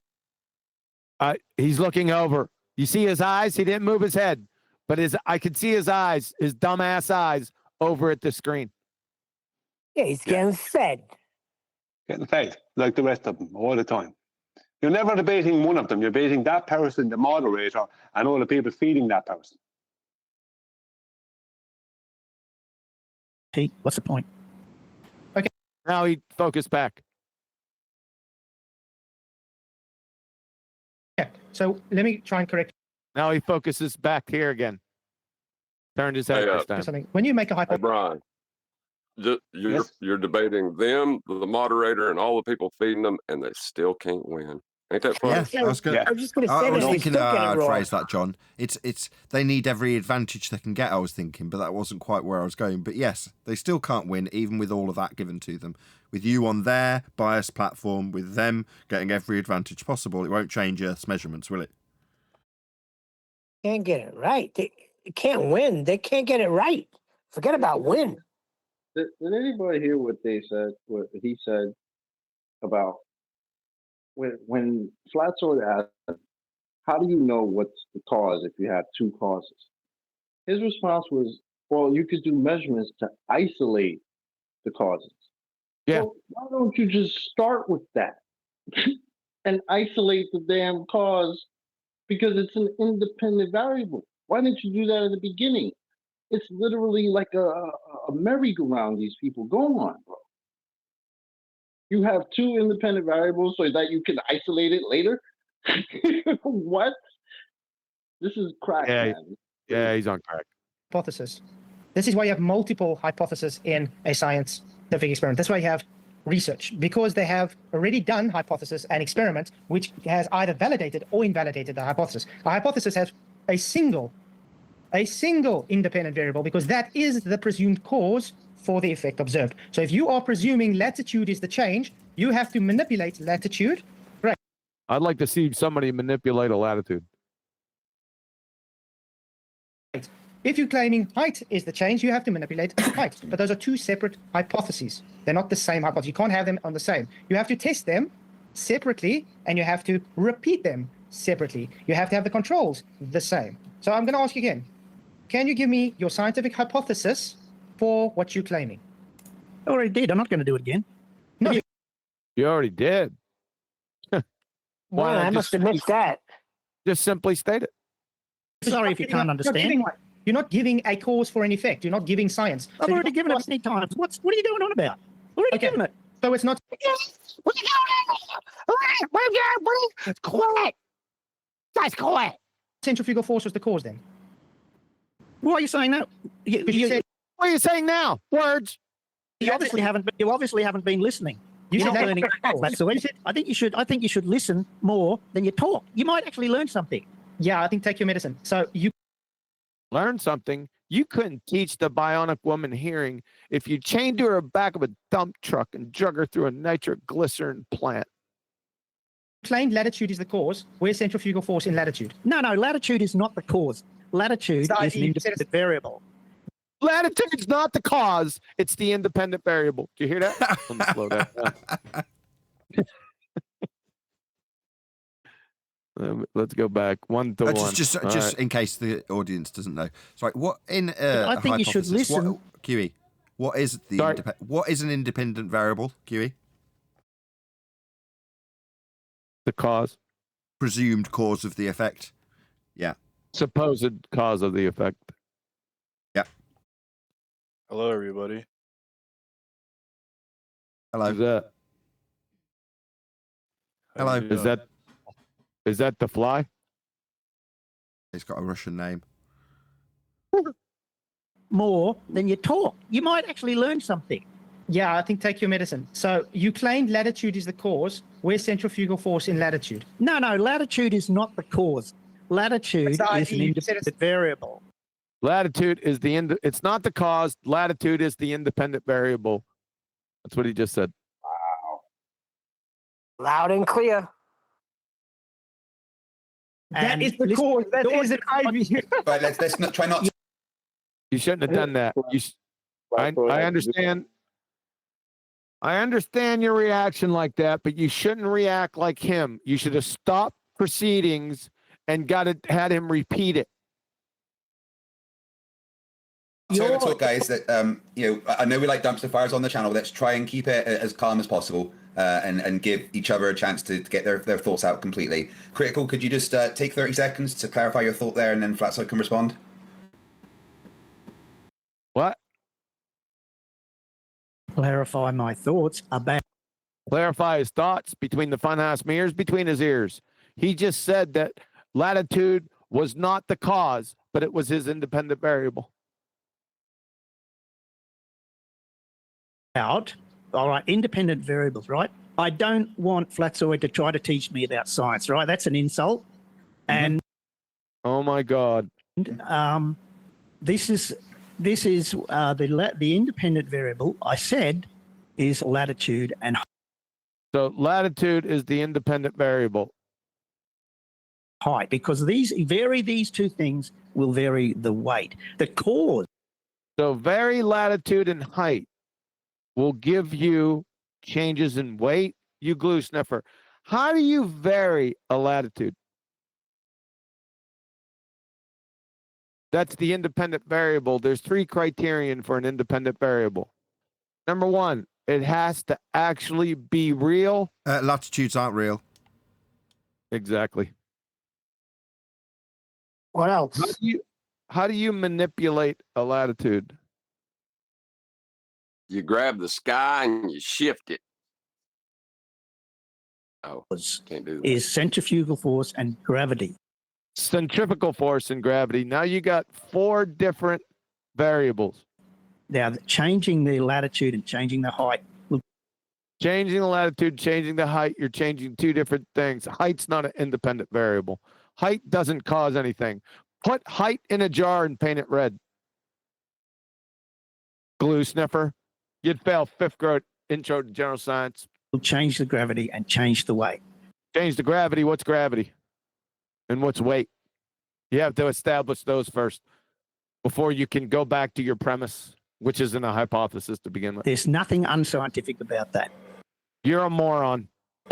Okay, first of all, the IV, the independent variable, is the presumed cause. You not knowing that already shows you don't know what you're talking about. And yeah, it should be embarrassing to know a flat Earth. Look at this clown. You see him? Wow. Let's turn that back. Look at him. Watch him. It already shows you don't know what you're talking about. And yeah, it should be embarrassing to know a flat earther has to literally, bang your head, has to literally teach. Wow. I just seen that. He took his hat off, rubbed his head. Look at, I forgot to look up to the left. We got Mr. Asshat biting his fingers again. Look at them both at the same time. Watch. You not knowing that already shows you don't know what you're talking about. And yeah, it should be embarrassing to know a flat earther has to. Look at them both. Wow. The combination of these two doing this on the screen right now is, I don't even have words for it. What they do is they have feigned reactions. So he's giving a feigned reaction to his audience, who he knows are dumb. And they do this all the time. Like McToon and the moderator were doing it to me in that debate I had, where they were pretending to laugh, and I called them out on it. This feigned reactions, as if Flatzoid is saying something so dumb that he's like so Dunning-Kruger that it's unbelievable that he could even, get up in the morning, blah, blah, blah. This kind of stupid nonsense. And they feign these reactions to their audience as if You know, as if, because it helps them to sleep at night. Because they must continue thinking we're stupid. Sorry, Flatsy, go on. No. I was just going to say you mispronounced flamboyant. Flamboyant. Literally, yeah, bang your head. Has to literally teach a scientist or engineer what science is. If Engineers aren't scientists. you can't even get past what independent variable. By the way, if you're claiming latitude and height is independent variable, you can't claim gravity or centrifugal force because those are different independent variables. So in other words, you got 4 independent variables. Yep. For one hypothesis, which is literally pseudoscience. Oh, it's literally stupid. Yep. It's correlation and gravity. Not correlation. At all. No. What's the correlation? Show me one correlation. There ain't any. With any of the 4. And with any of the other, with any of the 4 and in between the 4. No correlation whatsoever. Gravity has also not gone through the scientific method to be even shown to be used for this, and centrifugal force cannot be used because you're trying to prove it's due to centrifugal force. So the cause cannot be the observed phenomena and the cause. So again, we're going back. What is your independent variable? That is the cause. Hold on. He even if you don't agree, Flatzoid, he has answered your. It's not an agree-disagree genre, you glue-sniffing numpty dipshit. Okay. Question multiple times. Eddie, what is it? There's no point asking the same thing, even if you disagree. So how about this? Obviously, even if you disagree, like an independent variable can be disagreed with in a hypothesis, is one of the dumbest things I think I ever heard. Just sit down and shut the fuck up. No swearing, if we need any, no swearing. Do you disagree with his what he thinks about what he thinks about sentence fragment? What the IVs not are, but with what the IVs not are. Oh my God. He is desperate to get his boy out of this jam. He is desperate to get this boy out of this jam. He realizes he's in a jam now, don't he? Within the globe paradigm, what would you suggest the... I was going to say, John's correct. He's trying to get him out of this jam unless he agrees with this guy that an independent variable is not the cause. I think you missed it. So he's trying to defend his honor over here with what? Grammatical incoherent drivel. Yeah, if he's trying to help his man, then that means he knows what the scientific method is, and he does not either. No, I think we went over this. I think we got it. What the IVs not are, but within what the IVs not are. Thank you. The globe paradigm. What would you suggest the Oh my God. Yeah, I wanted to say something there, but everyone was coming in to say something. I couldn't. When he says what the IVs and that are, that's him throwing out buzzwords. No, that's not what he said. What the IVs not are. Well, the point is, it doesn't change what I'm going to say, right? That's him throwing out buzzwords, kind of like the baller who throws an equation at you that's supposed to come from Newton that has things in it that come from Charles Vernon Boyce. It's like they just have these surface things, these buzzwords that they throw out and equations that they throw out that they think somehow validates them. But it only shows that they don't know what they're talking about. He says IVs and whatever he said, right? He said that because he can't actually sit down and actually give you what the basics of a scientific experiment is. Just the basic parts of it and the steps. He can't do that. So he just has buzzwords that he throws out. Flat Earthers do it up to a point. Yeah. Like what the IVs not are, those buzzwords? Yeah. The IV would be for the experiment. Would that be a good thing to talk about? Yeah, because it's not my claim. I'm not someone saying it's science, because I understand shape is not science. And correlation is definitely not scientific. Yes. Yes, you have correlation in statistics, but that comes after What the fuck? causation. Correlation comes after causation, mate. So I want, all right then, we go back to what you said, that the weight differences were caused by density. Oh my God, we're going back there. Or temperature or something, right? Or something you said, or something. Huh? These random events, Yeah, let's go back to. they result. Let's go back to or something. Resulted in a measurement. This is a ploy. Exactly. No.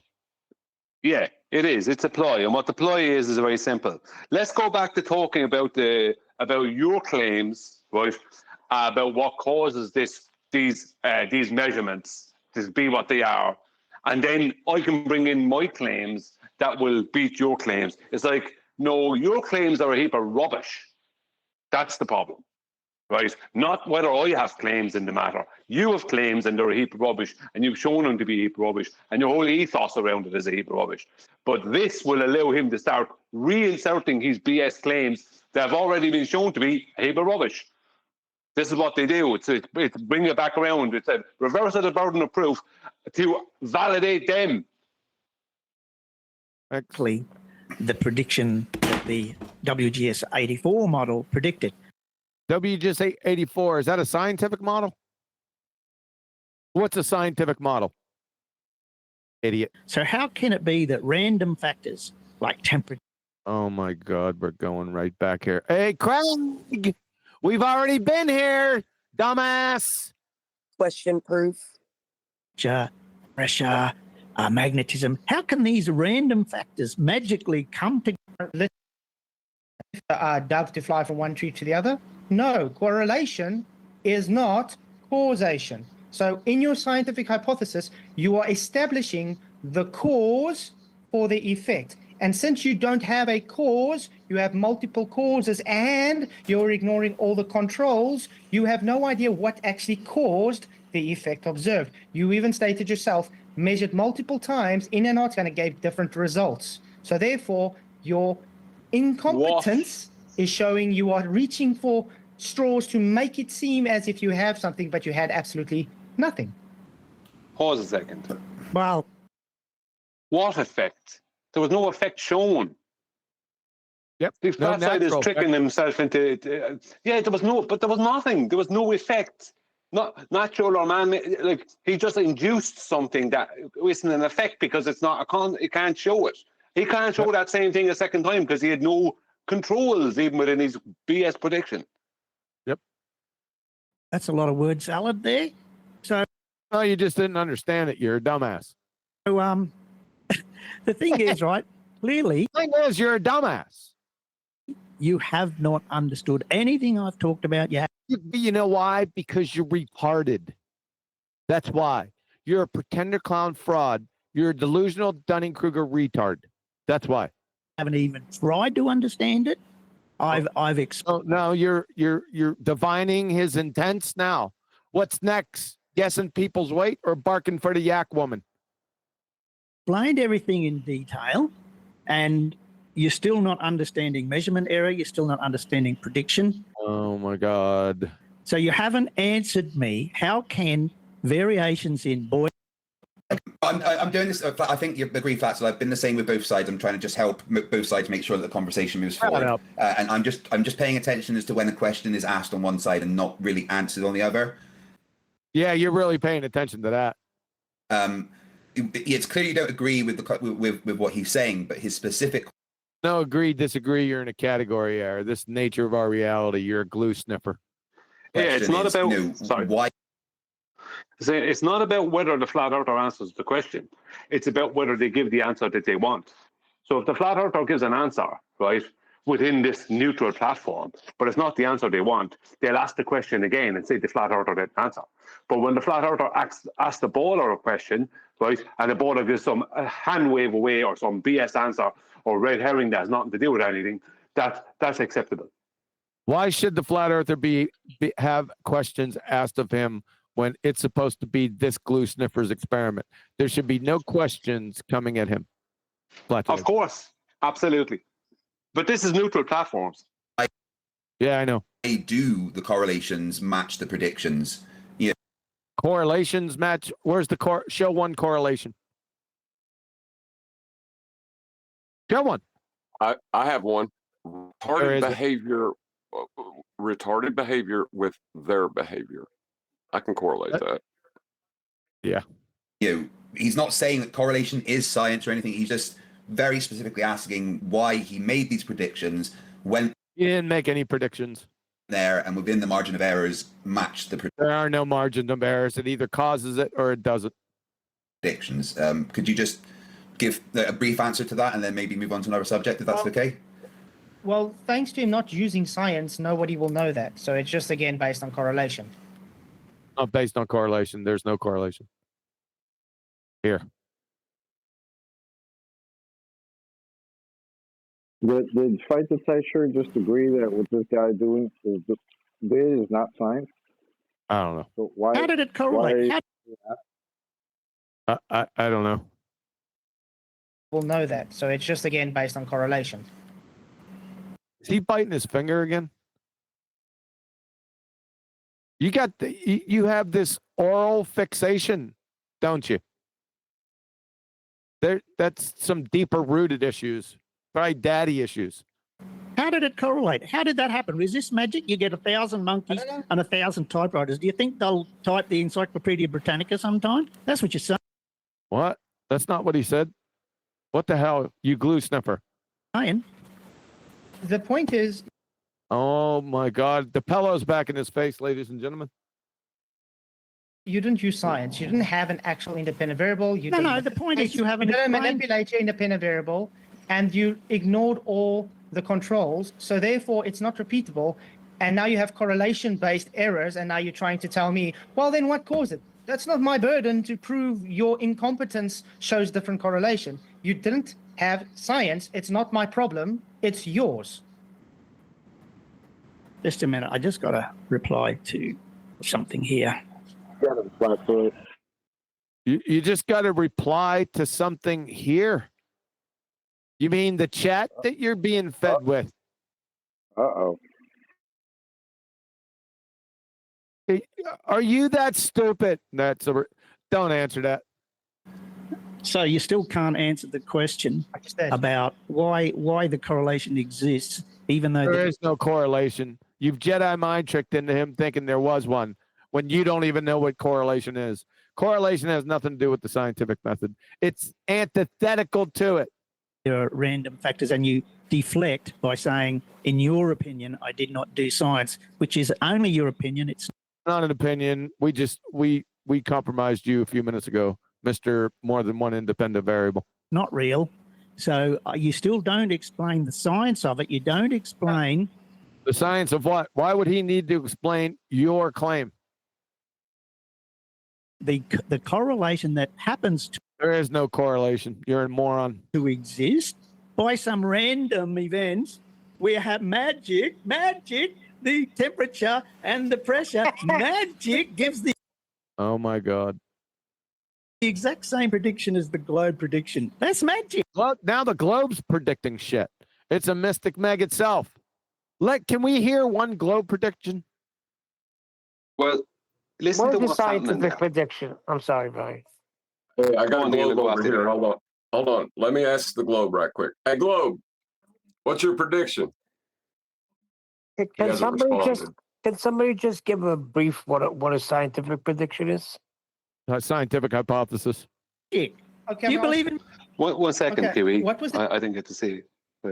What's after happening there is, listen to what, this is something they do, right? Just this for the audience. This is something they do. He's out there trying to claim that pressure and temperature and things like that, right? Humidity, all these things, calibration of scales, that's all magic. While he's claiming a force of gravity.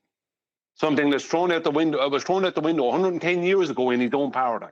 Not only is he 110 years out of date, and not only has that been completely debunked, right, into oblivion, but he's now making it out as if things like temperature and pressure is magic. That is how low they're willing to go. The temperature at your home when you tested the scale the first time? Oh God, here we go again. No. Not doing that shit again. Yeah, that's completely irrelevant. What is your observed natural phenomenon? Yes. That's the question that needs to be asked right now. Yep. But no, that's the question that needed to be asked. This is 52:23 at 45 seconds. Okay, yeah. The whole time, that's the question that needs to keep being asked till it's answered. Yep. Yeah, so, but there have been many times where I've done multiple readings at a location. So, didn't measure temperature pressure. Surely that would have thrown. Like a or what you're claiming to be scientific. Therefore, it is not scientific from the conception till the demonstration, because it's not an experiment, till going home and you're claiming it is science. If you had to take this, and I actually urge you to do this, please take this to a scientific, reputable education system and ask them, is this scientific? They're going to laugh at you because they're going to say, first of all, you didn't follow any science. You didn't control any variables. You just hand-wave dismissing everything that shows you don't have data for anything, and you're just making correlations. So therefore, they're going to tell you it's pseudoscience. No, I just have to close the door here. Hang on. 1 second. What's going to happen is them bozos are probably going to agree with him because they're bozos. These supposed reputable or what's the word? Institutions. At this stage, most of them are bozos. So no, they're probably just going to agree with that idiot. And he didn't have a dependent variable. That's the problem. When he did the other, wind was also a. Wait, to be fair, don't say when he's not here. You know, this just make sure. But he's there there. he is again. But yeah, did you take wind into account as well?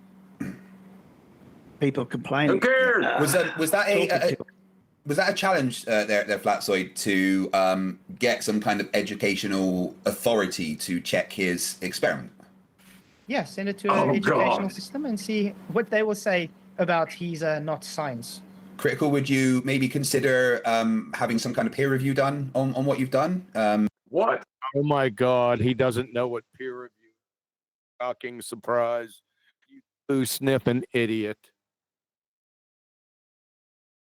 That's not a surprise from Mr. Angular Velocity and Tangential Speeder, the same thing, you dumbass cracker, Craig.